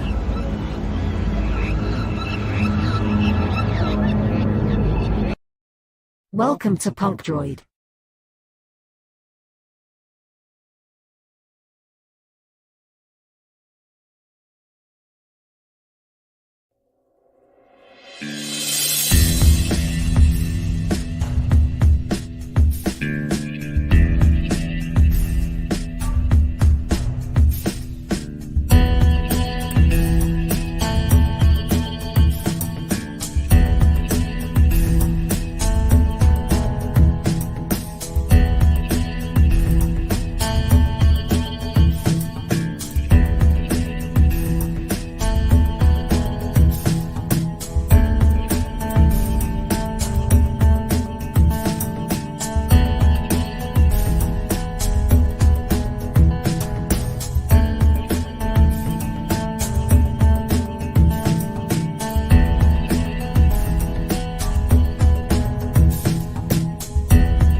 There is a creature in the swamps. It lives to destroy. The beast they call Hogzilla. After his latest get-rich scheme goes sideways, Gary Duba, the quintessential Florida man, ends up with a stash of somebody's high-end memorabilia. His gal Crystal is on probation and preparing for the fight of her life, squaring off against Australia's Queen of Combat. Delilah's got her back in training, staying off rich foods and the nose candy. Meanwhile, Gary and his best friend Floyd have been hired to wrangle a massive, abnormally aggressive feral hog that's terrorizing the swamp and wrecking Gary's old neighborhood. Can they bag the elusive monster swine without destroying the Sunshine State? Reserve your copy of Florida Man vs. Hogzilla at floridamancomics.com. We're bringing back funny books, y'all. Yo.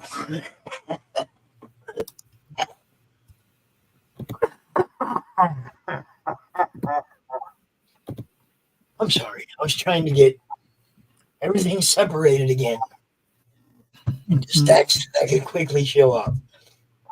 What I'm going to show off right now is stuff that is still available in the campaign, or I mean in the auction. This is the original art that we have put up for bid in the campaign. We have Return to Hellspace, page number 12, Bill Moss art, or I mean page number 18. No, camera, get with me here. Yeah. Page number 18. Okay, this was the problem, not knowing where I was going to go with this stuff. Yeah. I remember seeing that one from last week, Pops. Yes, page number 20. Those both open. I think we were opening those bids at 150. Those are published pages from Return to Hellspace. This is a Axel Rose by Marv Vascalonis from Portugal. Charcoal. Beautiful piece. If you like Axel Rose, you do. I think we started the bid on that at 150. Gosmosis. This was done back in 2018. Opening bid on this was $20, I think. Oh, I see we're getting comments. Hold on. What's up on the comments? Oh, there you go. Okay. Yes. That's the Pale Riders. Good stuff. We have a couple of Pops originals. This is the first thing that I ever drew. Right here. Yeah, I saw that a bit earlier on. I just popped in to watch a little bit of what was happening. Yeah, this is the first thing I ever drew right there, Dave. Very nice. This is my Electra. Very nice. And then I had to follow that up with Lady She, also done by me. How long ago did you do them, Pops? Back in 2018, I think, 2019. Oh, not too long ago then. Yeah, well, I never drew anything before that. So those are the first two things I ever drew, Dick. Oh, wow. As an adult, you know, I mean, I drew tanks and planes when I was a kid, but those are the first things I ever drew as an adult. And then we have this Jim O'Reilly study of Jim Lee's line work. And it is after Jim Lee. It's a Jim O'Reilly Suicide Squad. Beautiful piece, guys. Beautiful piece. Open the bid on this. It's also. very nicely drawn, isn't it? Yeah, he kills it, man. He kills Looks like pencil. Yes, pencils. it is. It's pencils. Oh, come on. And then we have Bill Moss. Bill Moss, I think this is one of the bad guys from the Return to Hellspace. One of the big baddies. You know. That's cool as hell. Bill Moss work, guys. Bill Moss artwork right here. And we have Greg Harms from the book Realms. Pencils and inks. We opened the bid on those. I think it's $75. Look, if you see something you like and you don't have money right now, and you hit me up next week and you go, "Hey, Pops, man, you opened the bid on that one at $75. Can I get that?" I'm gonna be like, "Well, it didn't sell. Yeah, you can get that." Just because the auction's over doesn't mean I ain't trying to sell stuff. The late David Faust, Hellgirl. This guy passed away a couple years ago. He's a friend of mine. I don't want to get rid of this really, but I do have another piece that he did. So, it's not like I won't have something he did anymore. I still have it. Jim O'Reilly. I still like that one. I'm seeing it last week.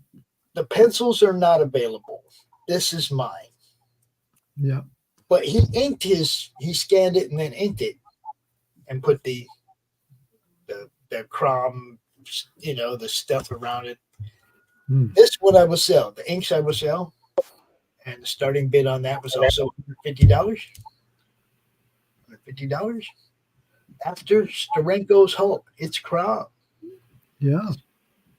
Is that Hulk Annual 2 or something like that? Something like that. Again, we have Greg Harms from the Realms book. We have pencils and inks. And again, we will be which one? Which last one, Carrie? Come on. Oh man. You got me. I don't know which one you were talking about. We got the last one, or that last one, or I'll have to ask her to pop back in the chat and say which one it was. Or that last one. Which one? Am I going backwards farther? What? The gent that passed away, Pops. Oh, the David Faust. I think we started the bid on that at 50. I'm pretty sure we started the bid on that one at 50. The Hellgirl by David Faust. And I won this because I was the first one to guess what he was drawing, Dave. Ah, right. That's good. It's like he didn't draw the hand, or this didn't look like a chopped off horn, right? Right. It looked like goggles. When he was first drawing it, I thought it was Tank Girl at first. Ah, yeah, of course. Of course. But as soon as he started drawing the arm, yeah, I knew what it was. It was Hellgirl. Really good piece. I love it. He also did a Miss Beetlejuice, which is Beetlejuice with big old titties. You know what I mean? But that one, he just like threw in with what I want. He just kind of threw it in, but he hadn't signed it.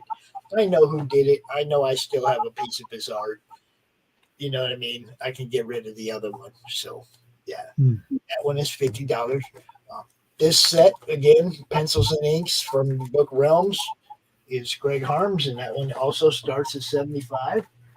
And finally, I have two different pieces here. This is a Greg Harms pencils, also from the book Realms. And you see the little girl, the little freaky girl and stuff in this one.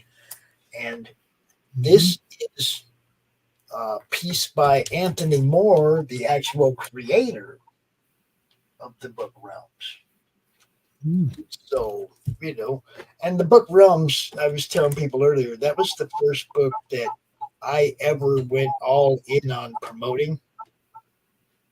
First one, 5 years ago, before I had anything, but all I had was like a little Facebook group with a few hundred people. No YouTube, no Twitch, no Twitter, none of this other stuff, just the little Facebook group. That's what we had. That was the first one I put my heart behind, trying to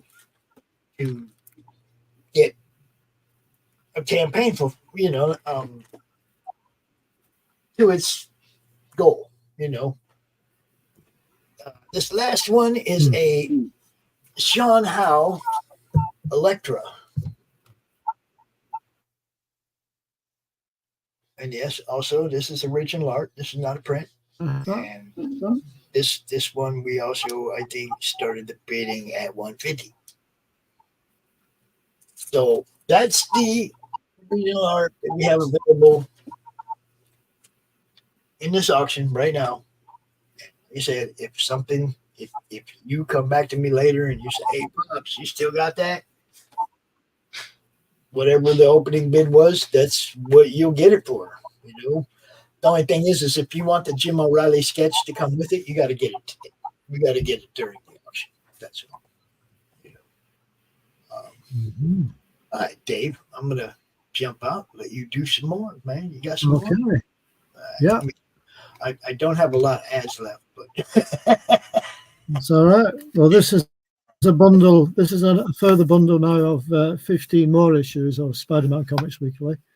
I had to split them up because of the weight and one thing and another, you know, so I've tried to group them together. So these are just various issues now. So this is not a full set, but it's a selection of issues, which is quite nice. That's the back cover. Fill that empty space. Make that a t-shirt. And those are the t-shirts.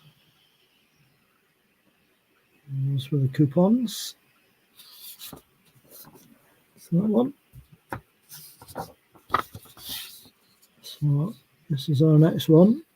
Molten Man. So a lot of these covers were very similar to the American ones, but they did sometimes change the colours and the drawing slightly and change some of the captions. So it's same again on the back. So let's get past that one. And this is the next one. And these are all kind of early Steve Ditko issues. And there's the back cover of that one. It's Disney time again.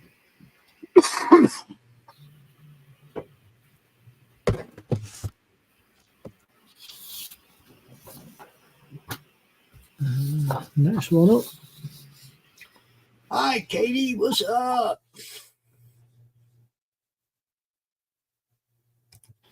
This is issue 32.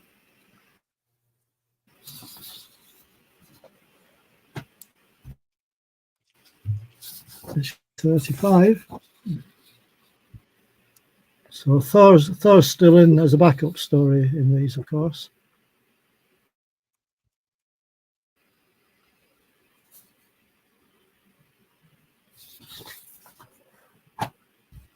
$36. I'm sure you'll recognize some of these covers, Pops. Oh, yeah. Next one up.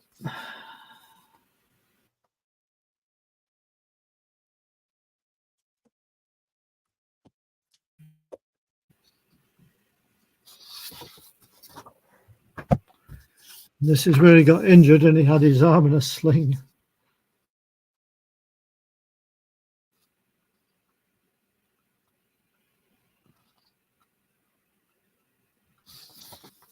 Oh, another advert on that this time. You could send off for.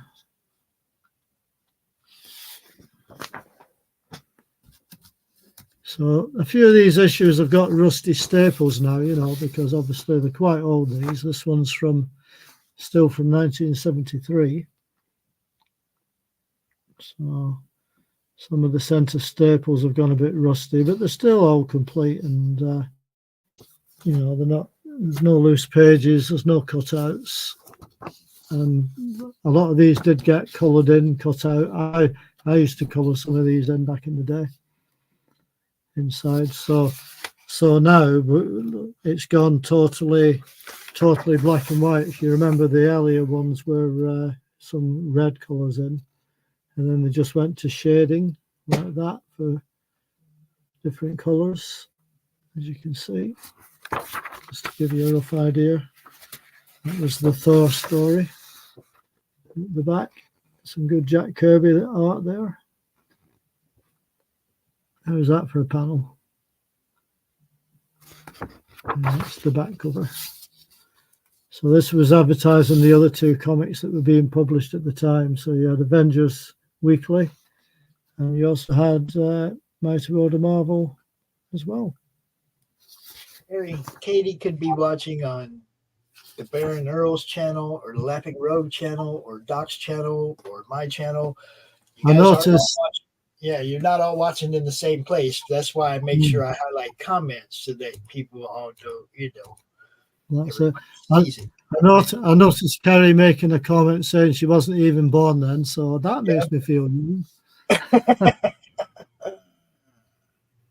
You know, I was 1973 when these came out, so I obviously was around back then.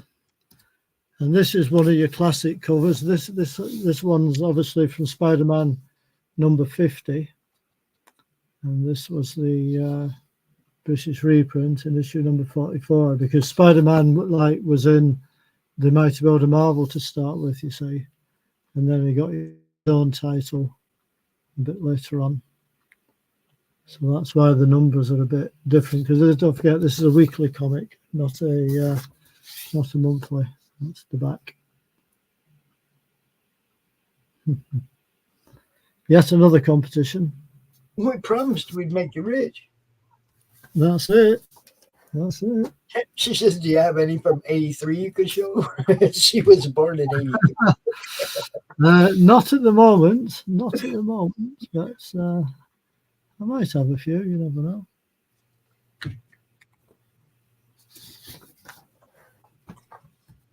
It's funny, Carrie, because there was a time when I wanted to collect all the books that were born in the month, that were written or produced in the month I was born, and then I went and looked at all the books that came out the month I was born, and I was like, yeah, good luck. It's like X-Men #1 and Avengers #1. It's September of '63, and it's like, yeah, you ain't getting none of those. But how'd you like this? This was like a special Christmas poster they did on the back cover. I really like that. It's nice, isn't it? Now you got all the different characters there. Uh-huh. And his big old grinning face in the middle, you know. Yeah, that's it. Nobody else getting credit, but his big old grinning face in the middle. Actually says on there Santa Lee. Yeah. Oh. And then we've got this one here. Look who's back. The Terrible Tentacles of Dr. Octopus. And that was the back cover of that one. Big changes. Big changes. Daredevil. And Iron Man, as I said, they kept rotating the stories, you see, to prevent catching up too fast with the American ones. And then I'm just going to show you these couple more because they then went to glossy covers. So slightly bigger format, but glossy, shiny covers. So, and the price went up to 6p from 5p. So Dr. Octopus again. And then that was the back cover. Once more. And then we have this one. So this is just a very small bundle like that I'm showing now. Kuzar and Zabu. So we're into 1974 now. That's the back cover. Advertising the other two issues that were being published at the time. So an interesting take on the American comics, but with the British, obviously black and white still inside as well, as you can see. Mm-hmm. Black and white art there.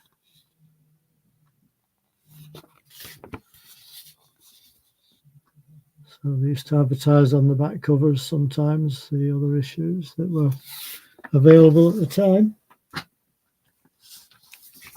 This is number 65.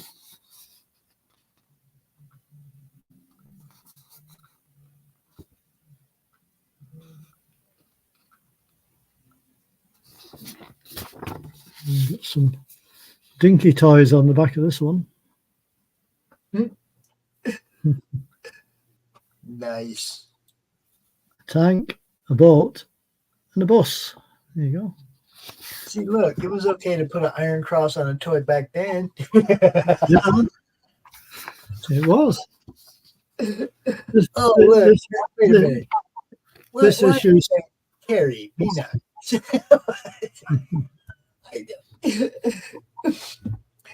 I remember that cover. Yeah. Or one similar to it, anyway. Yeah. Yes, I mean, sometimes they altered the covers slightly, you know. A whale of a contest. Okay, were they giving away plastic ships or something? Yeah, I think it was something like that, you know. Might have been, not sure. Might have been a whale. Number 69. And Carrie says, Dave, you have some Yorkshire man in you. You pronounce boat like her friend does. Do I? Right. Oh, that's interesting. That's interesting. Considering I'm actually Scottish, but I've lost my accent. I've lived in England for a long time. But there you go. Oh, there you go. See, yeah, a bunch of different ships. That's crazy. What is it you want anyway? Let's have a quick look.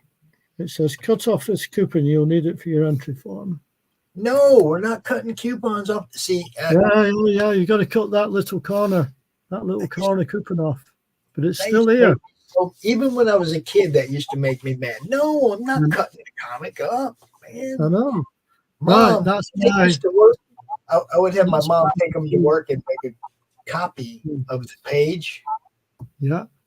And then send in cut the coupon out of the copy on the page and send it in. Because she had like badass copy machine at work. So that was my little bundle if you want to pop in a minute. All right, I'm going to do this last one here. I'm going to show off all the comics that are available in the auction real quick. I'll rip through it real quick.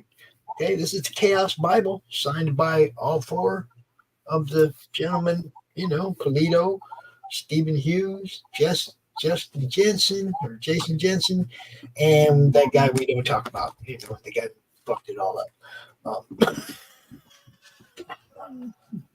The Chaos Bible. This is a sketch cover by Gary Parkin. This is freaking beautiful, you guys. That is nice. Gary Parkin is a UK artist, by the way. Is he? No, I didn't know that. Didn't know that. But yeah, this piece right here, this is freaking beautiful. Deadpool and Harley. And we have I have to bust this one out of the frame to remind myself who drew this. But this is also a sketch cover from Spawn 301. And that's just another beautiful piece right there. I can't remember who drew it though. It makes me sad, but some of these have been on my wall for a long time. This is a metal cover by Tom Rapka. Metal cover. Ah, that's why it's not showing up too well. Yeah. Yeah, the Book of Sarah, and it's in a frame too. Yeah.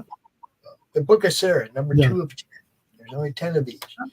Probably not 10 in circulation. Very nice. Let's see. What do we have here? Is that autographed by? It is autographed by Kevin Eastman. Teenage Mutant Ninja Turtles number 56. Yeah. It's got an autograph on it. It's got an autograph in gold. I think it's a gold pen as well. Yes. And it's like a gold pen. And a little face as well next to the signature. What's this right here? That's a Stan Sakai. Yes, Stan Sakai. Right. Usagi Yojimbo Grasscom. It's number 21. Signed by Stan. And we have Wonder Woman, number 2 from the Rebirth, signed by Frank Cho. Nice. Signed by Frank Cho. Signed by Frank Cho. Hello.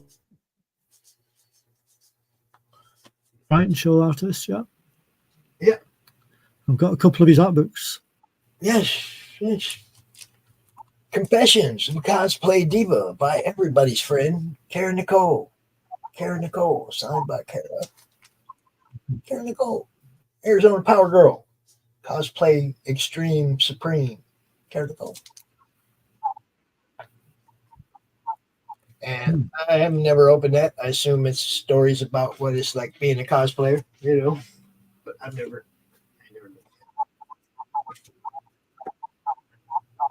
We have JP Cummings. Also in the auction. Fanta, I got something coming that I don't know if you have or not, but you might want. If you're still watching, Fanta, this here is Brian Menard, Siamese.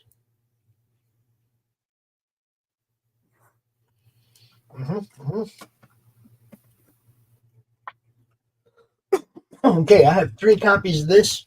This is a mistake book. It's printed backwards like a manga. Chapter 3 starts right there. Goes backwards. Backwards. I have 3 of them. They were printed backwards. My granddaughter, when she was really little, had art in that one. So, I have 3 of those. I have the actual book too. So not missing out on anything by Sony. A few of them, but it's a mistake and it's backwards. It's printed backwards. If you like that kind of stuff, like I do, there it is. Greg Horn. Yeah, I know that name. Greg Horn. Right there.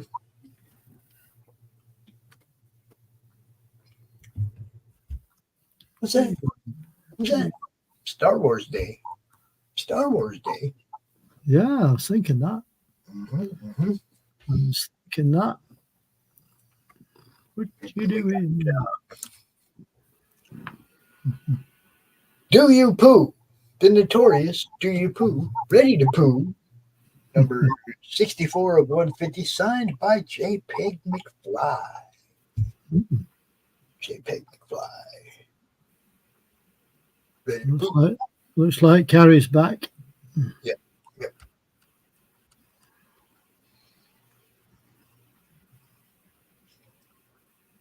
Amazing Spider-Man Venom Inc. Alpha number 1. Yeah, it's the first time Flash Thompson becomes the anti-Venom or whatever. Not Agent Venom, anti-Venom. Okay, so. Looks like you've got a compliment from Kerry there, Pops. Looks like you got a nice comment from Kerry there. Oh, do you poo? Do you? All right, we got 9.8 on that one. And then there's something you may appreciate, Dave. I recognize that. I used to have that. Not that, but I used to have you a raw copy. Yes. First appearance of who? Silver Sable. Silver Saber. Yep. First appearance of Silver Sable. Right and there. The Fox as well, wasn't it? As well. And the Fox comes back. Yeah.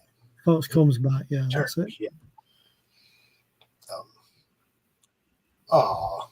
But yet you type about it. That's so cute, Carrie. That's so cute. And this one also, look, it's just got a really dingy back. If somebody cleaned that up, it doesn't have spine ticks or nothing. If somebody cleaned that up, that's a 9.0 easy. It's just, that's what I do. Yeah. If I was going to keep it, because you know that rubber eraser stuff that they just rub all over the white and bring the white back? Yeah. That's really all that this needs. It's a nice sharp copy. The corners are sharp. Yeah. You know what I mean? It's like, I don't know.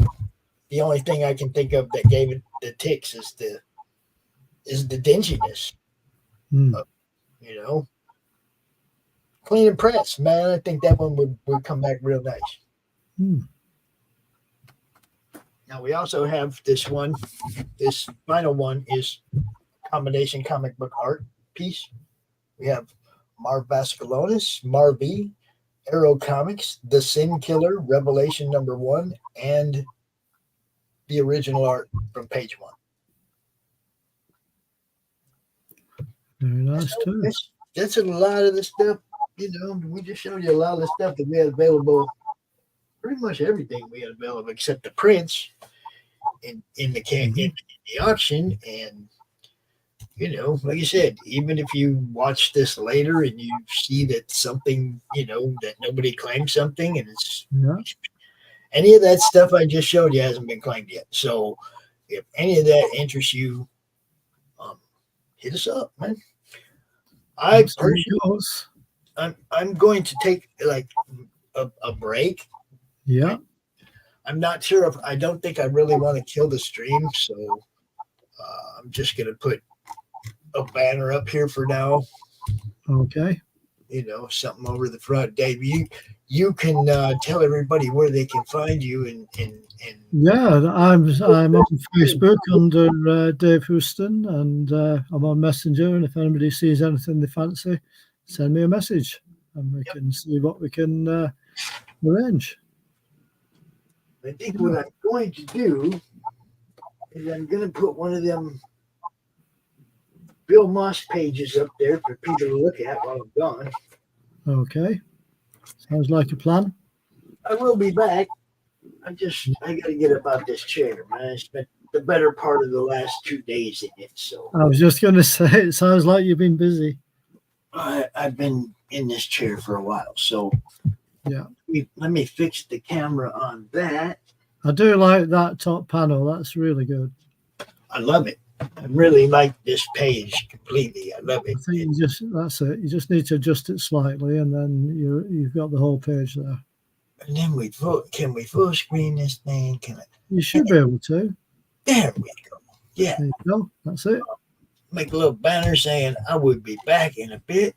Yeah. And I'll be back next week. Always good to see you, my friend. Yeah, and you, Pops. So I wish you luck in your auctions, and I hope they go well for you. Thank you, my friend. I will see you then. I will see you next week, man. It's always good talking to you, Dave. Okay, you take care, Pops. All right. I'll see you next time. All right. And I will be back. I'm gonna try to be back here by about 5. Okay. Right. So take care, everybody. How's that? That look good? Look good? Yeah, that looks excellent. I shall return. Well, I'll see you later, Pops. Always good to see you, my friend. Yeah, you too. Bye for now. Good night. Yeah, bye.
Oh, sing out if you're still watching.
So how's everybody doing? Is anybody watching?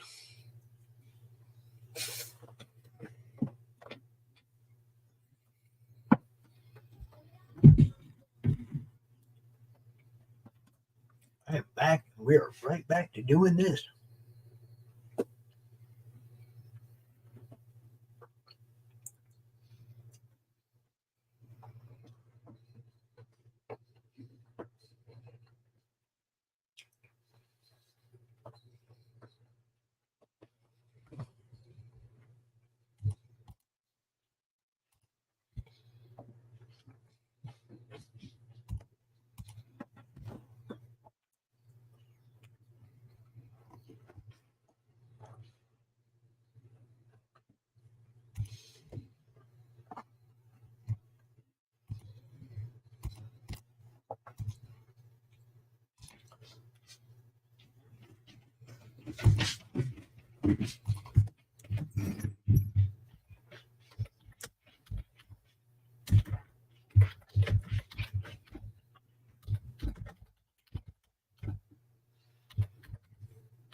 Excuse me.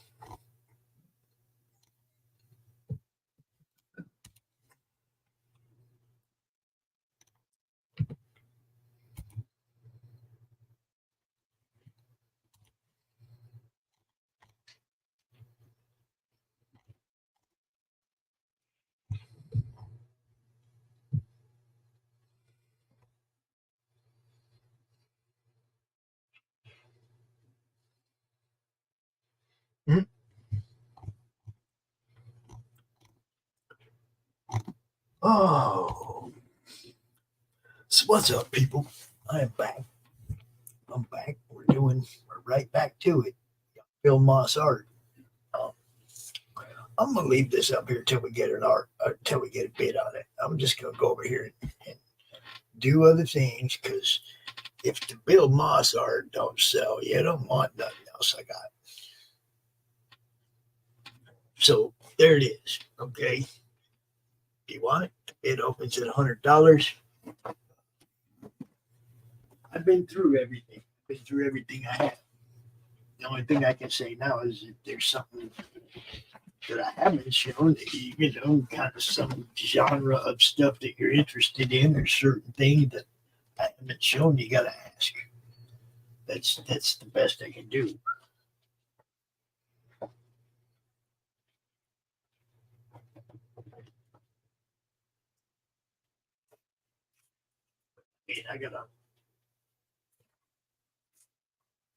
My whole area here is a mess. I'm going to put all this stuff away that doesn't get sold. So, I'll be dealing with a mess right now. Y'all, look at that beautiful piece of art and decide who's going to go home with it.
Tease cam, tease cam, tease cam, tease cam.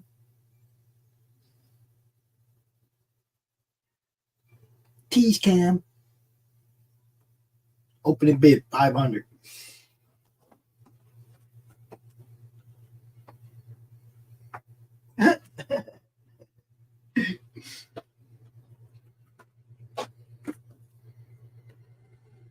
Yeah, I wouldn't take less than 500 on that, no matter what. What? This right here, we're opening the bid at $100. Bill Moss art, people.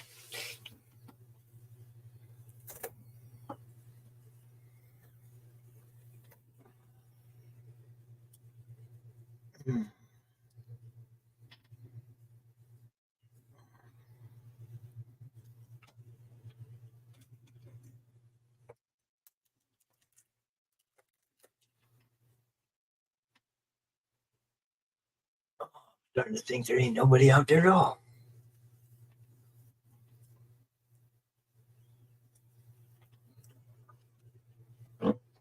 Starting to think there ain't nobody out there at all.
All right.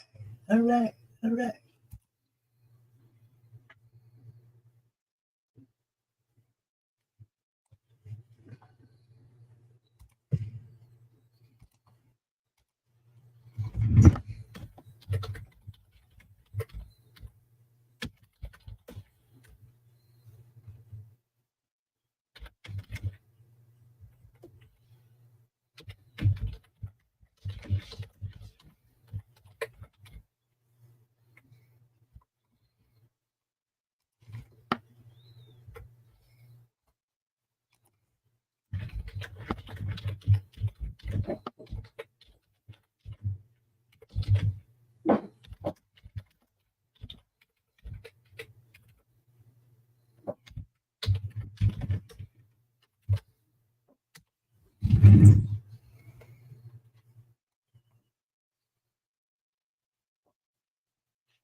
I am here. If anybody bids on this, I start the timer 10 minutes. Get an opening bid, I'll start the 10-minute timer. Look, y'all ever seen a self-portrait? That's a Pops drawing of Pops. It's Pops of Pops. Look, even got a little critical blast pin up there on my hat. Yeah. Mm-hmm.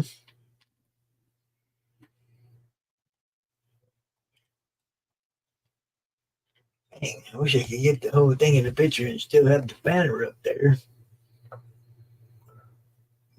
Maybe if this was just a little higher. But still no difference. There you go.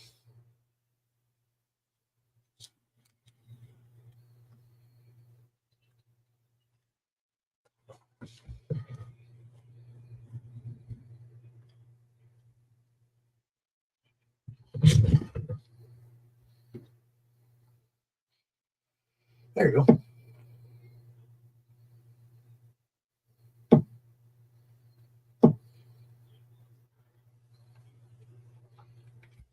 For anybody new to the madness, welcome. I see we got some new subscribers over the weekend.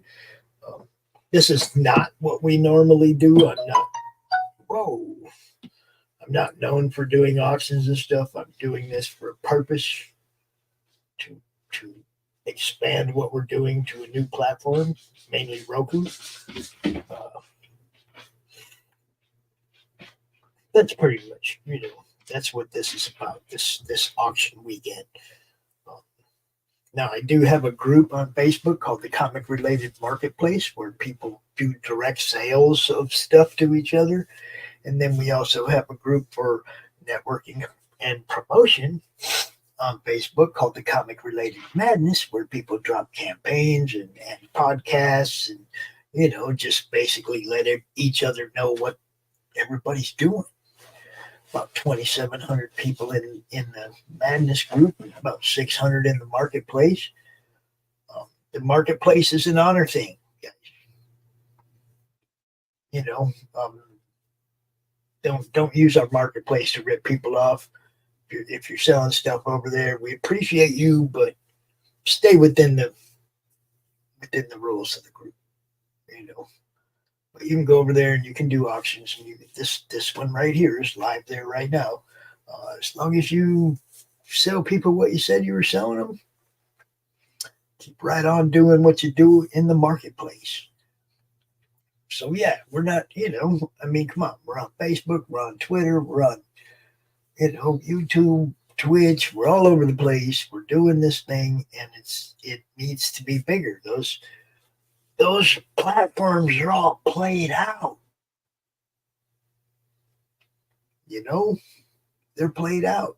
You need a new place to go where you're in front of a new set of fans, a different set of fans.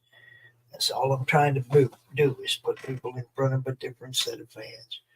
So That auction is about building this network and helping this network grow.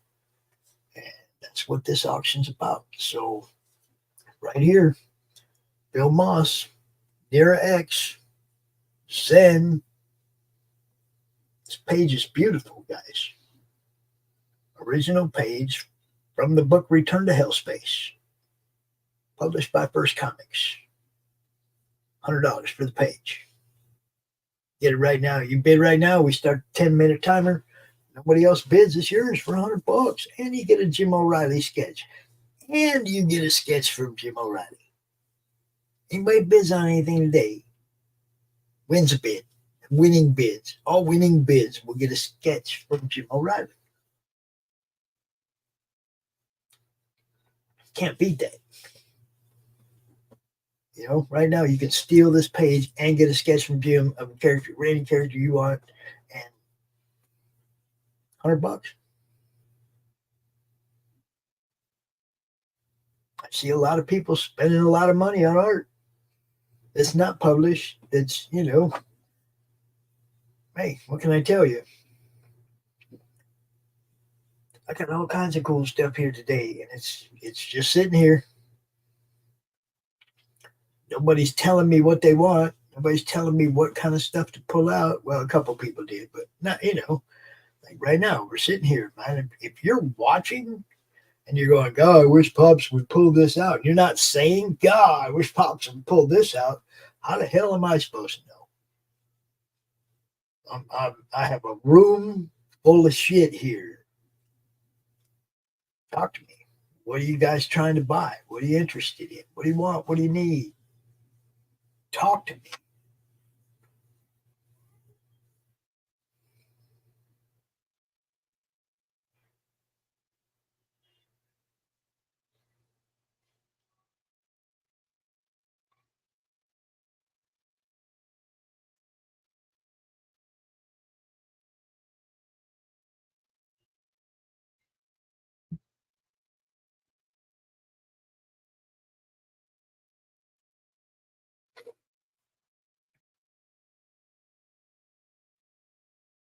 Everybody who has bid won something in this already. Got Jim O'Reilly, got sketches.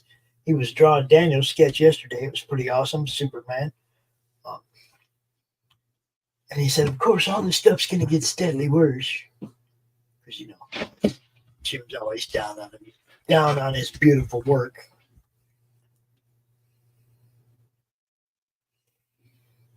Yeah, just sitting here waiting to start timer. Just waiting. Just waiting.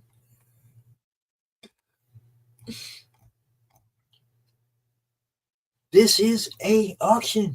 Yes. The auction. I got original art. I got signed comics. I got all kinds of stuff here. Problem is I don't know what people want to see, Leroy. You know what I mean? I don't know what they want to see. This right here is Bill Moss original art page from the book Return to Hellspace, page 20 for Burke Comics. Bid opens it at $100. Timer starts 10 minutes. You know, nobody bids. It's yours.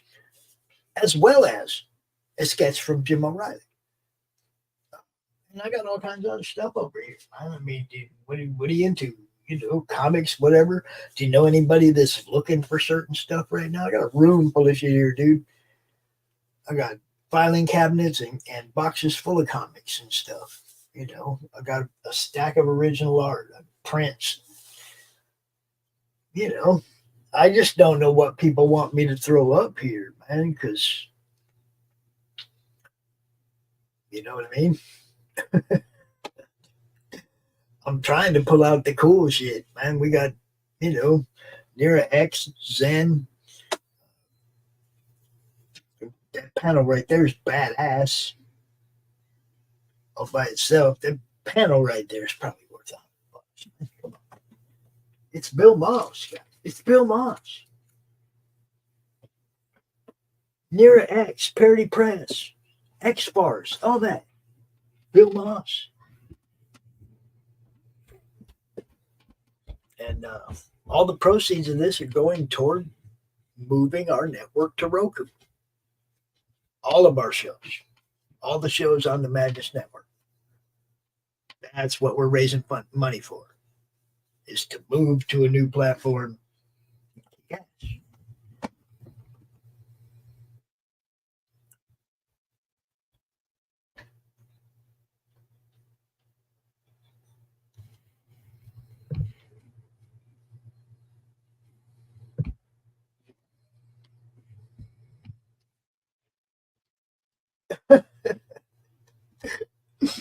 Yeah, I know. Everybody be doing some stuff. Fanta, what did you miss?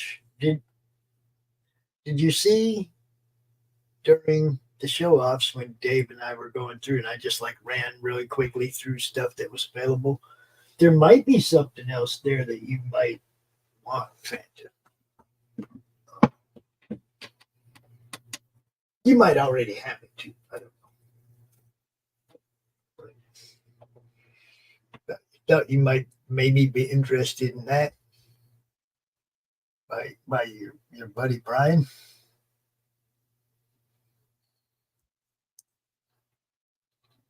But we'll talk about that after, we talk about this for a minute. Now, Leroy, I get that you dropped a bunch of money last month on art and you don't have the money now. But anything that doesn't sell during this auction this weekend can be bought later for the opening bid price. So if you've seen something and you went, man, I'd like to get that, but I can't. It's still here next month when you got money. Hit me up, dude. It just because it's auction over, it doesn't mean it ain't for sale anymore. I'm trying to raise money, and if I'm next month, I'll still be trying to raise money too. We got a lot of shit we're trying to build here, so I totally understand. I know there was a big art auction on the EBS channel yesterday, and everybody done tapped themselves out. But there's got to be people who didn't get anything who are sitting there disappointed, going, man, I didn't even get anything off EBS's art auction. There's some stuff here at the school. We got Jim O'Reilly art. We got Bill Moss art, Greg Harms art, David Faust art, Mark Bascalone's art. We got some good art, and comics, signed comics, all kinds of stuff. I've been showing stuff off all weekend. And I have a ton of stuff that I haven't shown up. There's a lot of stuff here. I didn't watch. I was over here doing this. I didn't even know he was doing one. And then, knowing that, but we did okay. We got over the first hurdle of our fundraiser. What we were trying, first hurdle was having the money for the LLC. We got that. That was first hurdle. So, second hurdle is getting some contracts written up, some legal contracts for our waiting investors so that we can get to work on what we want to build. So, like I said, we were successful, but we haven't gotten everything we need, but we were successful. I know. I hear you, Fanta. That's what I mean. It's like people go over there, total bidding war, and nobody will even show up over here and buy anything. It's like, what the fuck?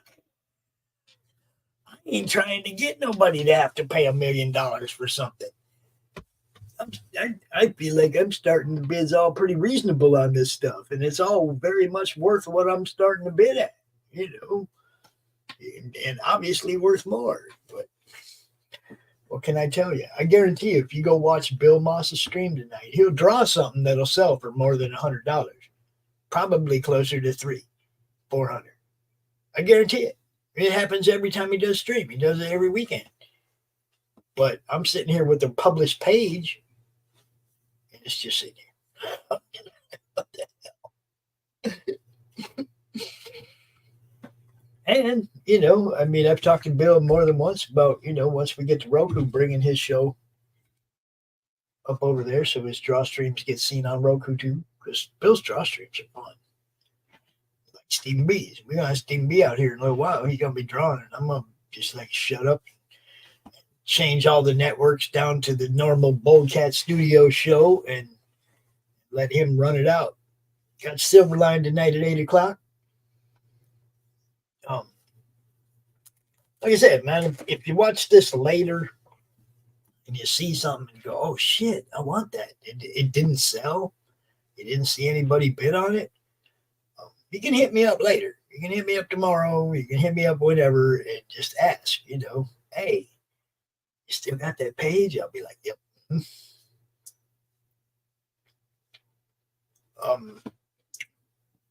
Well, I mean, the stream is there. People can look.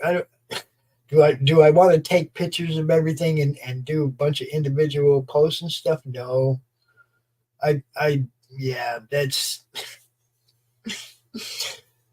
I'd rather do this and just show people what we got, and then direct them back to watching the stream. You know what I mean? It's like, especially that last hour, the hour between 3:30 and 4:30, I pretty much showed everything that was available. I mean, really quick while Dave was doing, when we do the show offs, we just run through stuff.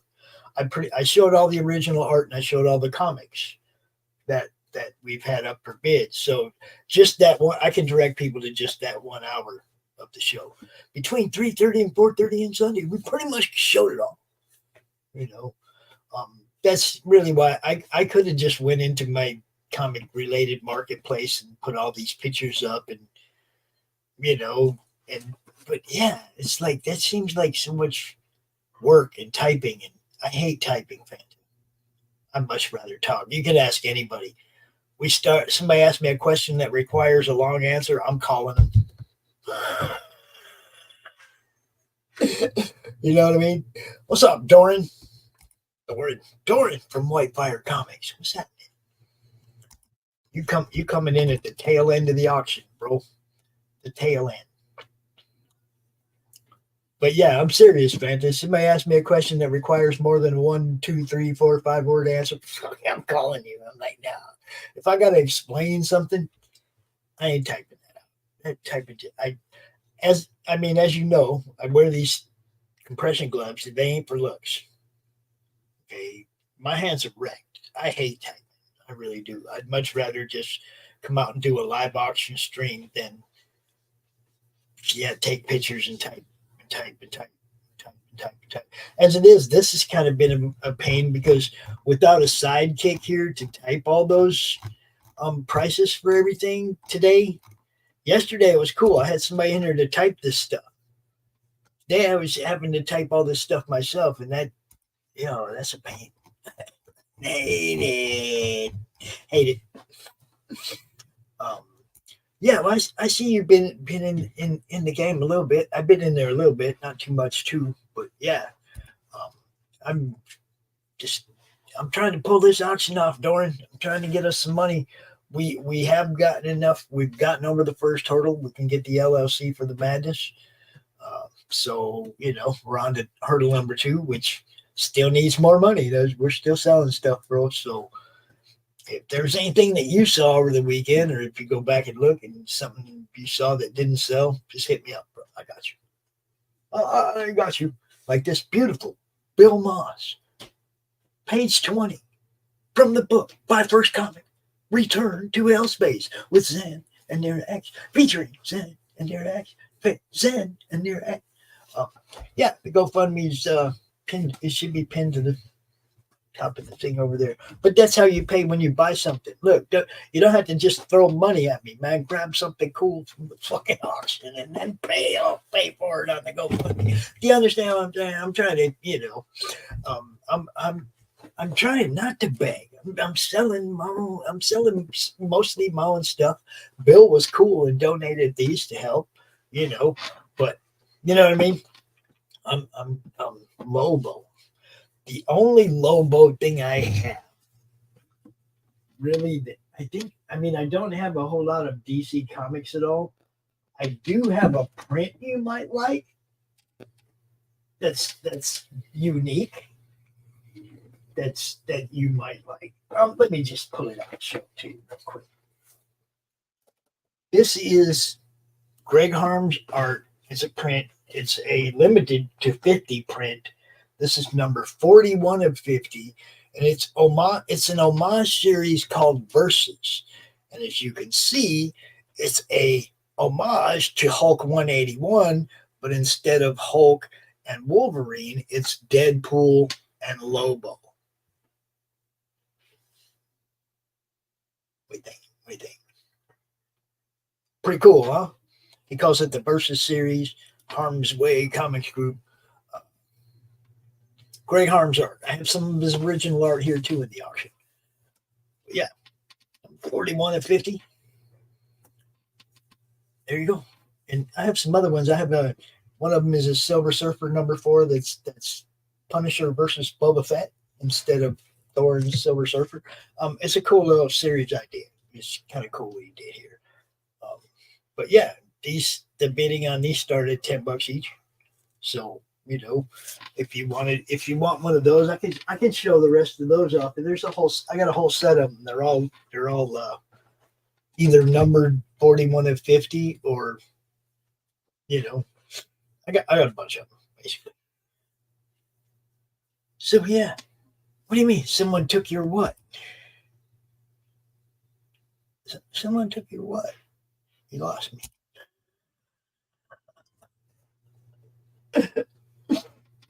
Someone took mine, man. Someone took my what?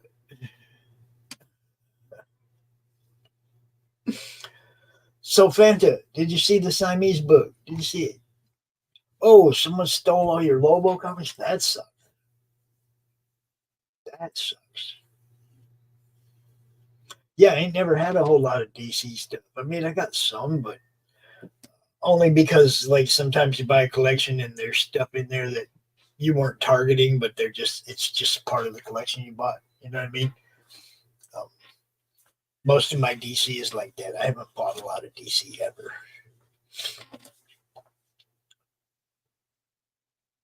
My son bought all that crossover stuff.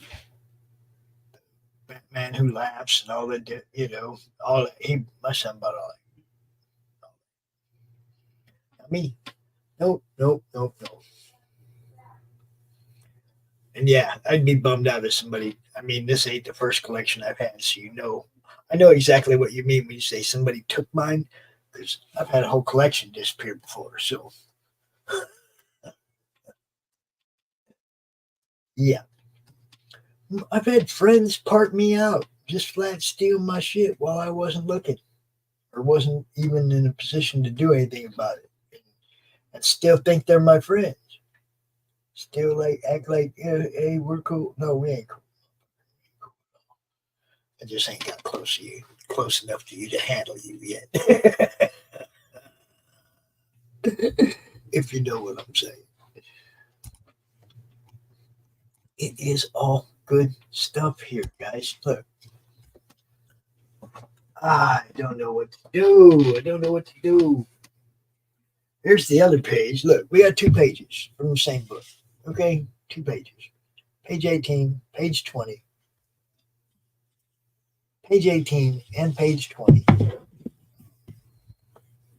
The thing that's killing me here, Doran, is if I was on the other end of this auction right now, there's a whole bunch of stuff I would have just jumped on, right?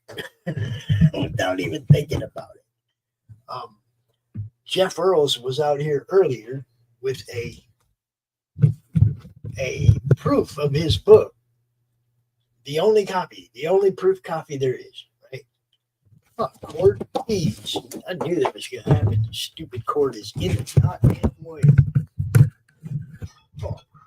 Oh, that makes me.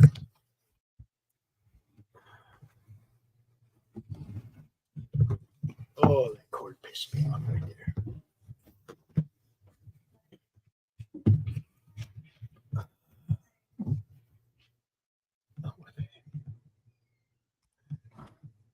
It's just spinning all over the place. Come on.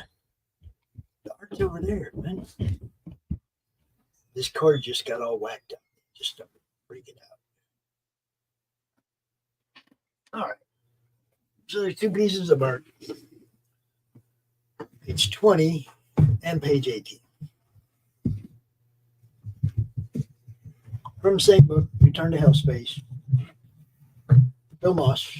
I can get my camera to cooperate. I'll get them both in the same picture.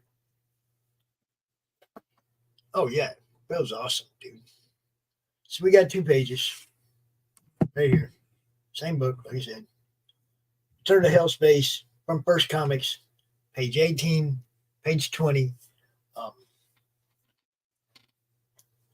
Either one, $100. You start the bidding on the pair at $200. I don't care. Whoever wins the bid, if you just want one of them, you just say page 18 on this side, page 20 on that side. Open bid, $100. I'll start a 10-minute timer. If you want them both, say both. I'll start the bid, or I'll start the timer, 10-minute timer, $200 for both. And you get a sketch from Jim O'Reilly. And yeah, my Bill is awesome. And I got to sell these before he starts his stream later, or somebody's going to just go over there and buy that art too and not buy this. Somebody buy this. You know what I'm saying? We got so much more. So much more good stuff. Man, I got stuff you never seen. I got stuff you've never seen before. Look at that. It's me as the Silver Surfer. About tired of this piece trying to fall down and get damaged. Get back behind there. Damn it. Quit trying to fall down and get damaged. Making me mad.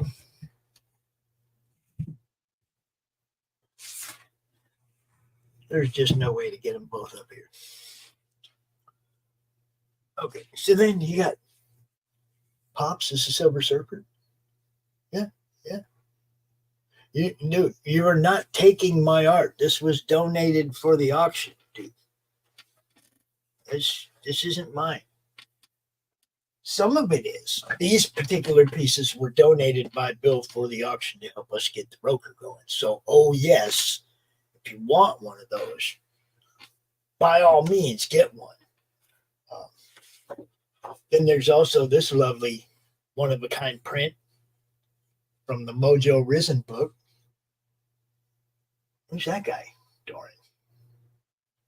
Who's that guy? Oh, yeah.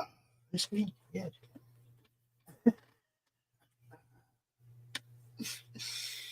But yeah, if you want a Bill Moss page right now for freaking dirt cheap, that's when you do it, bro. This is when you do it. You go to his stream tonight. You watch how much them pieces sell for. And people that go to his stream and buy the stuff he's drawn, yeah, you'll be like calling me back, go, yo, Pops, I want both of those.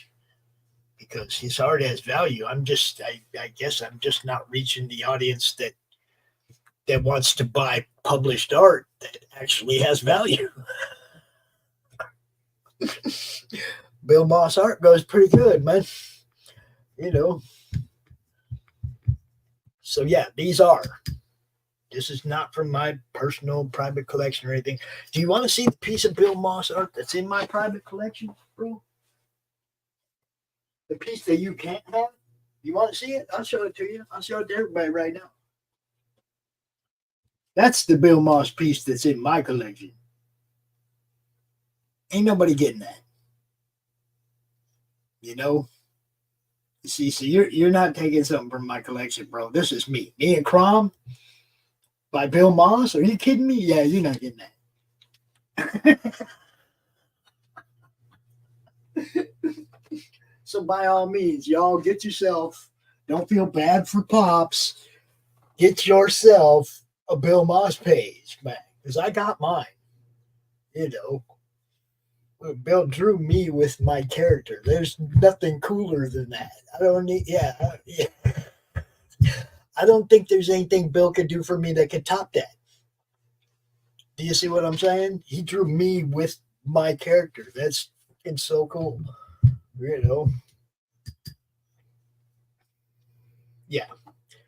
I ain't giving that.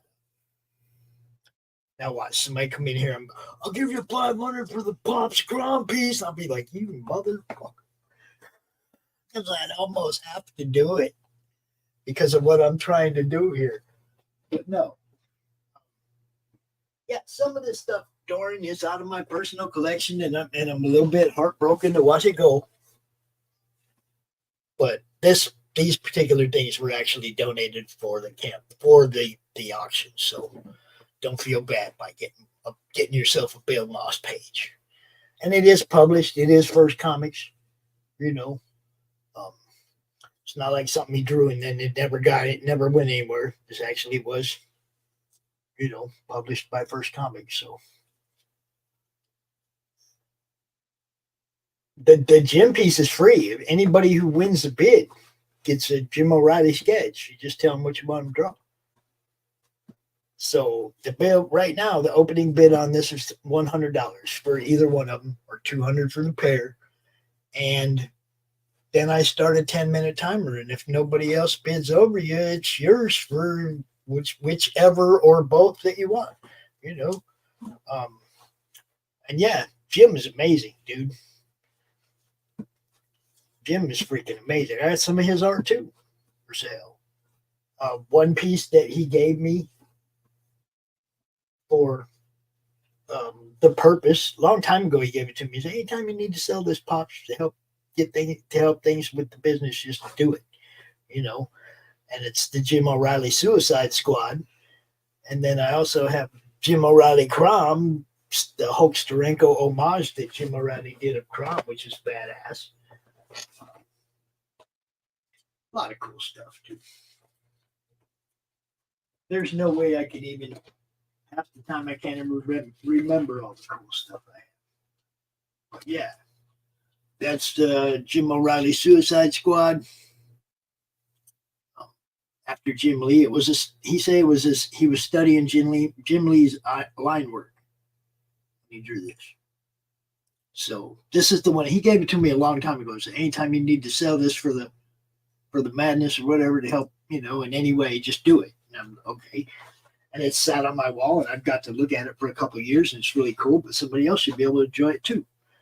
And then he did the Steranko Crom, the Steranko homage.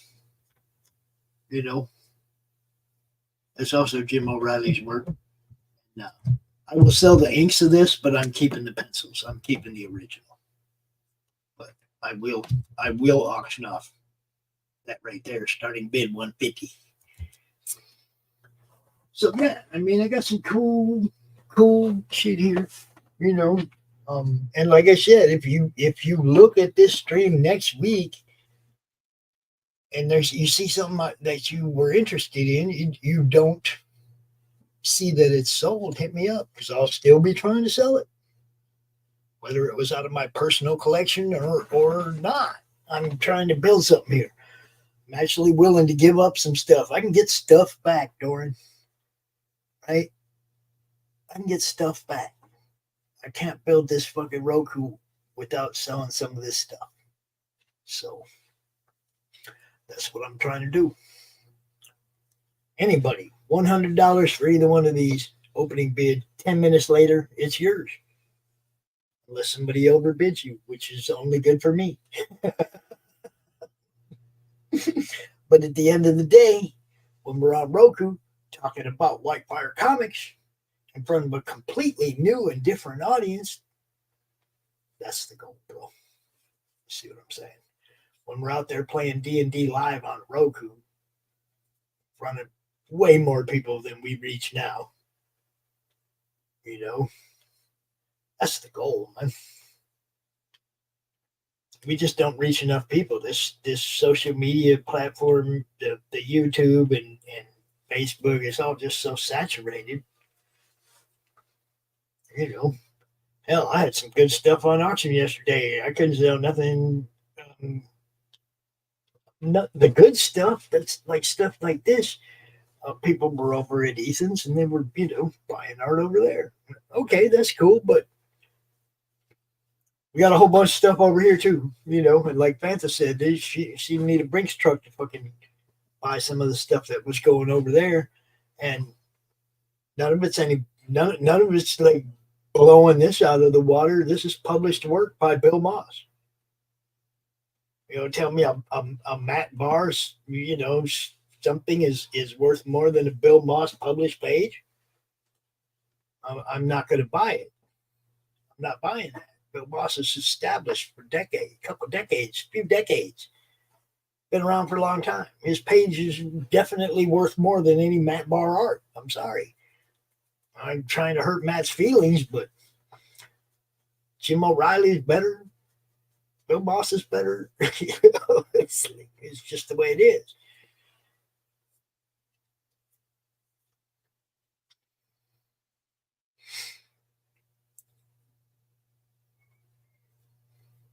Now, if you can go watch any of Bill Moss's streams, he does stream on Saturday, stream on Sunday, I think, or stream on Friday and a stream on Saturday, and you can go look and see what them things sell for. You can go see what his art sells for. Just sketches that he's doing right there live. People are bidding on him while he's drawing them. He ain't even done yet, and people are bidding on him. You see what I'm saying? It's like he doesn't even have a finished piece, and people are throwing money at him every show. Every show. I don't understand why these are still here. They should be over there in the box getting ready to get shipped out.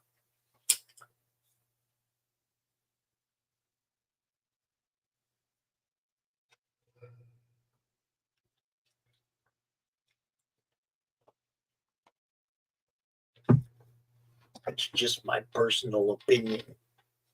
And like I said, if I was on the other end of this auction,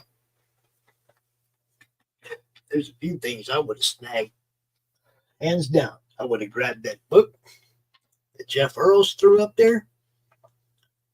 His proof book of his book, Mars War. It's the proof copy.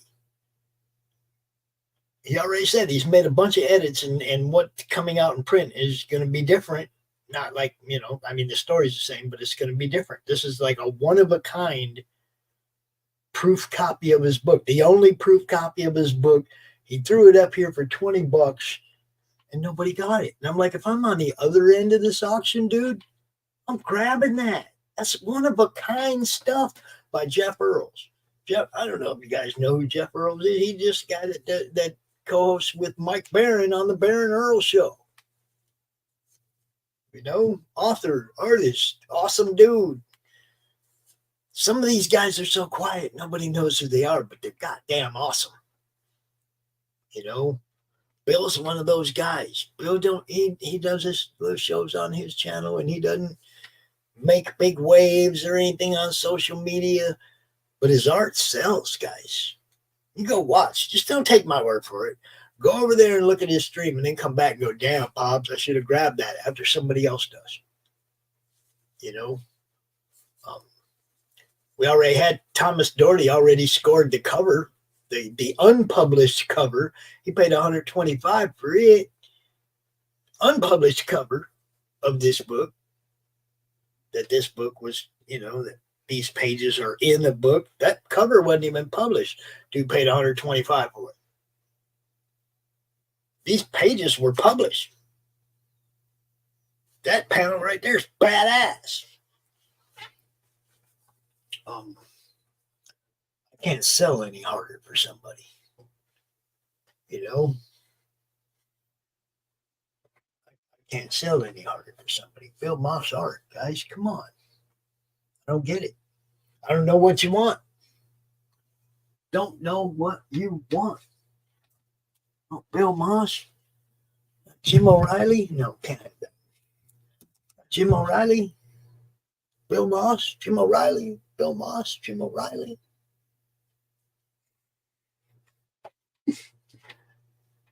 Jim O'Reilly? Jim O'Reilly? Jim O'Reilly? Jim O'Reilly? Jim O'Reilly?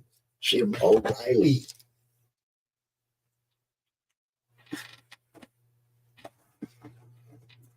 More Bill Moss. Bill Moss. Bill Moss. Bill Moss.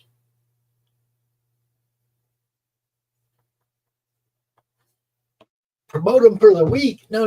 If you want to pledge $200 on it, and you know, you can't pay until next week or whatever. But if you want to start the bidding right now at $200 for the set, I'll start the timer. If nobody bids on them, when you pay for them, I ship them, bro.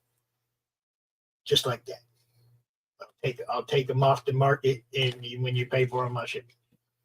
So if you want me to start the timer on that right now, you just say 200 bid confirmed on the Bill Moss set. That's what I'll do right now. But I'm not going to give somebody a whole week to take them from you. If you're willing to put 200 on it right now, let me know.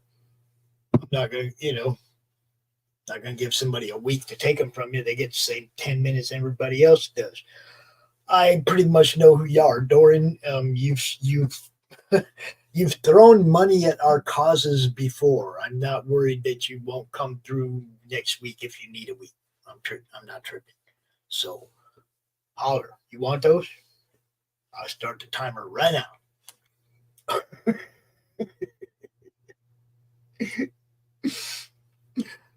Just say, yeah, Pops, 200 confirmed. There you go. Right there. 10-minute timer is started. We have 200 confirmed on the set, page 18 and 20 from Return to Hell Space by Bill Moss. Well, that's what this is about, man. That's what the auction's about. We've given everybody 10 minutes. Everything that as soon as somebody bids on it, we 10 minutes for somebody else to take it away. If you're watching, you're smart, you're getting in, you get it. I mean, look, I don't mind you guys getting a great price on great stuff. I don't mind that at all. You get a steal, just Fanta got a steal on stuff, Daniel got a steal on stuff. It's not your fault nobody else is watching and trying to grab it. You see what I'm saying? You're just the guy who's there at the time, bro. The smart guy who's there at the right time. You're going to get 2 pages in about 9 minutes. Unless somebody comes in and we'll go, let's say, increments of 10. We got to have 210 to bump you. So, if somebody comes in at 210, and anybody who bids in the last minute, I just let you all know we extend the auction for another minute. This ain't a snipe. You don't get to snipe on this. It will go to the highest bidder. Okay, so 200 for that pair right there. That's a smoking freaking deal. As I said, man, if I was on the other side of this auction, there's a whole bunch of stuff I would have grabbed. Just because it's one of a kind stuff. Yeah, I'm gonna get that thing ready to. I even have a little bonus. I even have a little bonus for the person who gets these. What do you think of that? A little signed Bill Moss bonus. It's a little near an ex-Christmas card signed by Bill. Look at that. Let me throw that in there too. Yeah. Because I'm a nice guy.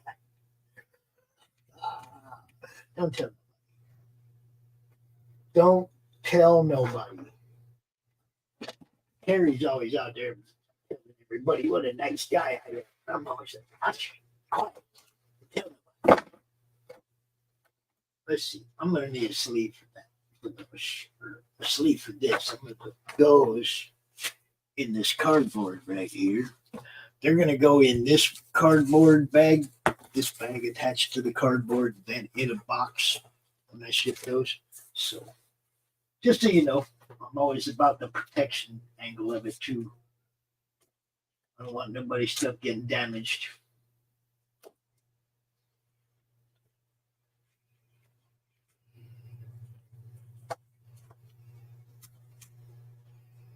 Then there's, I don't know if you saw this, Doran. I don't know if you were watching the earlier stuff, but what do you think that is, bro? This is Pop's first drawing back in 2018 or 2019. 2018, I drew that. First time I ever tried to draw something since I was drawing airplanes and tanks when I was a little kid.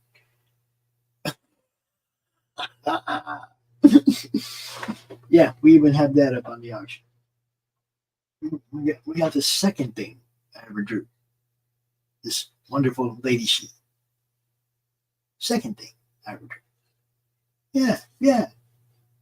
I'm even willing to sell my own damn art. You see what I'm saying? Well, yeah, you're a little kid and you're bored, you're in class and it's like you already did your work and you start like drawing little tanks and shooting at the tanks on the other side of the page, and then you got a plane flies in and another plane flies in. Before you know it, you got yourself a little war scene all over the paper, right? You know what I'm talking about, man. I think all boys did it, You just start with one thing, and before you knew it, you had a whole picture of a war scene. It's like, why were we so obsessed with war then? Well, damn, because the Cold War, and all they did was like Civil War drills and all kinds of stupid shit all the time. So, it was part of life when I was a kid. 5 minutes left, people. 5 minutes. Do I hear 210 for the set of Bill Moss? Published pages. Return to Hell Space.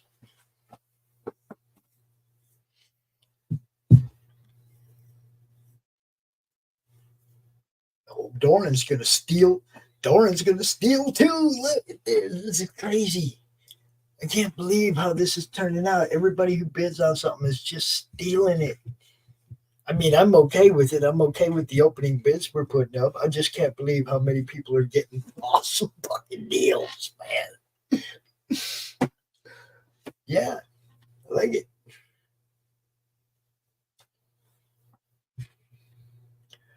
That right there should, dang, there's a couple hundred more. We're getting close to being able to actually get some stuff done. I like this. Depending on where we get the LLC and how much it costs, we should have some money left over and get right on getting some contracts drawn up. So I like where this is going. I like how this is turning out. It's slow. I've been in this chair all weekend, but I like how it's turning out. You see what I'm saying? Anybody who don't know, this is all about building the Madness Entertainment Group, of which anybody who co-hosts or does a show in the Madness Network is part of the Madness Entertainment Group. That's what we're building. Building something that everybody can be part of.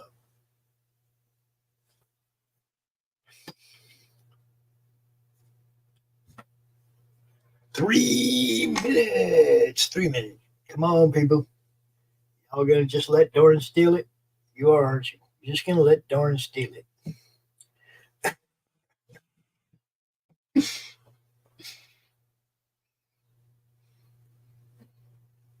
See, it's all about timing, Doran. It's all about timing. Get in here at the right time. Get you something. Run. Vanta jumped in twice, 3 times, grabbed something and ran. Daniel was here all day yesterday snatching stuff. I know. Y'all gonna let Doran just take this. That's cool. Look, and she's cute, isn't she? A little near ex Christmas card. She cute. Merry Christmas. Yeah.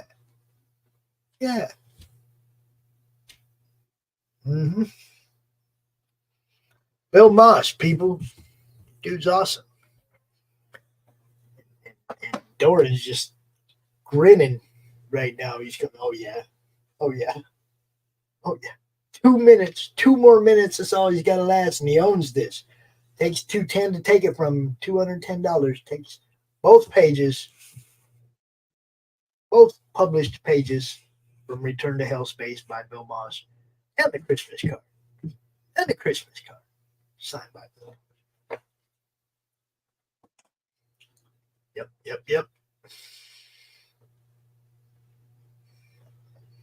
Yep, he's getting happy now. Minute and a half. So I got to survive another minute. I'm going to own him. Yeah, I'm going to own him. And a sketch from Jim O'Reilly. And the sketch from Jim O'Reilly. That's awesome.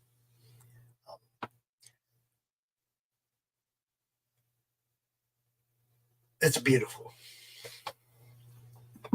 All winning bids, people, all winning bids receive a sketch by Jim O'Reilly, a character of your choice. Look at this. You bid $20 on one of them $20 opening bid comic books. Nobody else bids. You get a comic book and a sketch by Jim O'Reilly that's worth more than $25. We're here trying to put good stuff in your hands, yo. Work with us. 30 seconds. 30 seconds, Dorian. Can you make it?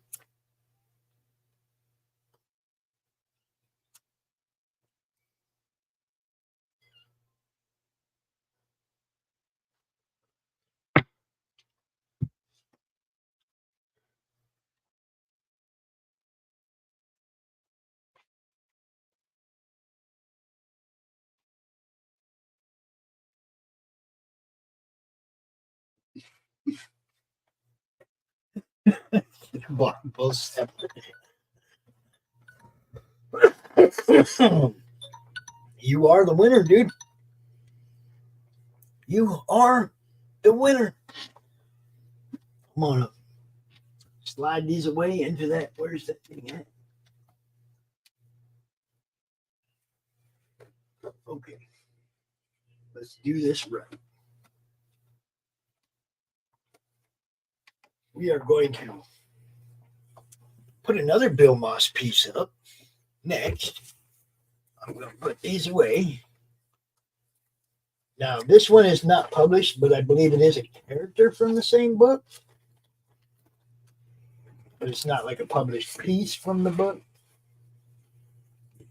But I do, dang, that sleeve is just, either I totally missed the sleeve or that thing's falling apart, one or the other.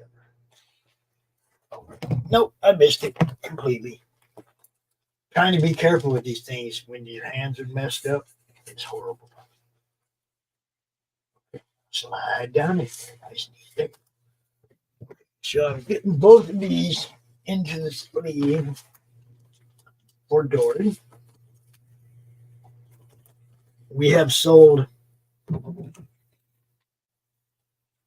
all but one of the Bill Moss pieces. We sold the dragon, we sold the cover, we sold the pages. Oh, don't be crumbling on me here. Stand up.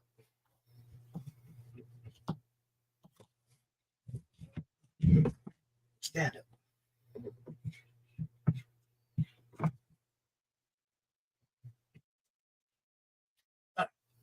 There it is. This is the last one. We'll start the bidding on this at 75. Like I say, it's not a published page. Let's see. Now make sure we put that up there.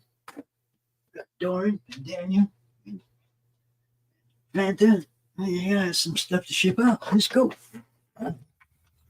Oh, see, this one's going to be difficult. I got to find something to put this in so it'll stand up. Oh. Okay, we can put it on the back side of that one because we could sell that one too. 1 and 2. Okay. Don't mind me talking to myself. You can ask the grandkids. It's something I do all the time. No big deal. Whether the microphone's on and I'm live or not, you hear me down here mumbling. All right. So we got the Bill Moss. I had to put it in plastic so it'll stay up. We're gonna open the bid on that one at 75. Congratulations, Doran. Got yourself 2 pages from Return to Hell Space. Art by Bill Moss. Awesome. Now, like I said, I do believe this is a character from that book, but obviously I don't think it's a published page. It doesn't. No blue lines or nothing like that. It's just a drawing of. So I wish I knew the name of this character, Bill. It's just art by Bill Moss. Opening bid. I'm going to open this one. $75. I think that's what we opened. It. I'm going to be. See, I might have opened this one at 50. I don't even remember. Dang it. Screw it. I'm going to open it at 50 so I make sure that I don't change what the opening bid was yesterday. We'll put this for 50. If it's slower now, y'all getting a break. What can I tell you? There it is. Art by Bill Moss. Open at 50. Type 50 confirmed in the Madness YouTube channel. And there you have it. Bill Moss.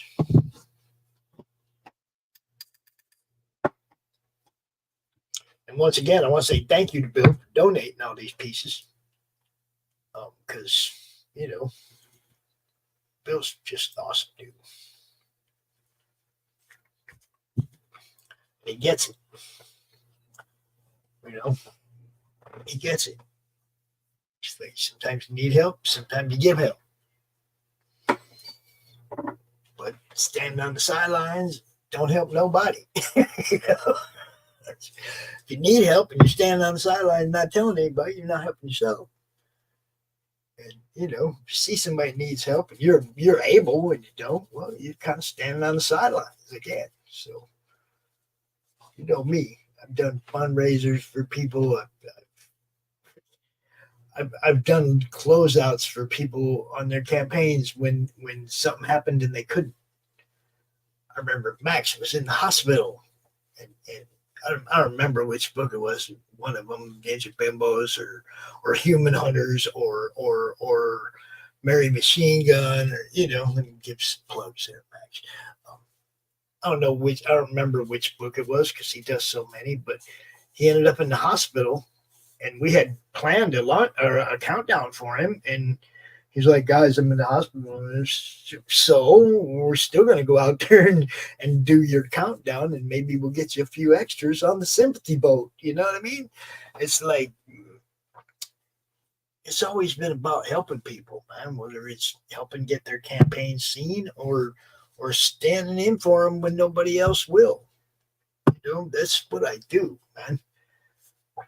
I don't like the fact that there's people out there that don't like me because I don't think they really gave a chance to what I was trying to build, and now they have to stick to the attitude that they had or were told to take. I know there's some people that were told that they shouldn't hang out with us over here on the Madness. That's kind of sad because all we do is try to help people sell books. But yeah, I know there's people. I know the ones that are out there. Hey, stay away from the Madness, man. Stay away from those guys. They're bad. They're toxic. They're evil. But if you go look at our Facebook group, the Comic Related Madness, you go look for all that toxicity that people are talking about. All you see is one campaign or podcast after another, people showing off their art, their stuff, what they're doing, trying to network, looking for artists, whatever. That's all that's in that group. You can scroll back for months and you're not going to find anybody arguing about anything. It's not Twitter. It's the Comic Related Madness. It's a different thing. It's you know what I mean? And it's not for the drama. That's not what we do. That's not what we're trying to build. We don't promote it. I know a lot of people, that's all they want to do. They just want to see people tearing at each other. And no, I want to see people making money selling books. People happy about getting books. Happy fans, happy creators wanting to make more books because their fans are happy about the books they just made. I said just made, not made 3 years ago or whatever. You know what I mean? I know things happen and can delay a campaign. I understand that. can delay fulfillment. Okay, you look, the guys you ordered the pins from or the patches from or whatever, and here they are, they ain't here yet, and you're waiting, and you want to fulfill, but you can't really fulfill those until that stuff comes in. I know that kind of stuff happens. That's not what I'm talking about. I'm talking about like somebody who's like, just working on other stuff and not fulfilling to the people who paid for them to be able to take time out and go work on other stuff, I guess. I never thought it was cool. If you run a campaign, you get your work done, then tell me to go back something else by somebody else that you did some work on. Don't you know what I mean? It's like when I get 3 or 4 different. I'm waiting on the book you sold me. Waiting on it. And for 2 years, I get updates about all the other work you're doing for everybody else while I'm waiting for your book. I'm probably not going to back you anymore. I mean, that's just, where's your courtesy to me, the guy who gave you money 2 years ago? Where's your loyalty to me, the fan who actually helps pay for what you're trying to do? If you blow me off to go help other people with their campaigns and stuff, you care more about other creators than you do the fans that are supporting you. It's okay to care about other creators, but not more than your fans. The fans are the one paying your bills, Take care of them first, I'm just saying, I would always have my fans in mind first. Especially if I'm already obligated to provide something to them. Then they are coming first because they just already paid for it. Already paid for it. That's the key right there. Your crowdfunding, take care of your fans that supported you. Take care of them first. Make them your priority. They'll back you forever. Show them that everything else is more important than they are, and they're going to forget about you. Just like I did. That's all.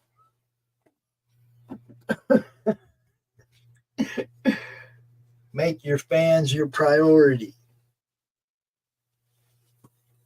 They should come first.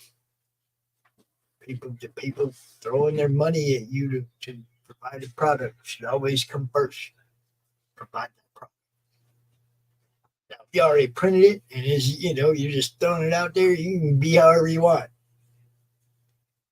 But if they're the ones financing your project, they should come first. End of story. I hope that made sense to people.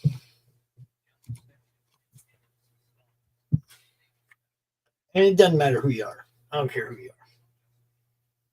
Really. You can apply that little speech right there to 50 different people in indie comics over the last 4 years. I mean, you don't even have to put names anymore. Everybody knows who fulfills and who doesn't. Everybody knows who takes care of their fans come first, and who doesn't take care of their fans, and their fans don't come first. Everybody knows now, unless it's somebody their first time, you don't know until their first one's over.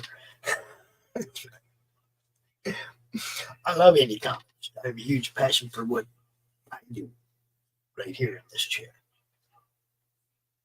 And, I just hope people understand it. Now, if we can get an opening bid on this at 50, I will start the timer. More Bill Moss art. As a matter of fact, this is the last piece I got. So, last chance on Bill Moss art right here.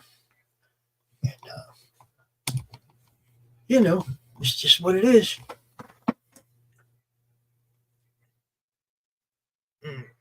I do have a new promo. You got Tanner, right?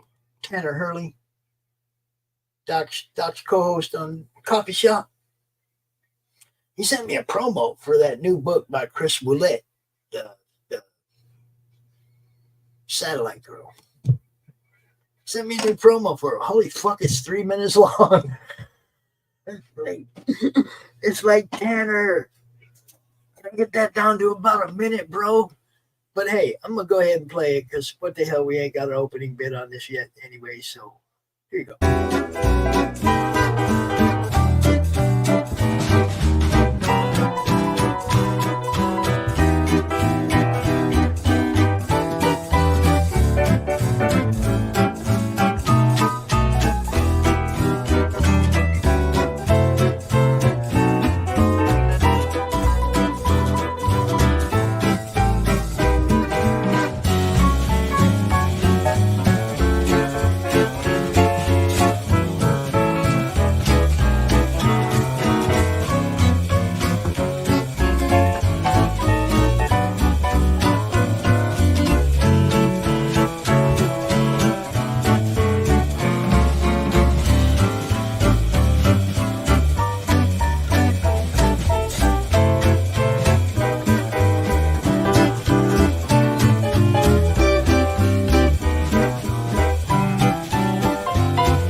There you have it. Yes, that was Chris Willette's Satellite Girl from Tanner's Publishing Company, 8-Ball. 8-Ball something. I don't even know. Tanner, you need to get out here and talk more, bro. Just saying. Once a week on Doc's show just ain't enough, man. We need more Tanner. Everybody say it. More Tanner.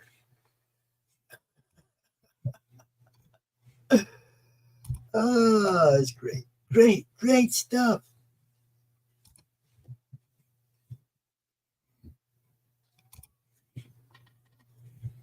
So yeah, we're over here. You guys know what we got. Right there. Right there. Art by Bill Moss. Opening bid, $50. $50. Get an opening bid, start that timer. Once Stephen B gets here, I'm going to be putting this on the side. And we're going to let Stephen B draw and do his thing like he always does. Because he missed out last night. He was out with mom, out with the family, doing stuff. So I don't know if he remembers the do stream tonight. I did send him the link so he can pop in here if he wants to.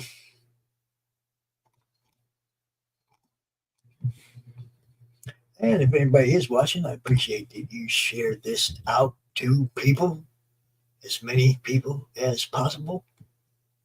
Get it out there.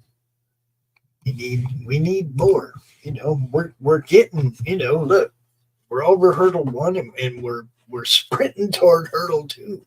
I like it. But we're not there yet. Right now we're at that teaser stage. Okay, that teaser stage where I can go get the LLC. I can buy the ball, but I can't run with it yet. You know what I mean? So we're getting there. We're getting close. I'm happy. I like it, but we're not there yet. So we got more to sell. A lot more to sell. Comics, signed comics, sketch covers, all kinds of stuff. You got it all. Just tell me what you want to see.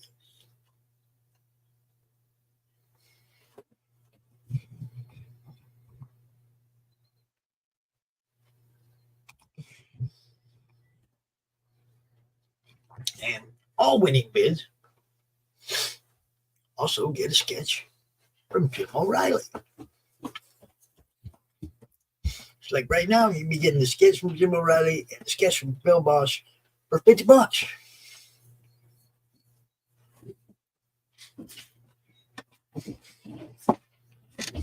It's just a smoking deal.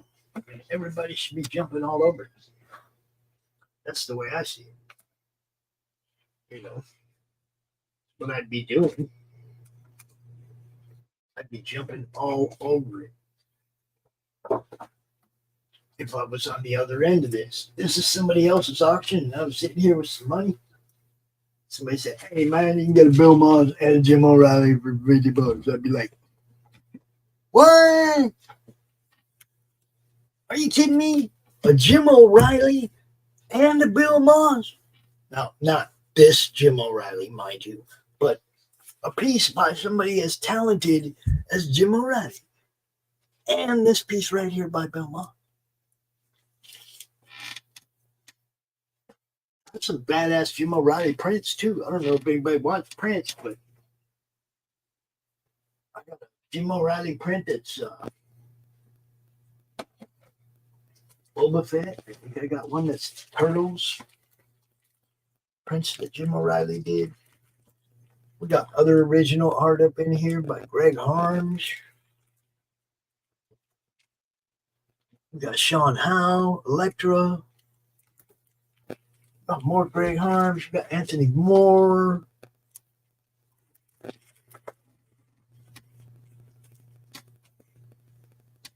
We got comics that were printed backwards. Yeah, I said that. I said comics that were printed backwards. Oh, no, not those ones. See, I just pulled up Look, I pulled up cuff slabs that I don't want to sell. Okay. I don't. But it would. You see that? That's when she's zombie Elektra.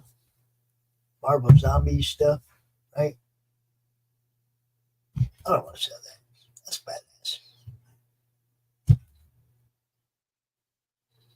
But if somebody threw a reasonable fucking bid on it right now in the chat, I'd start the timer. But I don't want to sell it.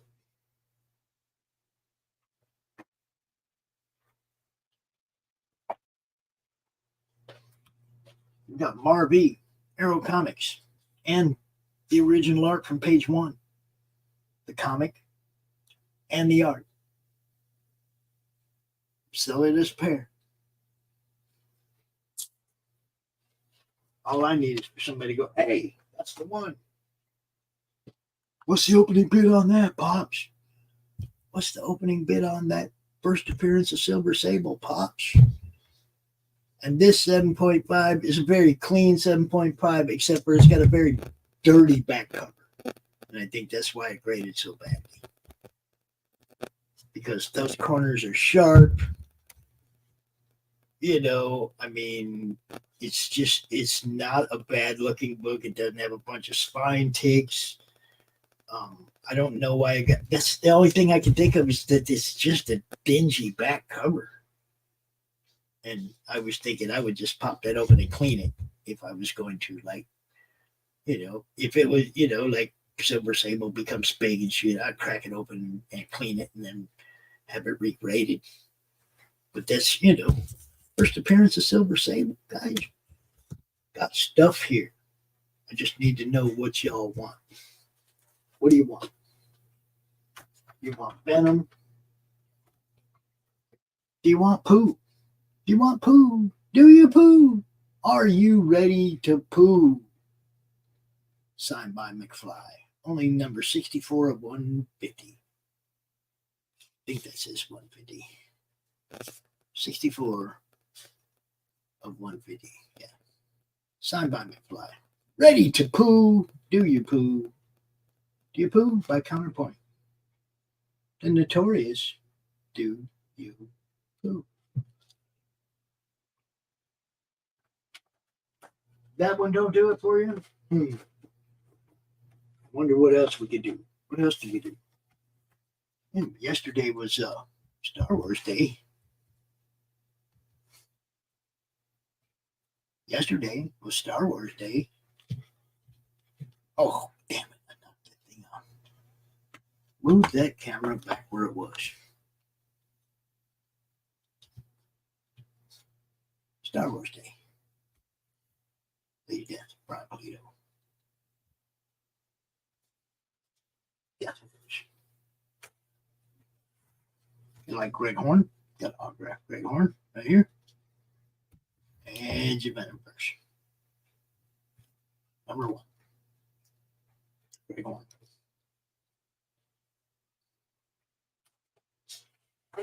Like metal covers, indies, metal cover, indie.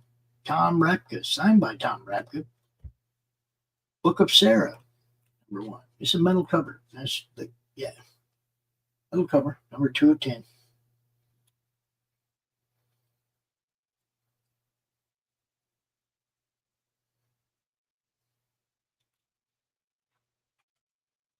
And I can't believe this piece didn't sell already, because this is a sketch cover by Gary Parkin, and that's just badass. Deadpool and Harley, guys. Deadpool and Harley. Sketch cover. Original art by Gary Parkin.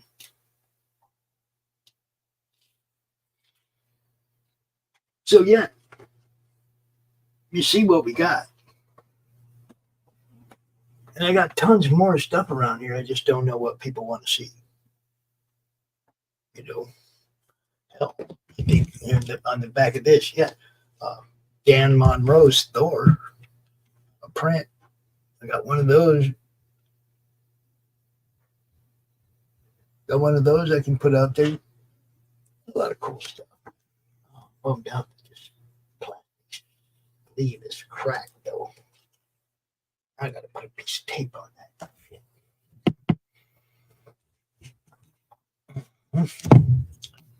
So yeah, what's up, Carrie? Carrie, you're back. I'm just sitting here waiting for Stephen B now. Wait for Stephen B. Hoping we sell some more.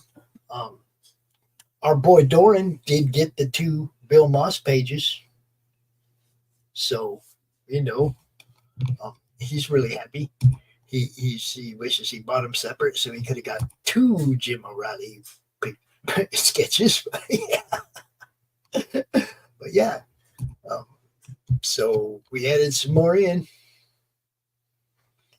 Yeah, well, thank you. Cool. We still got, this is our last Bill Moss piece, man. The cover's gone, the pages are gone, the dragon's gone. This is the last Bill Moss piece that I have. So, opening bid, if I can get an opening bid for $50, I will start that 10-minute timer. And we'll be on our way. We'll be on our way to the next one. We got a lot of cool stuff here, people. Still a lot of cool stuff here.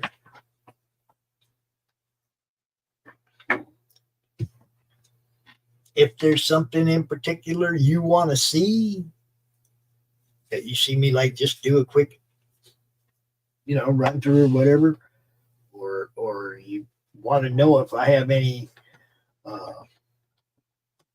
whatever kind of comics, whatever, if there's comics that you're looking for, I don't care, just ask.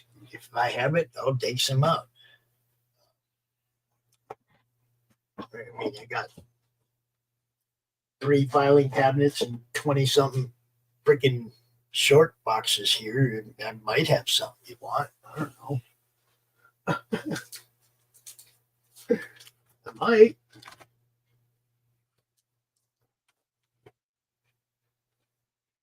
I mean, I even got some gem mint Star Wars cards. 23 karat gold Star Wars cards. I got autographed Stan Sakai. Usagi Yojimbo. Y'all like Stan? Just saying. I got everybody's favorite cosplayer, Kara Nicole, Confessions of a Cosplay Diva, signed by Kara.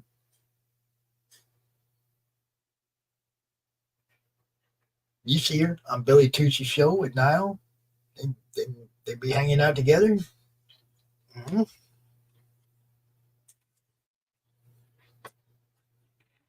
Autographed Frank Show, autographed Wonder Woman.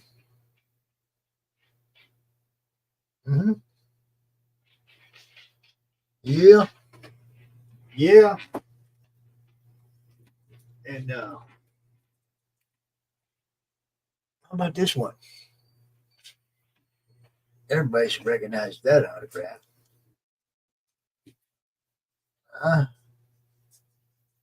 Yeah.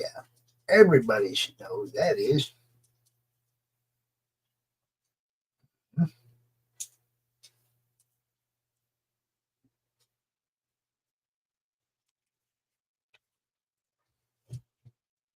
We got all kinds of different stuff here, guys. Art, comics, sketch covers, badass sketch covers. This got a lot of cool shit. I just need people to go, hey, Pops, what's up with that one? What's the opening bid on that one? Do you got any of this? Do you got any of that? Work with me, people. I'm trying to get you stuff you want.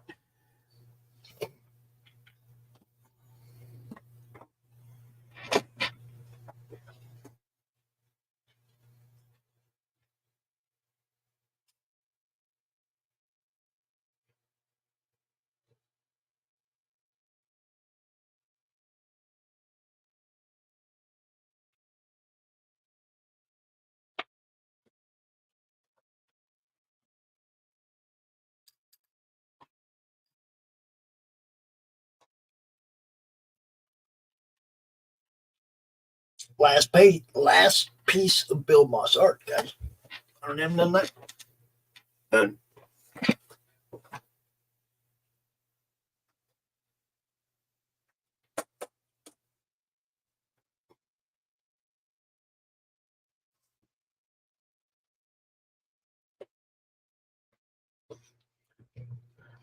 I'll be right back. Hopefully, when I come back, there'll be a bid there. Confirm bid, $50. So you just got to say confirm $50. You're going to get this and a sketch by Jim O'Reilly.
And back. Doesn't look like anybody bid on this one, so.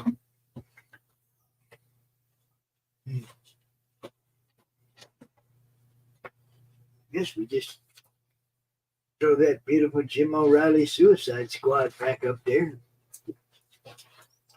This one's pricier, guys. This one ain't going for no $50. Just saying. Say goodbye to Bill. Say bye, Bill Moss. Say goodbye, Bill Moss. You're going away now.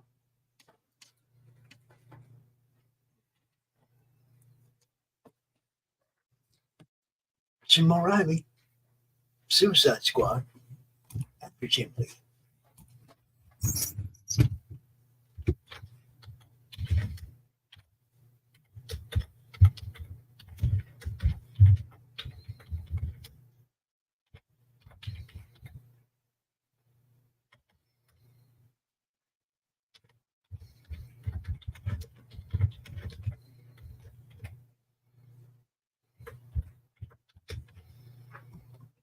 And the opening bid on this one is $150.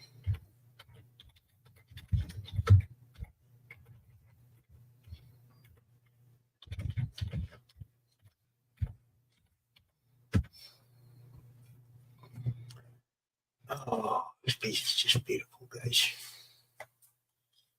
Beautiful.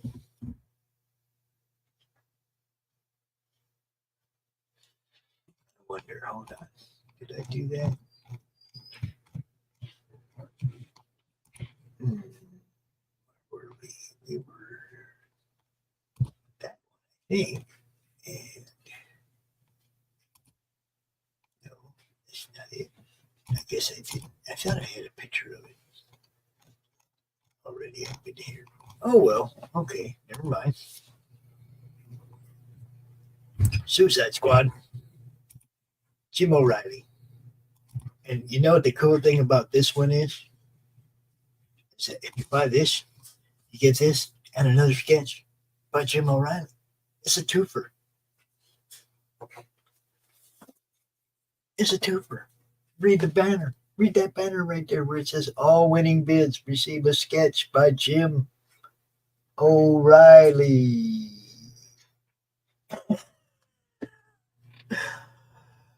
Look, guys, $150, you're going to get this beautiful Suicide Squad. And you get to say, hey, yo, Jim, will you draw me a whatever? You see what I'm saying? Oh, whatever you want, character of your choice. I mean, don't make it something he's never heard of, but something he can get reference, I'm sure, you know. But yeah, right now, by this, you get two, you get another one. You get sketch by Jim O'Reilly, and you get this beautiful Suicide Squad. It don't get no better than that, guys. It just don't get no better than that. Come get you some. Even Rocky's like, yeah, man, y'all. Yeah, y'all. Come get you some. I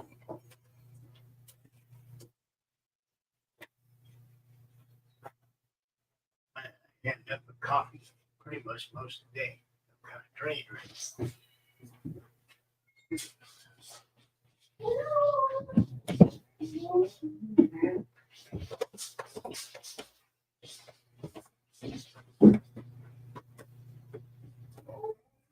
Oh, there's nothing the matter with him. He's up there yelling at people.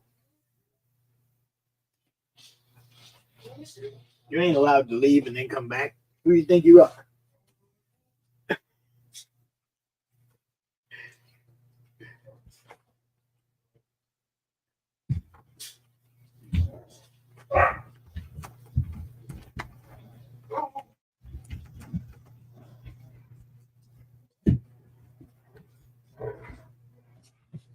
He sounds tough, though, doesn't he?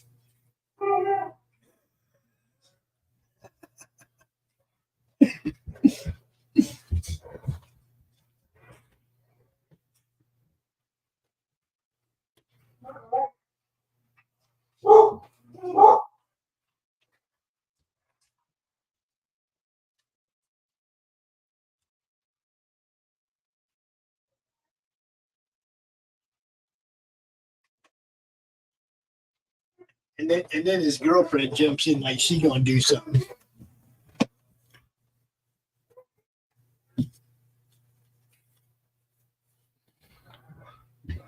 Don't worry, that's just Travis playing with the dogs. Just Travis playing with the dogs.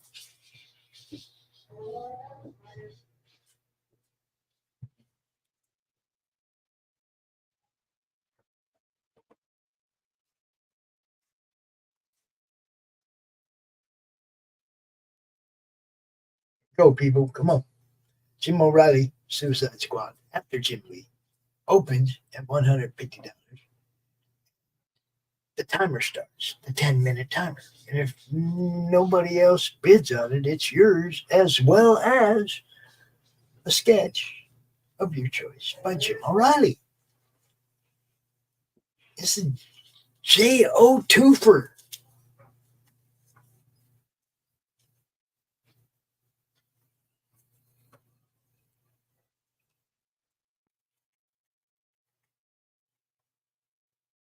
If it was me right now, and I was on the other side of this, and I was thinking of buying this, I'd buy this and I'd say, "Hey, yo, Jim, I need you to draw me a picture of Matt Barr's character from that Rock and Roll Ninja or whatever." I'm just saying. If it was me, that's what I would do. I don't know where everyone is. I don't know. I just don't know. I was hoping Stephen B would be here to draw by now. But yeah, I mean, it looks like we've had a lot of people check in on us on Twitter. I don't know how many people are actually watching on Twitter. But they're, you know, it's the same as it always is. Either people have been told to ignore us, or the reach just we just ain't getting any out there. We're not getting any reach. We're not getting any help getting seen. One or the other. And I know enough about whisper networks and cancel culture to know I wouldn't be the first one that people told not to support. I know they tell people not to support other people. I know they tear down the threats, the perceived threats to what their kingdoms, you know. AI Billy. I saw AI Billy when we first started today. He was here for a minute, but I haven't seen him since. Usually, I mean, we're, you know, at 7 o'clock on Saturdays, it would be Steve B. But he couldn't do it yesterday, so he asked if he could do it today, and I was like, sure. And I already sent him links. Just pop in here, you know. Just change all the settings so that it's normal going to all his channels and the normal channels that it goes to. He can do a show. But I don't know where he is either.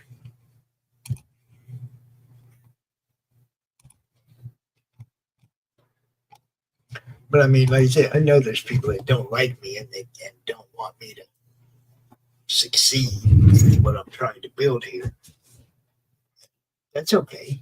They don't, you know. Everybody's allowed to like and not like what they want, you know.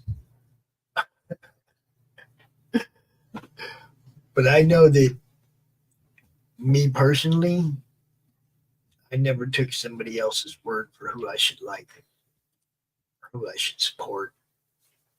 I always go find out for myself. 9 times out of 10, that person was the person saying it was the person I should have been avoiding, you know. I know you do, Gary. Most, you know, I got a lot of friends behind me, a lot of people that support what I'm doing. At the same time, I know that there's people that are against us, you know. I mean, I ain't stupid. I know what's going on. I've seen it happen to other people, you know. I've seen it happen to other people that are, you know, so much more industry involved than I am. Definitely not the first person to get but you know, I mean, they thumb their nose at you. They stick their nose up in the air and they act like they're above you. And I mean, that doesn't bother me because I'm from the street. I ain't nobody. You ain't hurting my feelings. But I represent and promote a lot of cool people, and you do hurt them when you shit on what we're doing. You know, people like Jim O'Reilly, he's a good friend of mine, good friend of the network. You know, when you go in there and tell people, hey man, don't pay no attention, I'm trying to get people like this seen. You see what I'm saying? And I don't just mean in the auctions. I talk to and about Jim all the freaking time, and everybody knows it. Love everything he's done and everything he's going to do. He's a fucking mad skilled artist, obviously.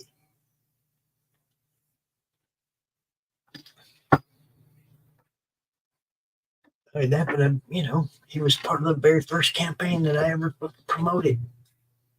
That I ever put any heart behind promoting, like really got behind and wanted, man, worked my ass off to make sure that campaign succeeded. And then he was part of the second one. And both of them did, you know, both of them succeeded. What can I tell you?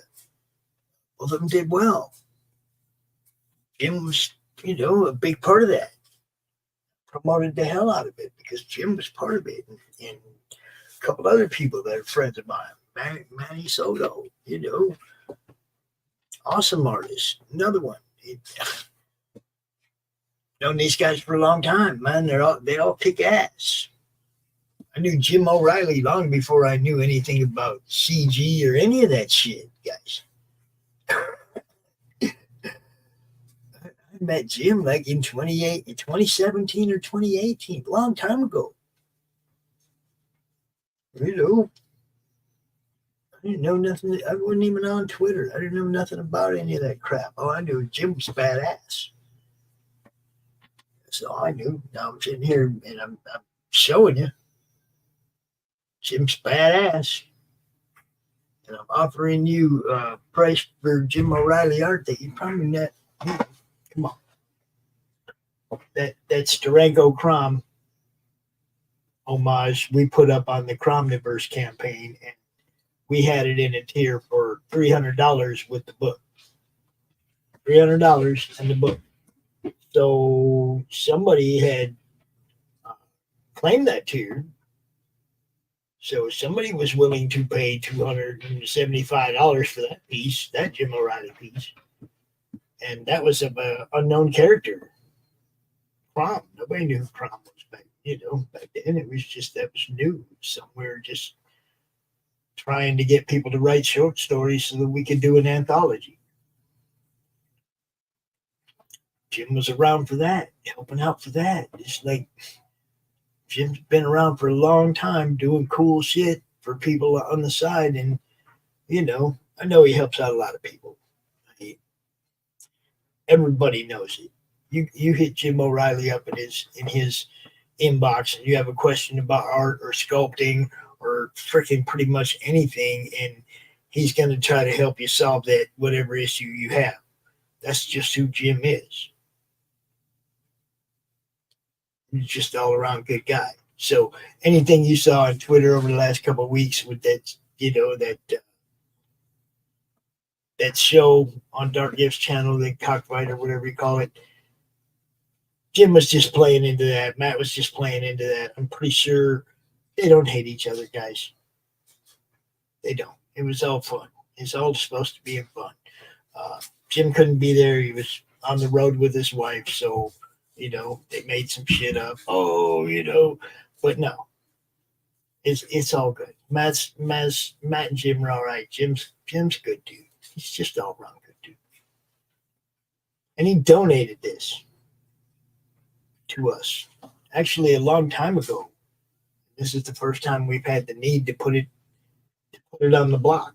You know, I wouldn't just sell it just because I needed, you know, to pay my phone bill or something, but I definitely sell it to build the madness.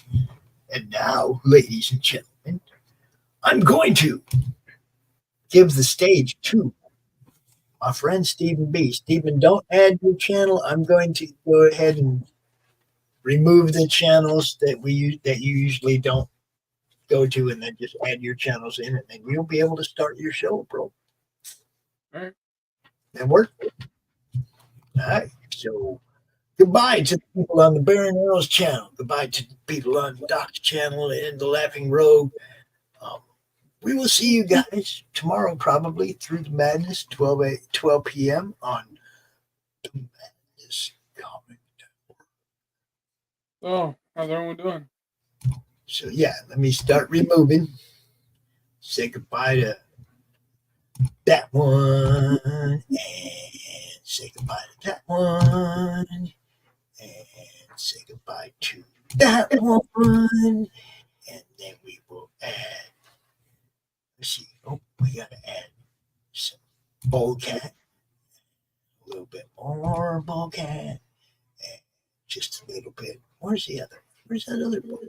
Oh, you already got it in there. Okay. 1, 2, 3.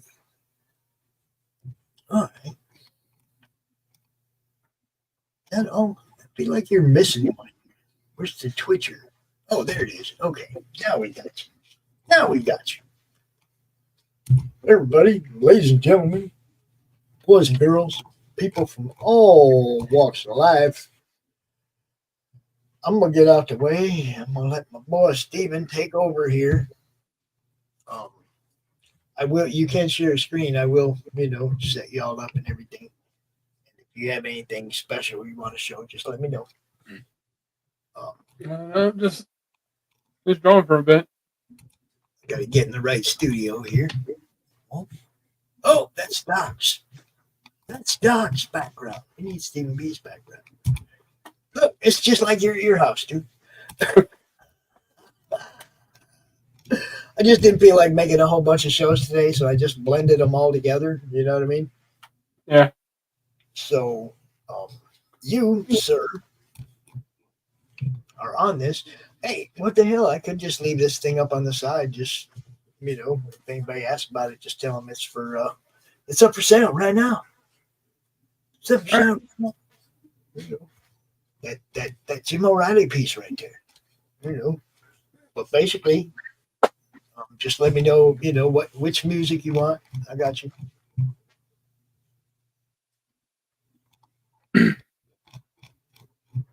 You want that Doc Blues? Yeah. That one. Can't have things be quiet in the studio, right?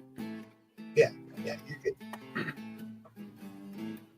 I also have other music going on in my ear, but you got music going on in your ear, boy.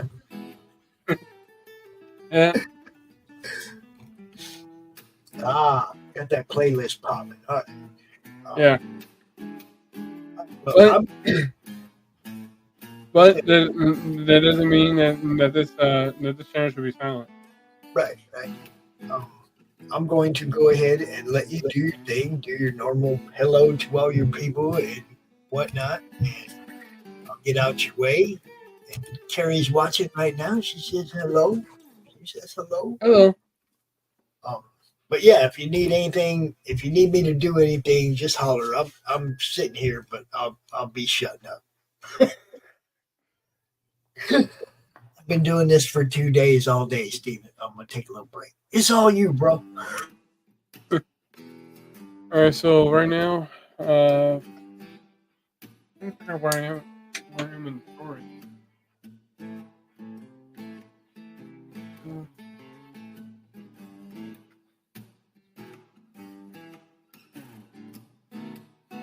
Where's my spread? Dang it.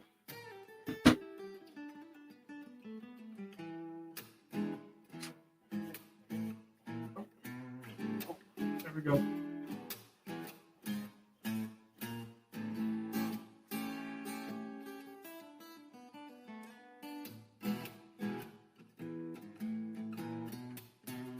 Oh yeah, this part went off script, so.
Let's see. What? Look, Jim O'Reilly. Yes, we were just pimping some Jim O'Reilly art over here just a minute ago. We were doing a twofer, Jim. We were telling people if they bought this one, that they get this one and a sketch by none other than Jim O'Reilly. Can you imagine that? Steven, say hi to Jim. Just say hi to Jim O'Reilly. What's up, Jim? And Carrie's dropping the love on you too. She went over to your channel so that YouTube knows that people love you over there. Thank you. Yes, yes. So I'm just going to be over here. I'm going to keep dropping stuff over here that's available. And if somebody goes, Pops, what the hell is that? Then I'll show it to you. I'll tell you what the opening bid is. If somebody wants to get in on that, they can. But other than that, it's Stephen B's time to draw. What are you drawing, Stephen? So I am going a bit off script because there's one thing that I was thinking of doing, and honestly, it didn't really fit of what I was going for. So I changed it up to instead of this character right here getting yanked out of this body, his now revived wife drops her knees and hugs him because of all the chaos it's caused.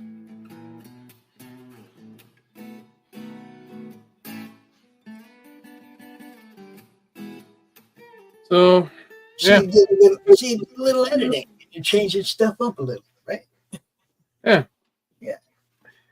That's what they all do, Stephen. Just keep doing. I told you yesterday. I think it was yesterday. I told you, just go with your gut feeling on this, man. You know. I think it tells the story. I think it tells the story a little better. It shows that he's not mad that that he brought her back from the dead. Right. But he basically sacrificed his morality as a doctor to do it.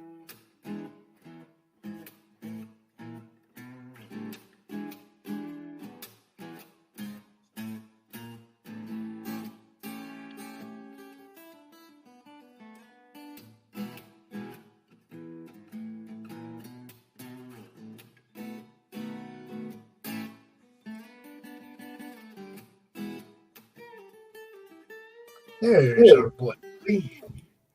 What's up, Billy? What's up, Billy? And Carrie immediately gives him, oh no, the AI is here.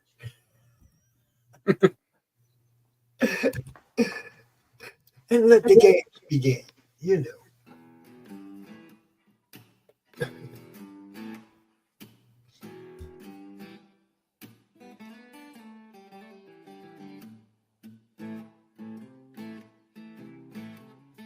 So she's still wrapped up in the bandages that he put on her.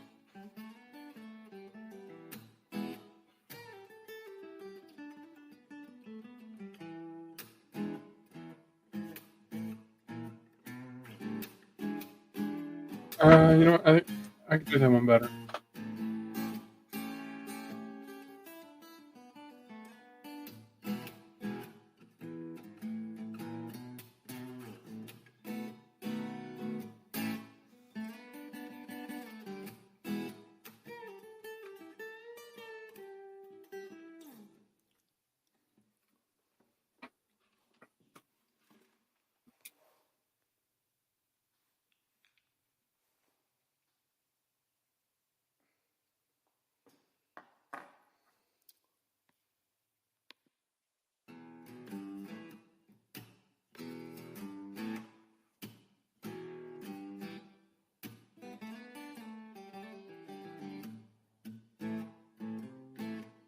This one.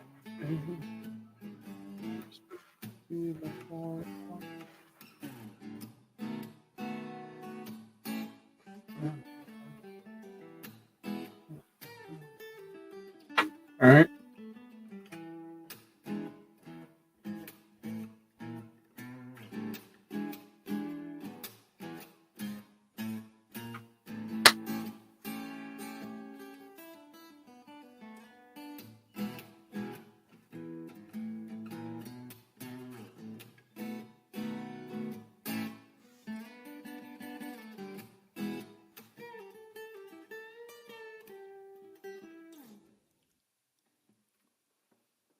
Hmm.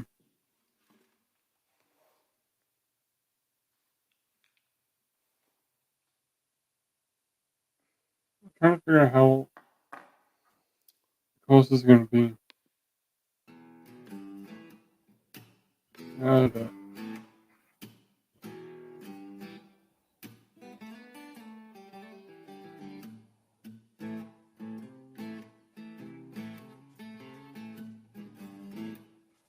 You need a music playlist. I actually have a music playlist on my phone, but since I'm on Pops' channel, I'm not just on my own, I can't really play it out loud.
Man, that needs to be a pulse.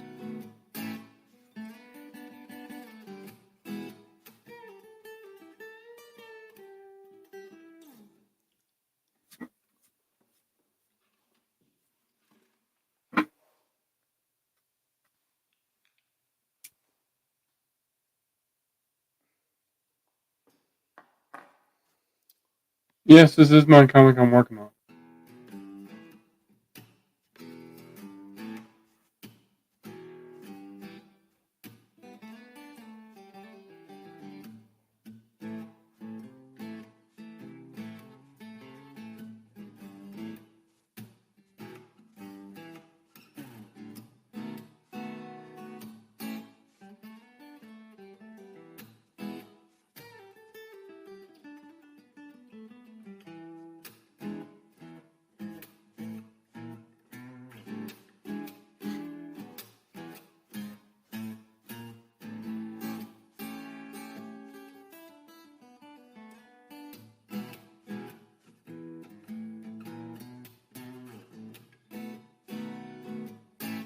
What if I have me?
trying to see where things go right now.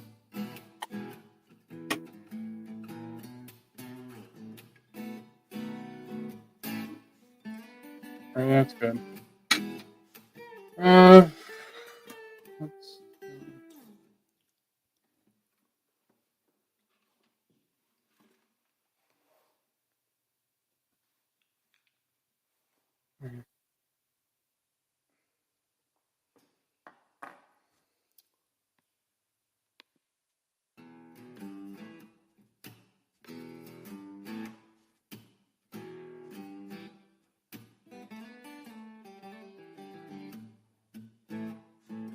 Hey, I'm here, Shadow. I'm just over here, like,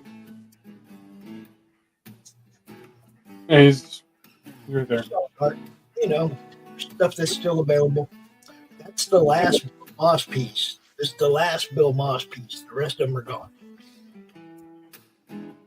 This is the last one. Still got some O'Reilly though.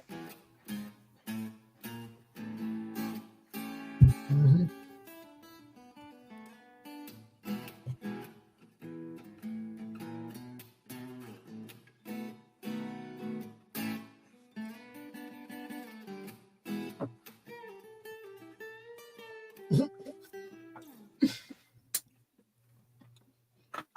I thought me and Carrie was bad, but Billy and Carrie, they act like they married.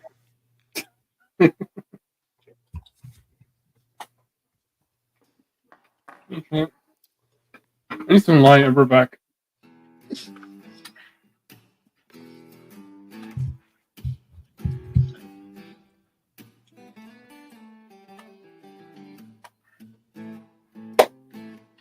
We love you, Carrie. We really do. You got a wrench? You talking about doing that to somebody that ain't messing with me?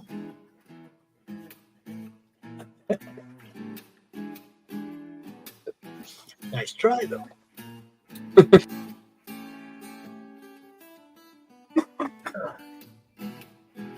I'm sitting here trying to decide if I should take the risk. Trying to sort of semi-eat something. Yeah. Eating has been an adventure the last few days, so I'm just not sure if I want to take the risk. Oh, you don't have a wrench in Steven's chat. Oh. Oh, wait, what? Hold on. Terry says, Billy's got a wrench, but I don't. Hold on. I got you.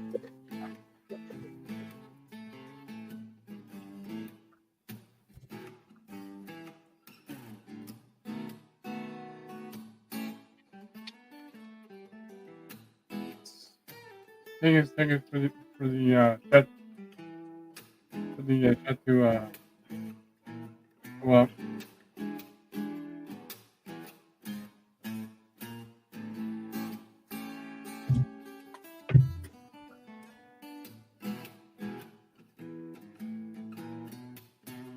Billy says, Carrie,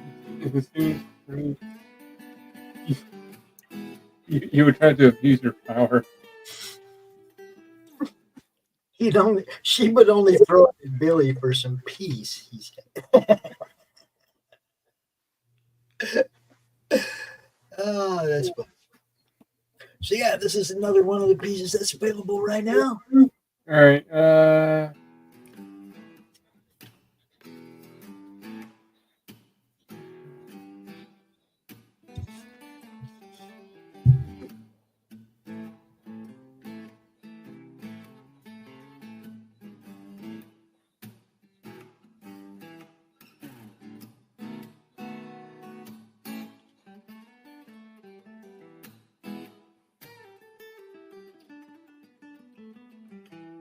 Where'd you go, Billy? All right, Carrie, you're now a father. Okay. Gave her the power. Yep. Now, be careful what you do with it.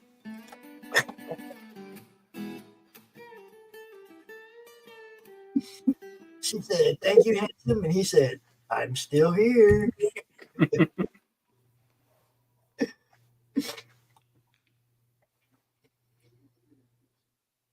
But yeah, for you Guns N' Roses, Axl Rose fans, there's another piece that's available right now in the auction. Oh, forget about that reflection right here, down here. There you go. Don't look at the reflection. There you go.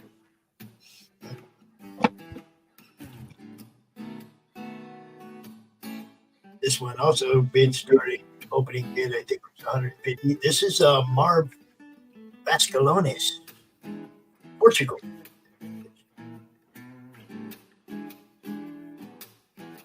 So it says Bamboo's even Gary's brand and all, but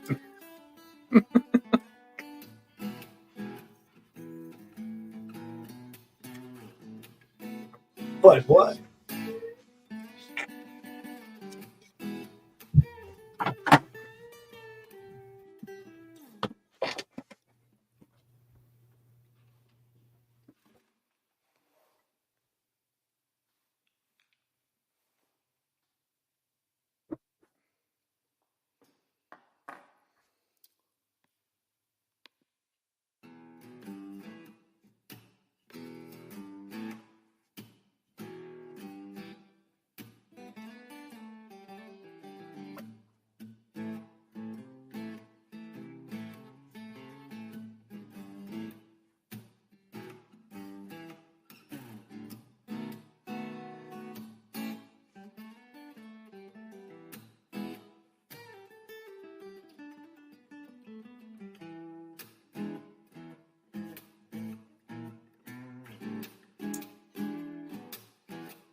Gary says ignore him. He was an AI troll.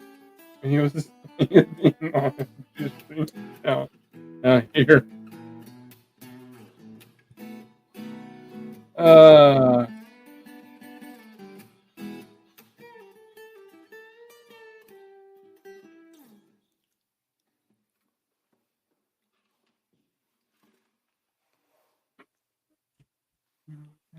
Thunder,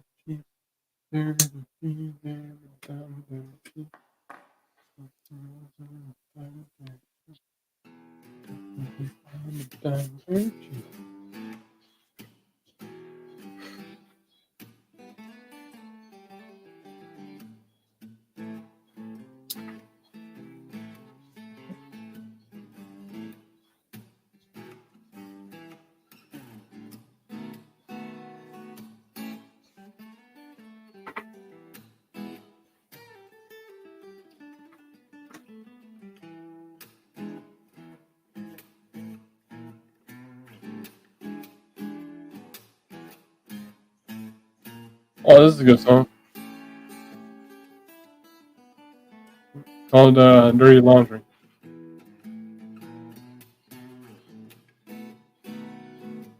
You ever heard that song, Pops?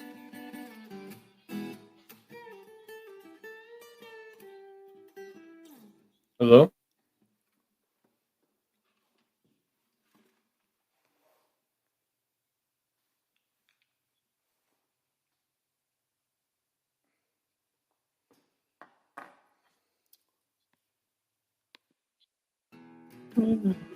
Evening news. Just give me something I could use. And when you do,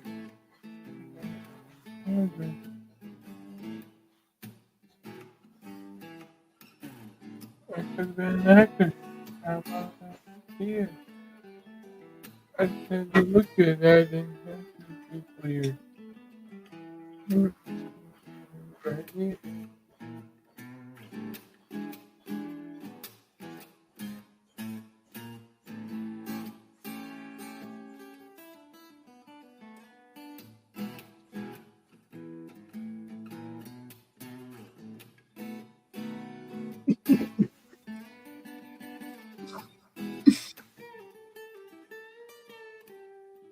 Are you seeing this, Pops?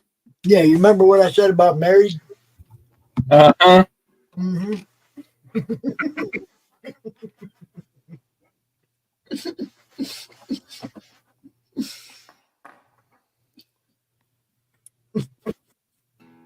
Pops, have you ever heard the song Dirty Laundry? Yes. That's what I'm listening to right now. Was in this room, riding back, and winter on the side, dirty laundry.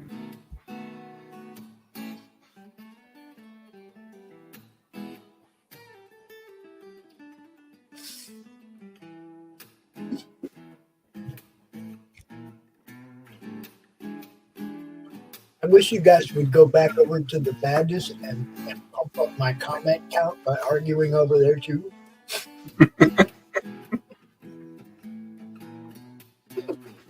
What have I done?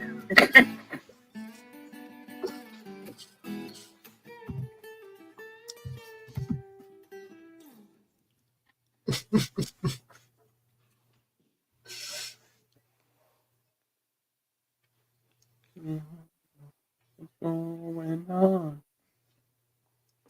Actually, instead of Okay, let me ask you a question, Steve. Yeah. How long was Mummy Girl dead? How long was she dead? Yeah. Since she's been dead since the between the late 1800s and the early 1900s. Hmm. Mm-hmm. So is she like all became nasty, or did they do a really good job preserving who she, her? So the only original thing about Honor that was kept intact was her entire head. Because he figured, because the doctor who is her husband, he's been trying to find he has been trying to find ways to save her from this virus that she contracted. Well, since he couldn't save her, he learned of a way to bring her back. The thing was, it causes a lot of sacrifices.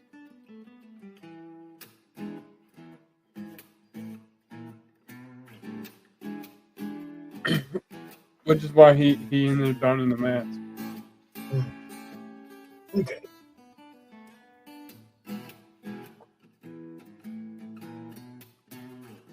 So right now, what you're seeing is, even though he lost the fight between him and the main character, he still got what he wanted.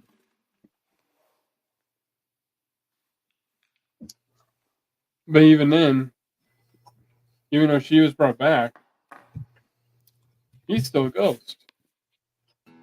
Because that's not because the body that she's holding isn't his body. He's he's just in possession of it.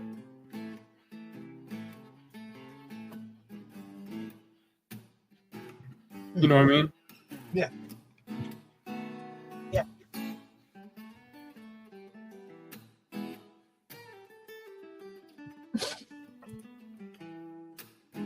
She says, "Be right back." He said, "Hey, Gary."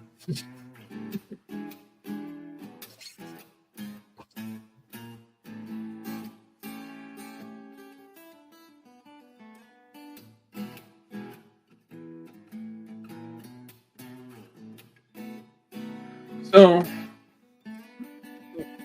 she realizes what he's done, the pain he's went through, the pain he's caused others, all to bring her back.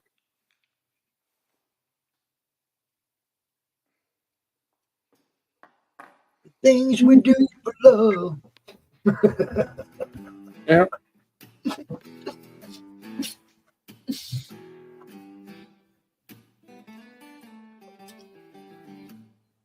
Right now, this is the part where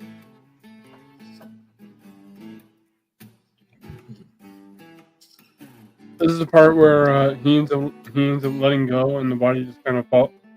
He just ends up detaching from the body, which I'm trying to show that, and trying to figure out the best angle.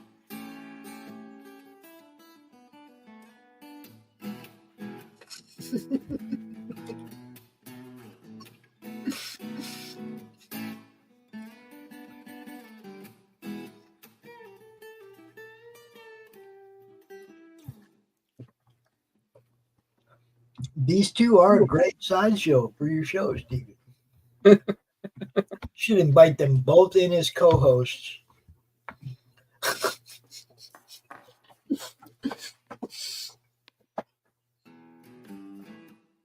And just have him go at it. I mean, you just draw, you know.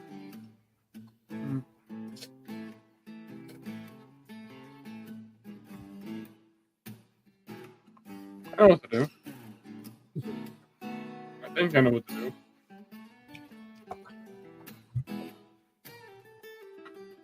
Now, I do agree with this part. We all are glad to see it.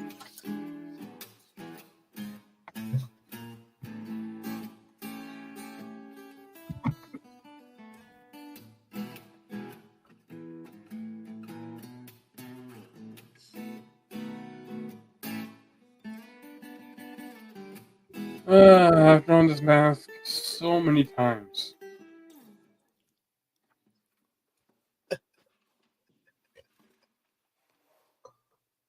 You know?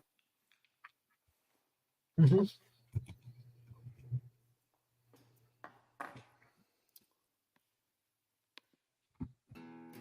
If y'all don't know what a plague doctor mask looks like, yeah, then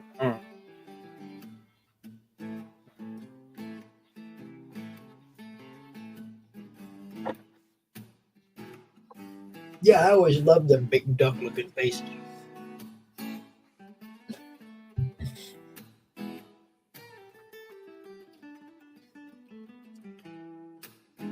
it wasn't really. In my opinion, it wasn't really much of a duck-looking face. It was more of a crow.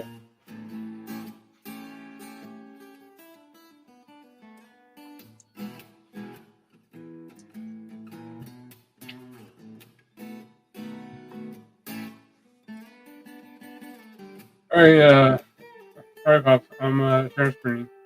Mm-hmm.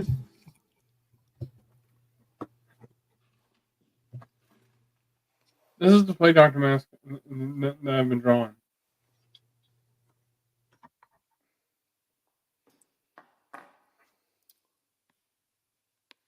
Here is. Oh. Wait. Oh, I can buy that?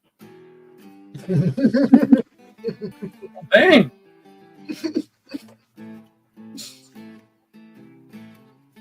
You can get one off of Etsy. Here's another one.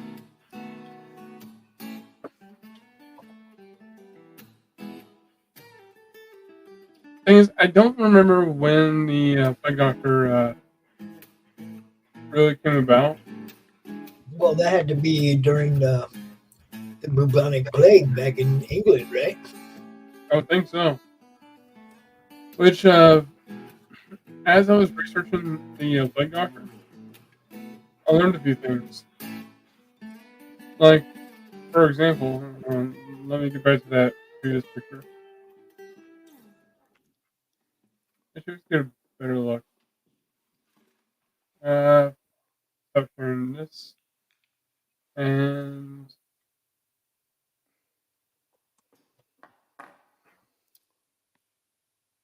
alright. Alright, so This isn't just a mask to. It isn't just a mask that they wear, but it's kind of like a hazmat mask. Does it make sense? Right. Because if you look at the beak part here, they actually put something in. They actually put something in that beak to so I guess so they could breathe or I don't know. It's kind of like I don't know, some kind of scent thing. Right. If that makes sense. Yeah. Because if you look at the mask, I don't think you could breathe out of that. Can you? So to make sure that nothing goes in or out. I guess it depends on how tight it fits on the sides. Yeah, that's all right.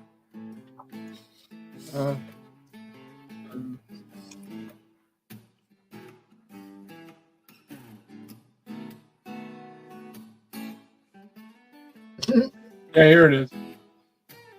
Yeah, a bit of a diagram here. Oh, and I got an error.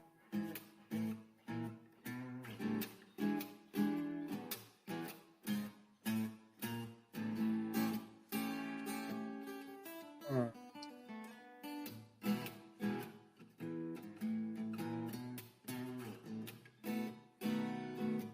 Oh well, I guess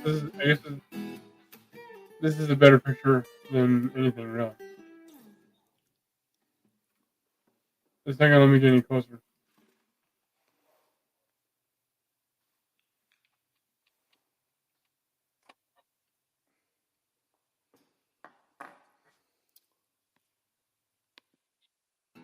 All right.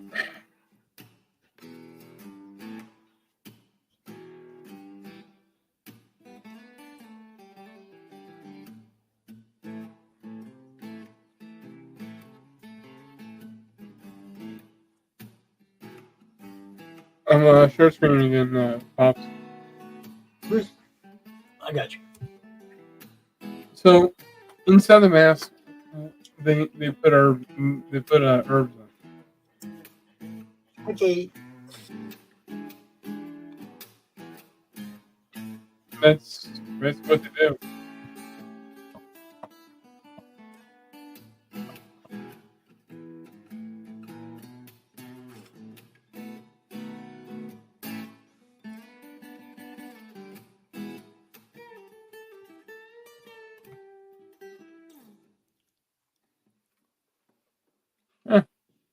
Here's a steampunk, a steampunk looking one.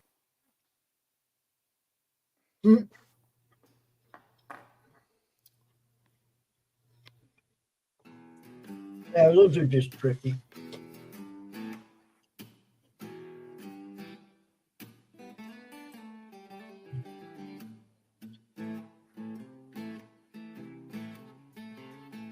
I'm sorry, Katie. I wish you could sleep. But yeah, they're basically to help the doctor from contracting the plague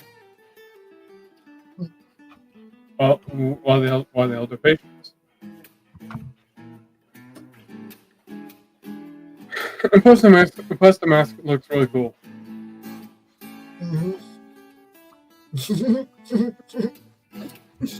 Are they going at it again? No. Katie just bowed out. She said, "No, Carrie, Billy's all yours."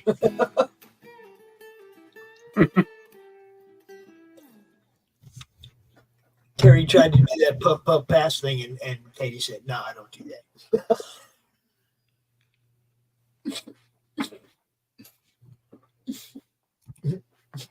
See, now they're like anti-fighting about it.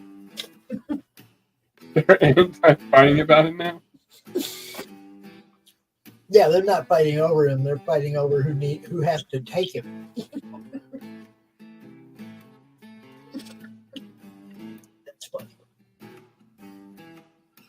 Oh.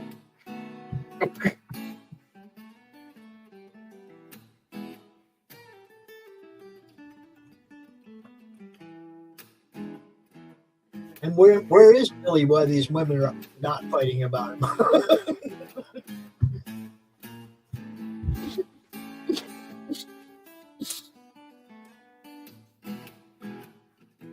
That's still not showing it. Yeah, that's not a good look. I think I got it right the first time.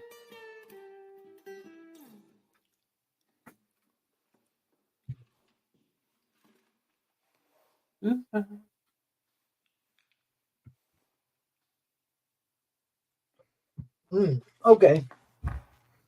Just trying to be nice and give Katie some of that too. Okay, I get it.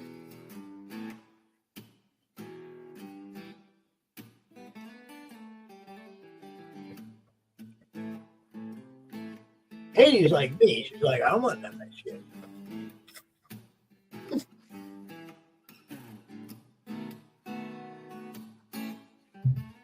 Like, I'm trying to have fun over here. I don't need no troll.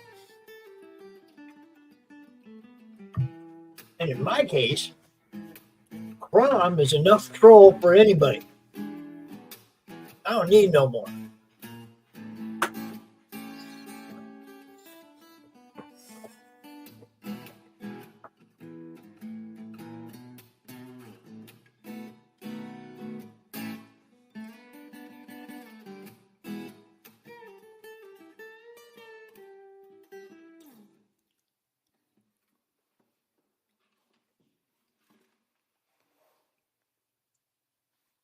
And for anybody watching, anything you see over here on the right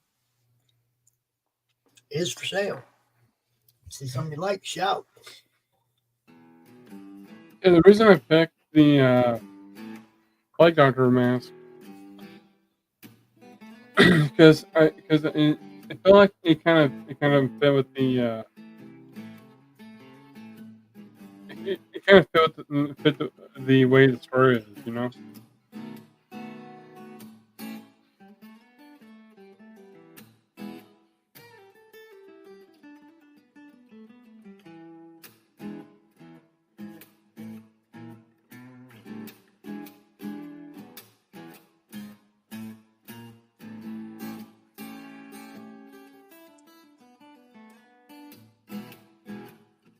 Yeah.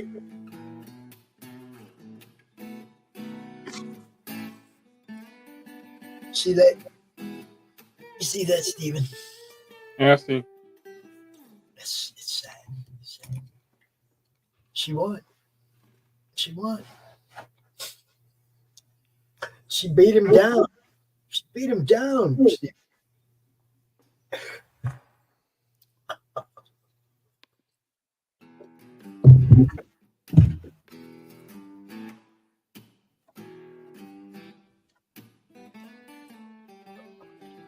Now I kind of want one of them dumb masks, though. Right?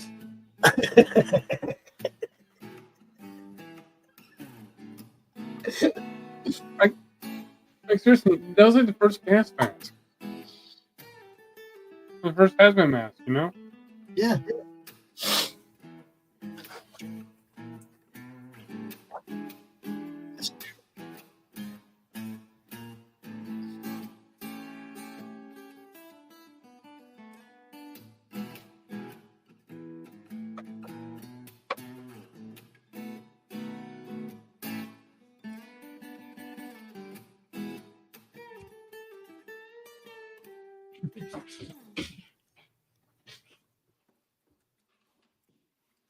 Now the question then probably is, will we see this mask ever again? I'm not gonna say no, I'm not gonna say yes, you're just gonna find out. Carrie, your friend's here. What? You got something to say? Don't just look at me and lick your lips. You got something to say? Boy? What? No, I'm not just going to follow you. You don't like come look at me and then walk away. Rocky. butthead. Come here. Nope. Up the stairs he went. He didn't even have anything to say. Butthead.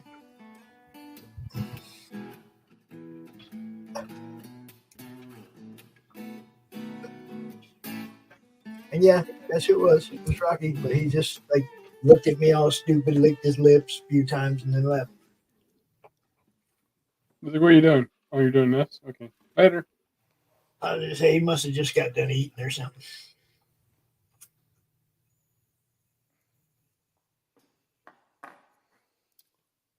Yeah, that's better luck. What do you think?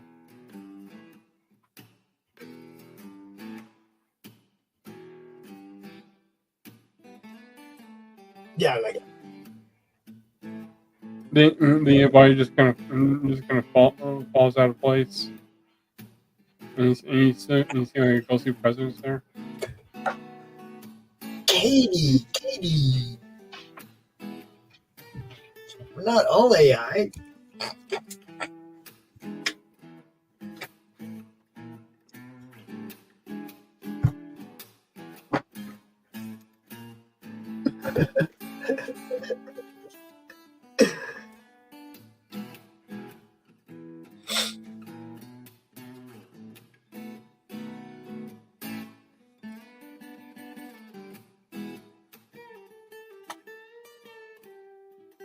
So now, because I have to do this change,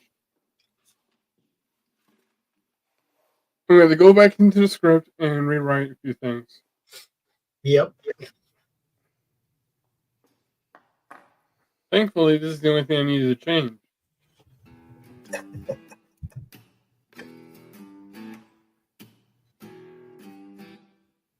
Yeah, I ain't heard nothing from Billy in a while. What you guys, man. Last thing he said was hi to Katie, and then it was like, he's gone. Actually, right there is the where the wall meets the ceiling. If you're watching and you're not subscribed to Steve D's Old Cat Studios on YouTube, go over there and do that. So right now, what I'm doing is just sketching in parts, and then going back and detailing them. Right. Roughing it out, man. Roughing it out.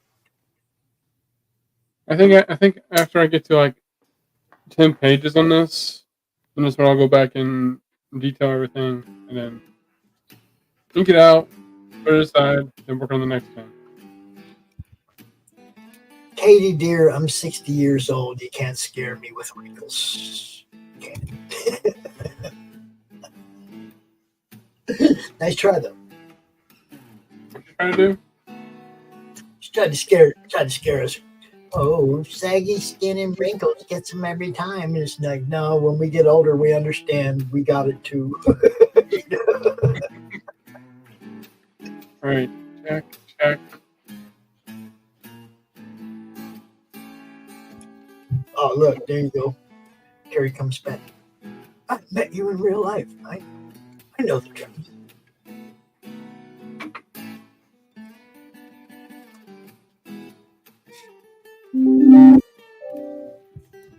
What was that? That was a warning telling me that in 15 minutes over there on the Silverline channel, they'll be doing their show. Oh, nice. It's Sunday at 8 o'clock. That's when one of the Silverline shows goes off on the network. But it doesn't interfere with this one, I don't think. Just do what you do as long as you want to do it. You know? Well, just in case, I think I'll end my show in 7:15. All right. And for everybody watching, you can go back and watch the auction streams, and anything that didn't sell is still available at the opening bid price. Whatever I said the opening bid was, you can buy it. buy it, just let me know. Hit me up. Well, I understand maybe not everybody has money today, but it's all still available. All this stuff I showed you, all this stuff that's right here, it's all still available. Wanted something, you saw something you wanted, ain't got no money until next week, well, just hit me up. I'll box it up. You send me some money next week, I'll ship it out. It's that simple. Everything I showed is for sale still. So go back and watch both days of the auction. There's stuff. There's stuff, and more stuff.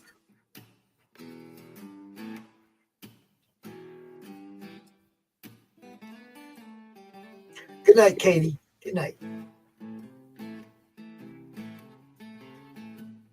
So if you're wondering, why am I streaming it? Why am I doing the show on Sunday and not on Saturday? That's because I missed Saturday. And I'm just making it up for it.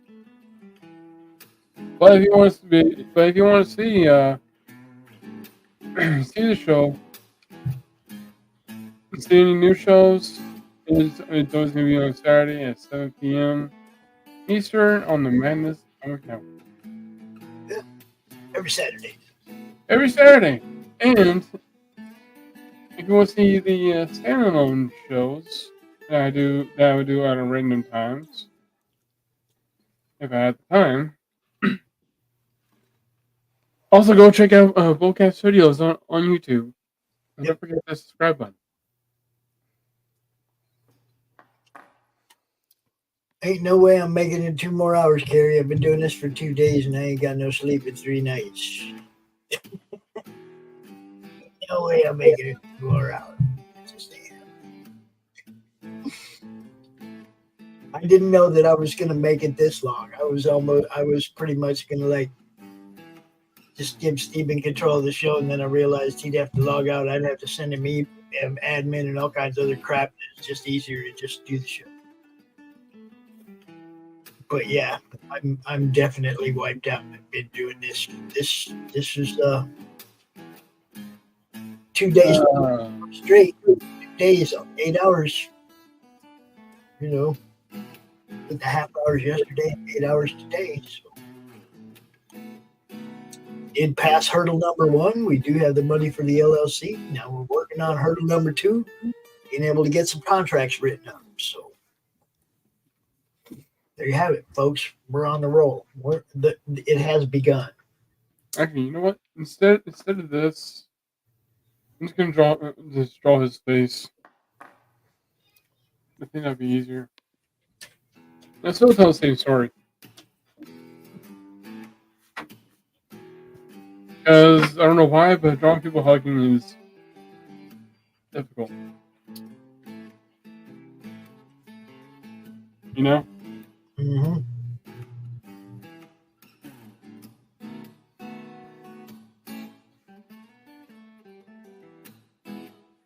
I'll be right back.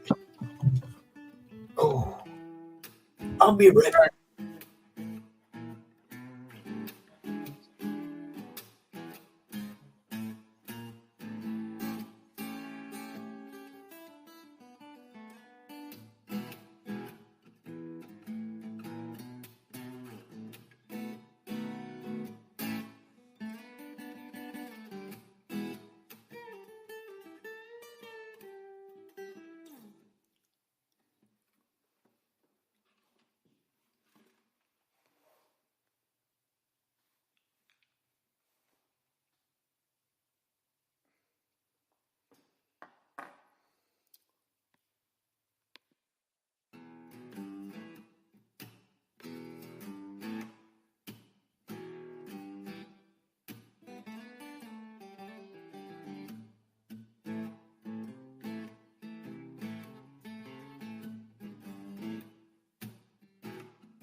All right, I'm back. Welcome back.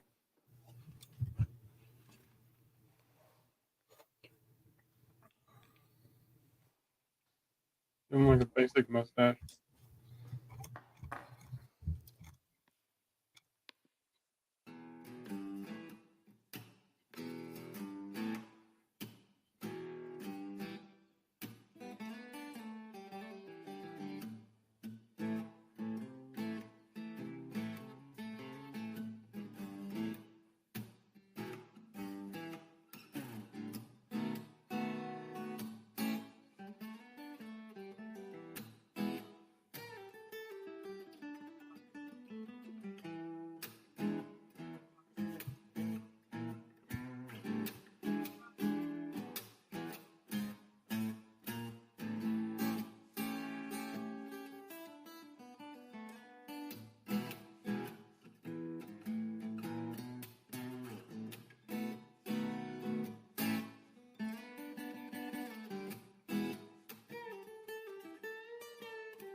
And everything repeats.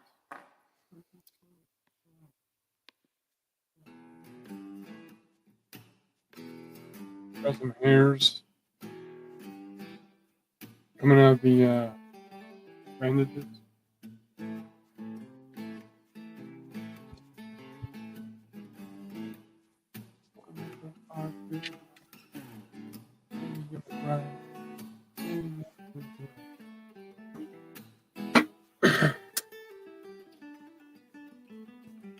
Okay.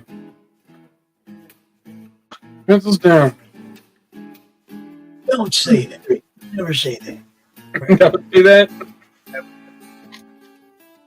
No, see when the big two said pencils down, that's when I picked up the ball and ran, dude. Oh. That's when I started doing this. That's when I started promoting indies. I said, all right, fuck them. They don't care about us. You know? And started promoting the people that were still making comics. You know? Yeah. Right. So poor choice of words then. Gotcha.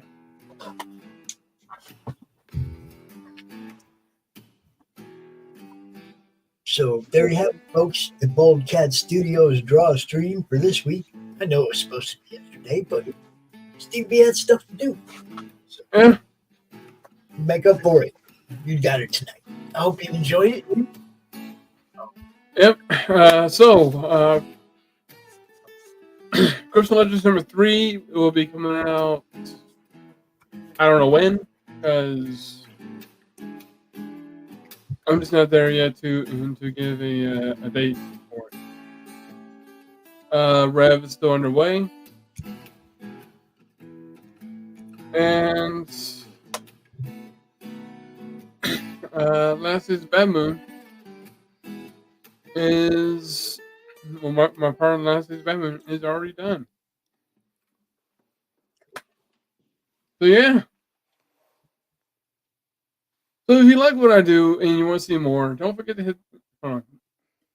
So if you like what I do, and you want to see more, don't forget to hit that like button, and don't forget to hit that subscribe button, and go check out the boldcatstudios YouTube channel. And also, if you're already on my YouTube channel but you're not on the Madness Comic Network, don't forget to go and check out the Madness Comic Network with your host, House Van Zandt. All kinds of hosts. You're one of them. All kinds of hosts. Well, you know what I mean. You know what's up, people. It's all action around the madness. So, Carrie says she will back your campaign when it's ready, Stephen. Thank you. There you go. More love from Carrie. See, Carrie's got everybody's back. I like it. She's cool. So, like I said, if you like what I do and you want to see more, don't forget that subscribe button.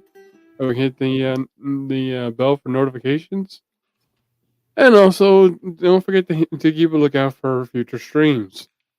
I have it all streamed every Saturday at 7 p.m. on the Madness Comic Network and on my channel and on Twitter and everywhere. You know, I'm just gonna say everywhere. Yep. Put it out everywhere they let us. How's that? Yeah. So everyone, keep drawing, keep having fun, and until next time, I'll see you later. Peace, everybody.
I like these calm little moments before the storm.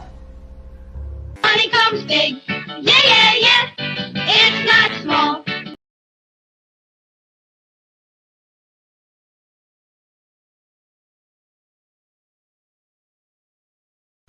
How do you end this thing? How do you put the where's the brakes on this bus? I forgot. Jazz how to drive. hands. Jazz hands. Have a good night.